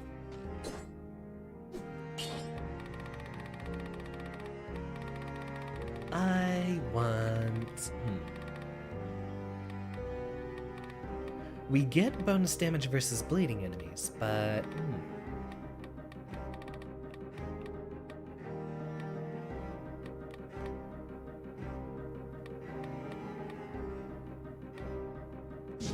Yeah, let's do that. Pop a flask. Go through here. We'll get the extra damage over time through consecutive swings. I saved from... You get a lot more cells actually on later game difficulties. At 2 BC, you actually get double the cells, and starting from 4 BC... You know what? We will find another face flask. And that is a colorless owl. So we'll sell that. And we'll continue with this. Heck, it has a bonus damage versus bleeding targets, so why not? We literally almost died there. We need to be very careful with our parries while the owl is out, as the owl will slow down enemies just from having the consecutive hits applied. But we have plenty of DPS. I don't think you've gotten to 2BC yet, have you, Siphon? You'll get a lot more cells there, which is an incentive to play on higher difficulties rather than grind for lower ones. Lower difficulties are great for grinding blueprints, but if you want bells, you'll have to play the harder game.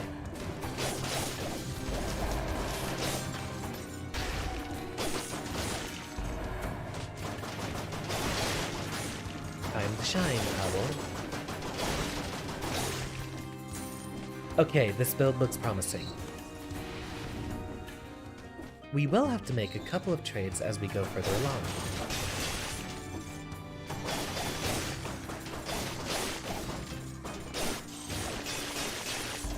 Cinematic. Haven't even beaten the game normally yet. It takes a while. I think it actually took 30 playthroughs my first time. Funny enough, on stream, we did it the first try, no hassle.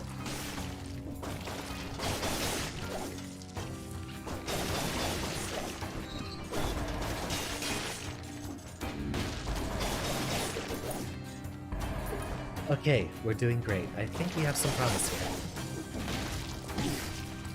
Or, you know, jinx it, but I think the issue there is the statue here giving everyone invincibility. At least now we get to go back and make good use of that carrot. Good night, Author. I hope you sleep well.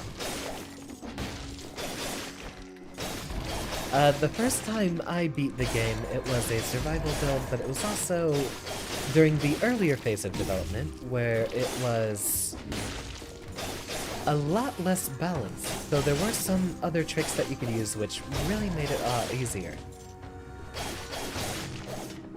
I think it was a survival build with, Rampart Shield and Broadsword.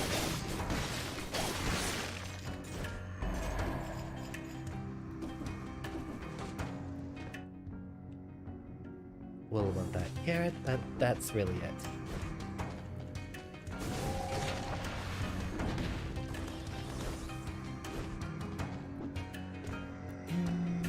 nothing interesting here. You know what? Since we'll actually use a flask, we'll go ahead and sell the carrot. Measly 300 gold, but every bit counts, especially once we get to the end. Can I move chat? Alright. Up here we go. So you can see the stat arrangement and all that. In fact, I think that's actually how I had the chat earlier. I moved it for the Noida stream yesterday. Ancient sewers, this is what we were looking for.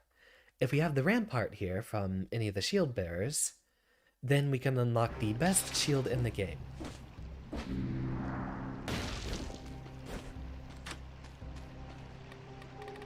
Invest all of ourselves into disengagement, as that's the most important one. Perfect. And save the rest. We'll need those for the rampart.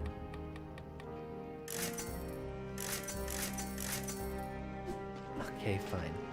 We don't get the bleeding damage back. What do we want?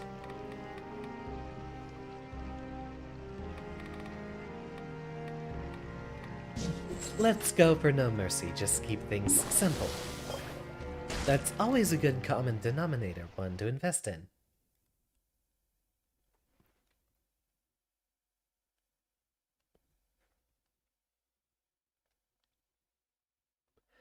Alright, we are looking for the shield bearers, and then we will use the grenade on them.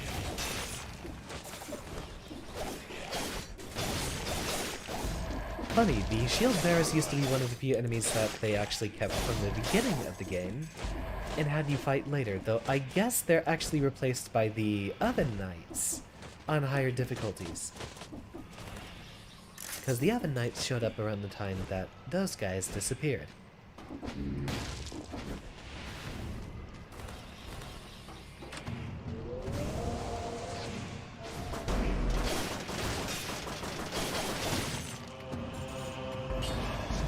Good amulet, makes us a lot more tanky.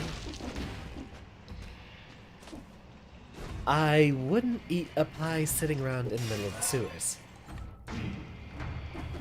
I didn't want to invest in survival. Why was it already locked on there?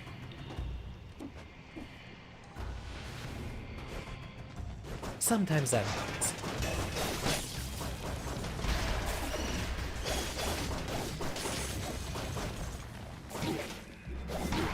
I was looking in the other direction. Didn't see that tentacle showing up. Chop, chop, get out of there before it all explodes. Why do the biomes look different? This is not the toxic sewers, this is the ancient sewers, which is actually a different level. You get to this one after the toxic sewers. To get here, I believe you need to use the Ram Room on the locations in the toxic sewers. Then you can show up here. What do we got? Perfect. Legendary shield. We might not use the rampart then. We're more invested in the utility, so we'll need the rampart when we come across it. But still, no shield bearers yet. They might only show up in the second half of the level. Yeah, see, it locked on to survival for some reason. Normally it sticks on whatever stat you last invested in.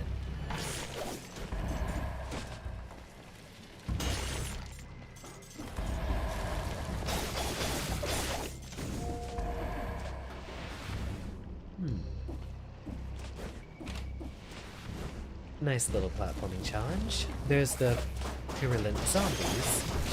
So we are getting further along in the level.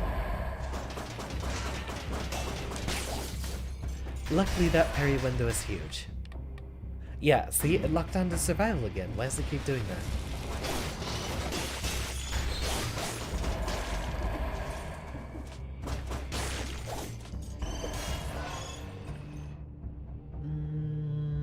Tactics. Marginal more HP. 23 versus 22. Or did I read them wrong? Was it 24 versus 23?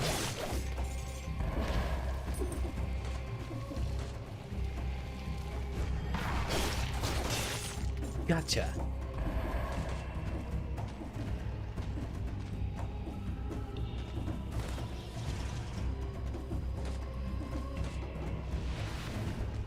Roll through here, another roll.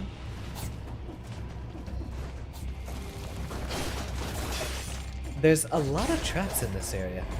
Actually makes for a very interesting little platforming experience, and hello there! How many kills do we have? We're at 31, so we will skip it because I usually tend to take damage in there. Speaking of damage, here's some brutality. Chop, chop. And find our way out.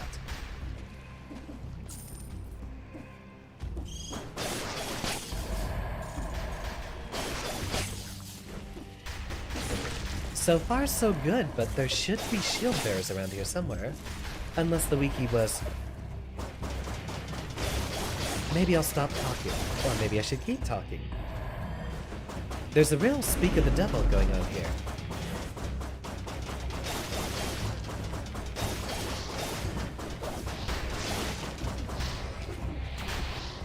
But how are we gonna keep him stunned long enough?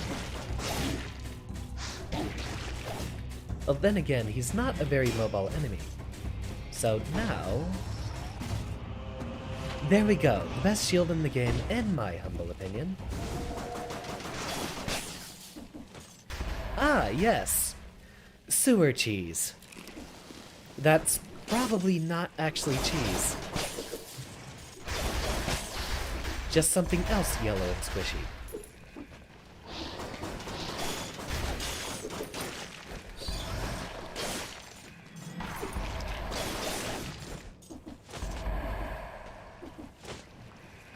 And dodge roll. And duck and roll again.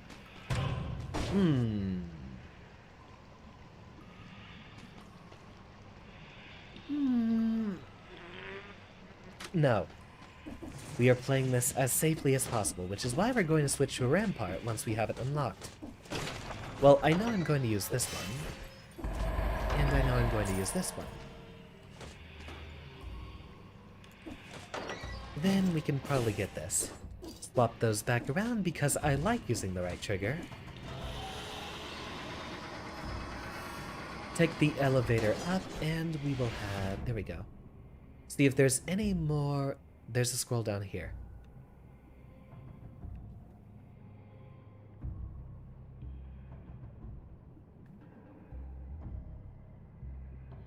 We're doing it. I need that cursed chest.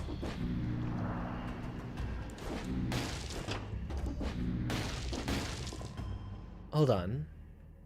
1, 2, 3, 4, 5, 6, 7, 8, 9.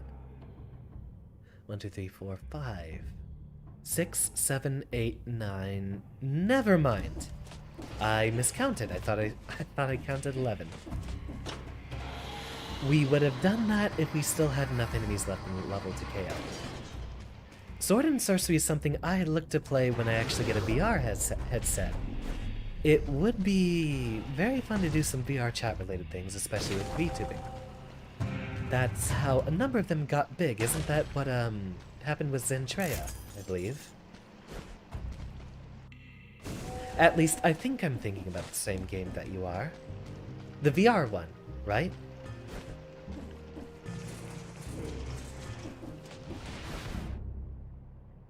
Once I can afford a VR headset, I might purchase a 3D model and see what shenanigans I can get into there.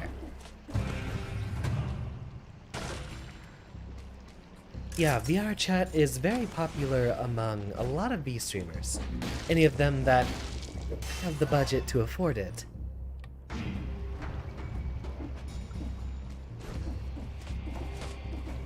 Though I'm not sure what I'd do in there. Allegedly, there's a lot of activities to be done, but that would be a very interesting situation for, say, a teaching lecture. There's another shield bearer up there. How did we miss him the first time? We will take this, upgrade brutality, not survival, even though the game wants differently for us. We'll take all the damage we can muster, and hopefully get through here without taking any damage. Go, go, go, go, go, go, go, go, go.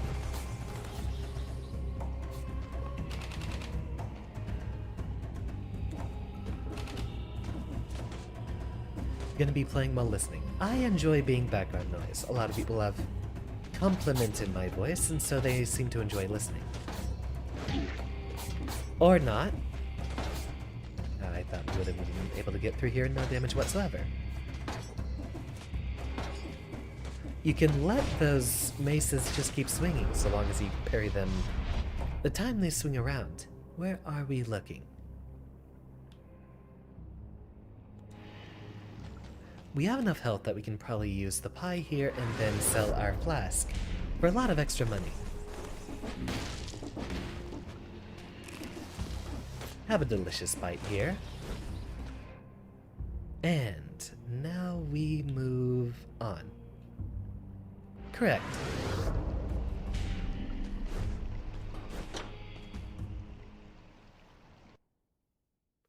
So, first boss fight, here we go. We can't route into Fatal Falls from here.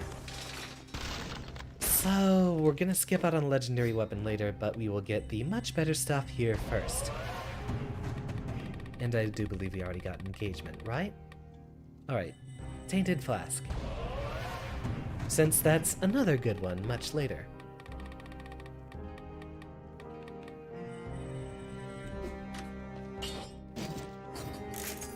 Yep, we just sold the Legendary Shield. Because the Rampart is far more important. Now, what the Rampart does is it gives you a, I believe, 2.5 seconds of invincibility after you parry. So after we land one, we're given a free few attacks. How do you open the door with the circle symbols? Those unlock in New Game Plus runs. So you have to beat the game first to get into those. Everything looks good. Let's continue.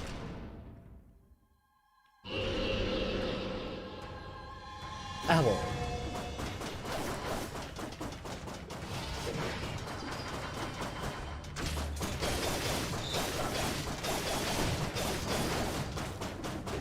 Green eyes, so projectiles come out.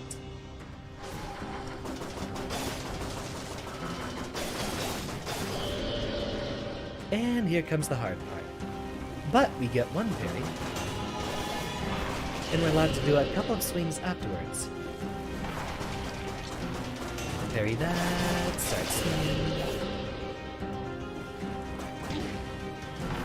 And I can never tell which one is going towards the wall. They all have a very specific pattern, and one of them always goes towards the wall and then speeds back to you. Unfortunately, we cannot perfect the boss this time.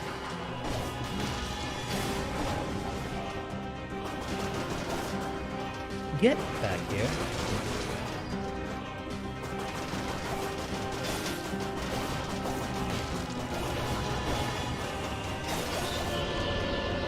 And phase 2.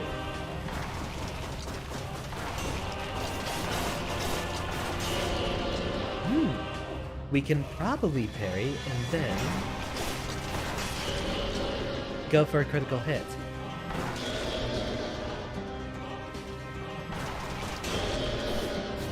Oh, wow.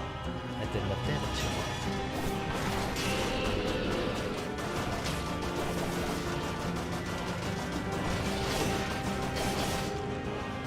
And perfect. Well, almost perfect. Skip the cutscene, we are here to continue. Oh! Got another mutation. That's another good one that enhances the, health pickups you find. Slumbering Sanctuary in one direction, or Graveyard in another. Right, we could have actually found our way to the giant in this path. But we did not pick up the key.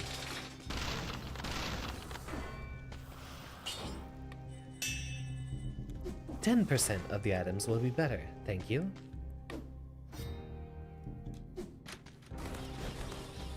No investments to be made just yet, and we don't really care about... Yeah, we're not too concerned with health restoration just yet.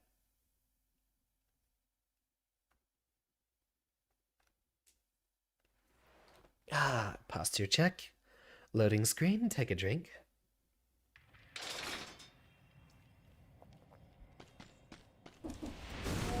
We're on our way. We will beat the DLC tonight. I will will it into existence. And we're gonna cheat by using disengagement and enhanced flask.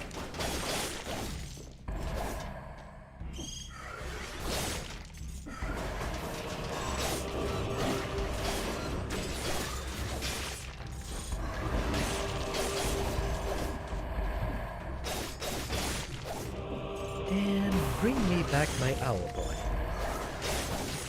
Ooh, that would be a fun game to play. That was a solo dev project, another labor of love. That one I believe took 8 years to develop. Get over here.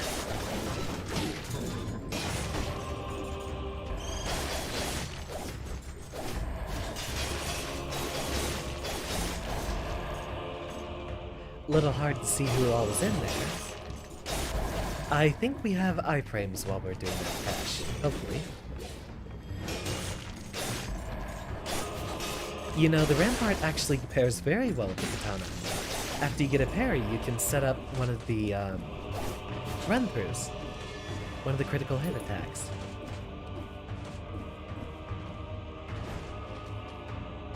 We don't care about this hook. Or any of its silly little moveset shenanigans. What I want to see is if there is a cannonball weapon. There is a cannonball turret, but I'd like to roleplay as one of those pirates and just carry one in my hands. Having one of those as one of the two-handed weapons would be very, very fun to use. We got the key, so we're not going over there yet. In fact, from now, we're only going to focus on getting as many scrolls as possible. We're not concerned about the last little bit of money from some other random enemies.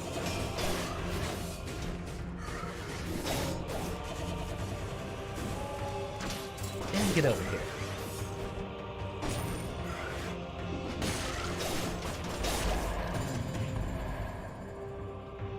Huh. Where does that one go? I don't remember what that one does. I think that's...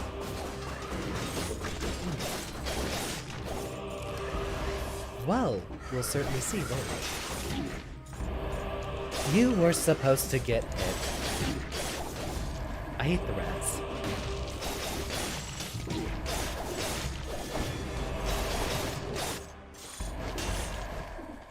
I generally hate the small, friskier enemies. Such a pain to deal with.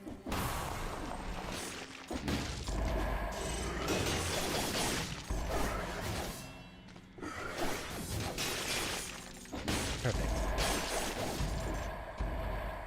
And where are we looking? Okay, bump the mic. Hold on, let me readjust that.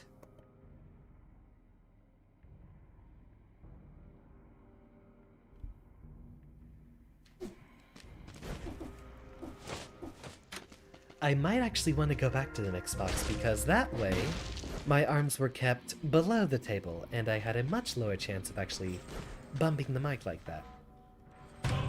This time, we will take the risk. We don't care about this hook. Sit up, because now it's game time. We'll have to pay a lot more attention.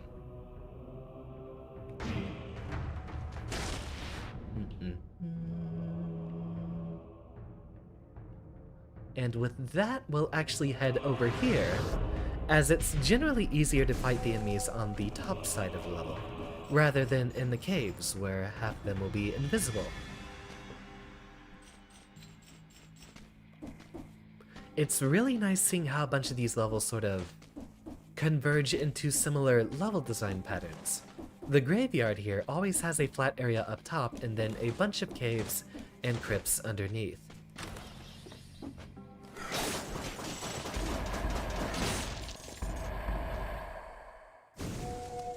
Will have to be... I'm hearing... more invisible stuff.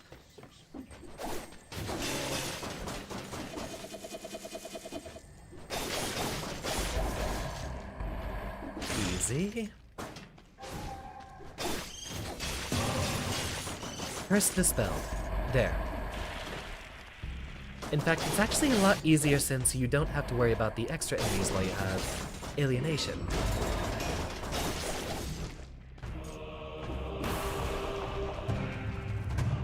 See what we got down to here. A liability! We are in normal mode, not in custom mode. Are you happy, Leviathan? I brought your mushroom boys back.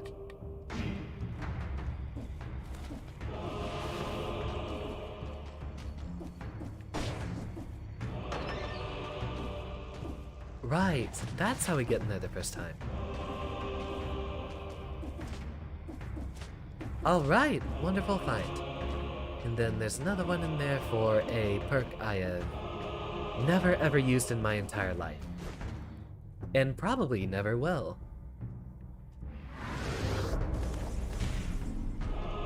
Posture check since we don't have to hype ourselves up anymore. And comfortably lean back in the chair. This is now approaching one of my longest streams. And I wouldn't have it any other way.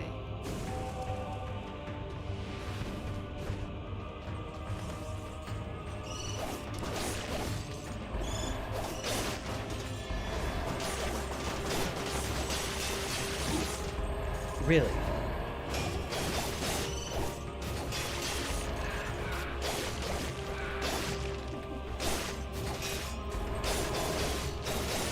I think it would just be better if we mashed our attack button and didn't worry about the critical hit effect.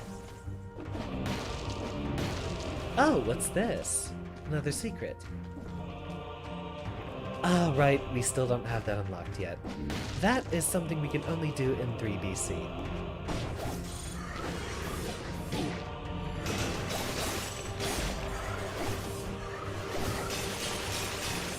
I know I just said we drop it, but we gotta get rid of all the wrath.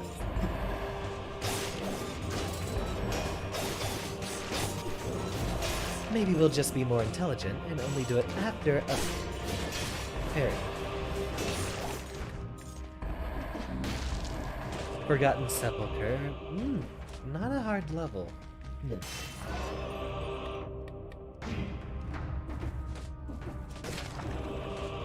Undying Shores. Oh, yeah, it's 4.5 hours now. Almost 5. And I'd say I'm still going strong. This has been one of my best streams, if not my best stream altogether so far. Lots of conversation with so many different folks. In fact, I might just want to take note for the future and do longer streams. After all, that's more exposure, more chance that I would get new followers and new subscribers. We cannot go there as we don't have the key. So, Forgotten Sepulchre it is.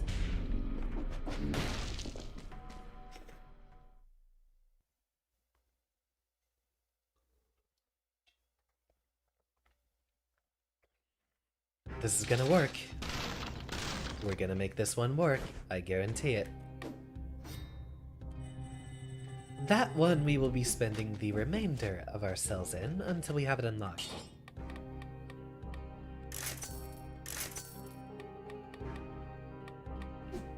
Decent enough.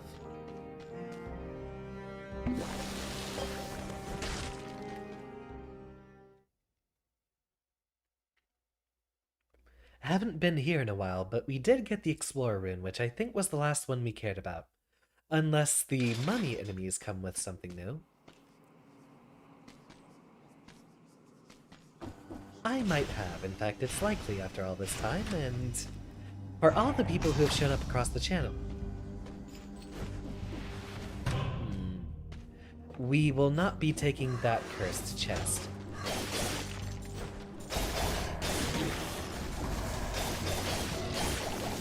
What are you throwing a tantrum for?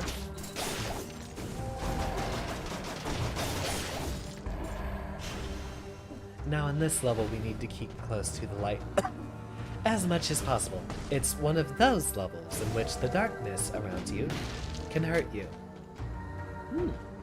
Interesting selection. I say no. Indeed, Simon. Very glad to hear. I love this game and want everyone to play it all the time. No, I am not being paid to advertise it.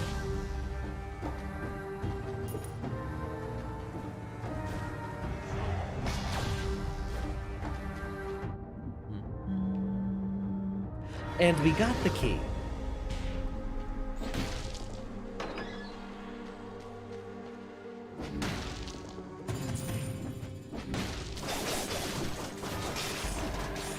Come on, I need a lamp, I need a lamp.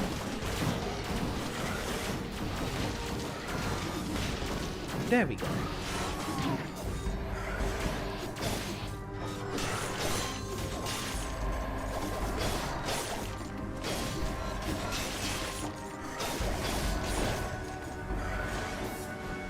Chop, chop, chop, and get this guy too.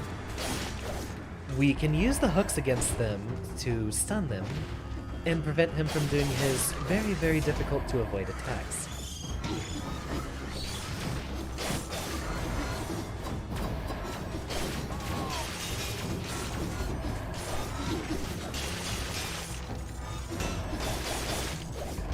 And that is why we did not take the cursed chest. The floating golden orbs don't. Those are actually a permanent light source. The green ones that we activate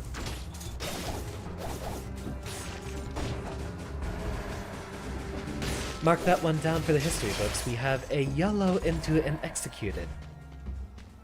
Well, Flask. So the yellow lights never go out. The green ones do, and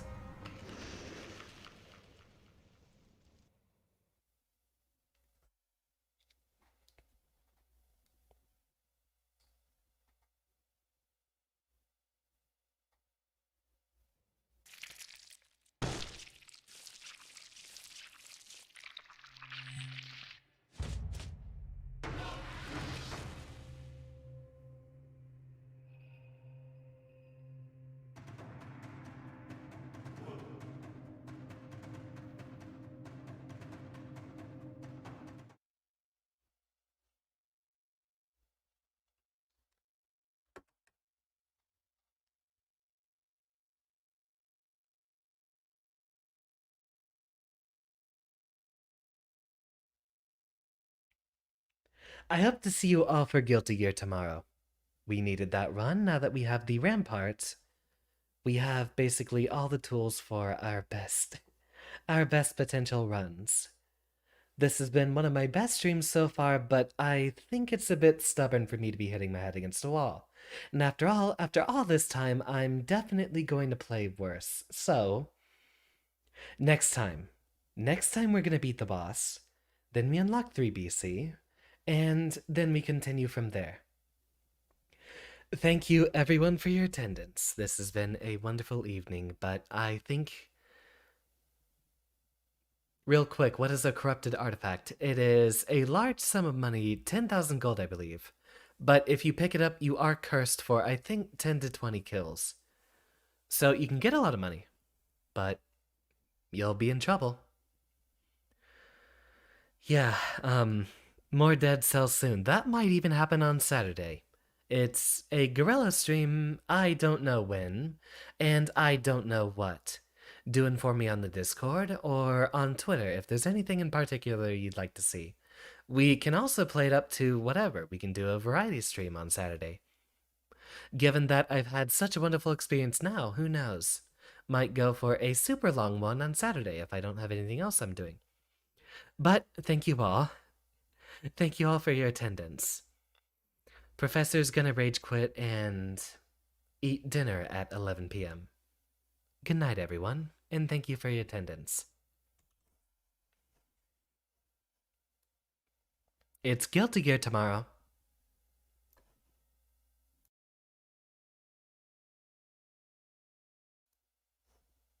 Be there or be square. Error, please do continue to mock me. I need to have it be rubbed in, you know. The anger will empower me. Good night, everyone.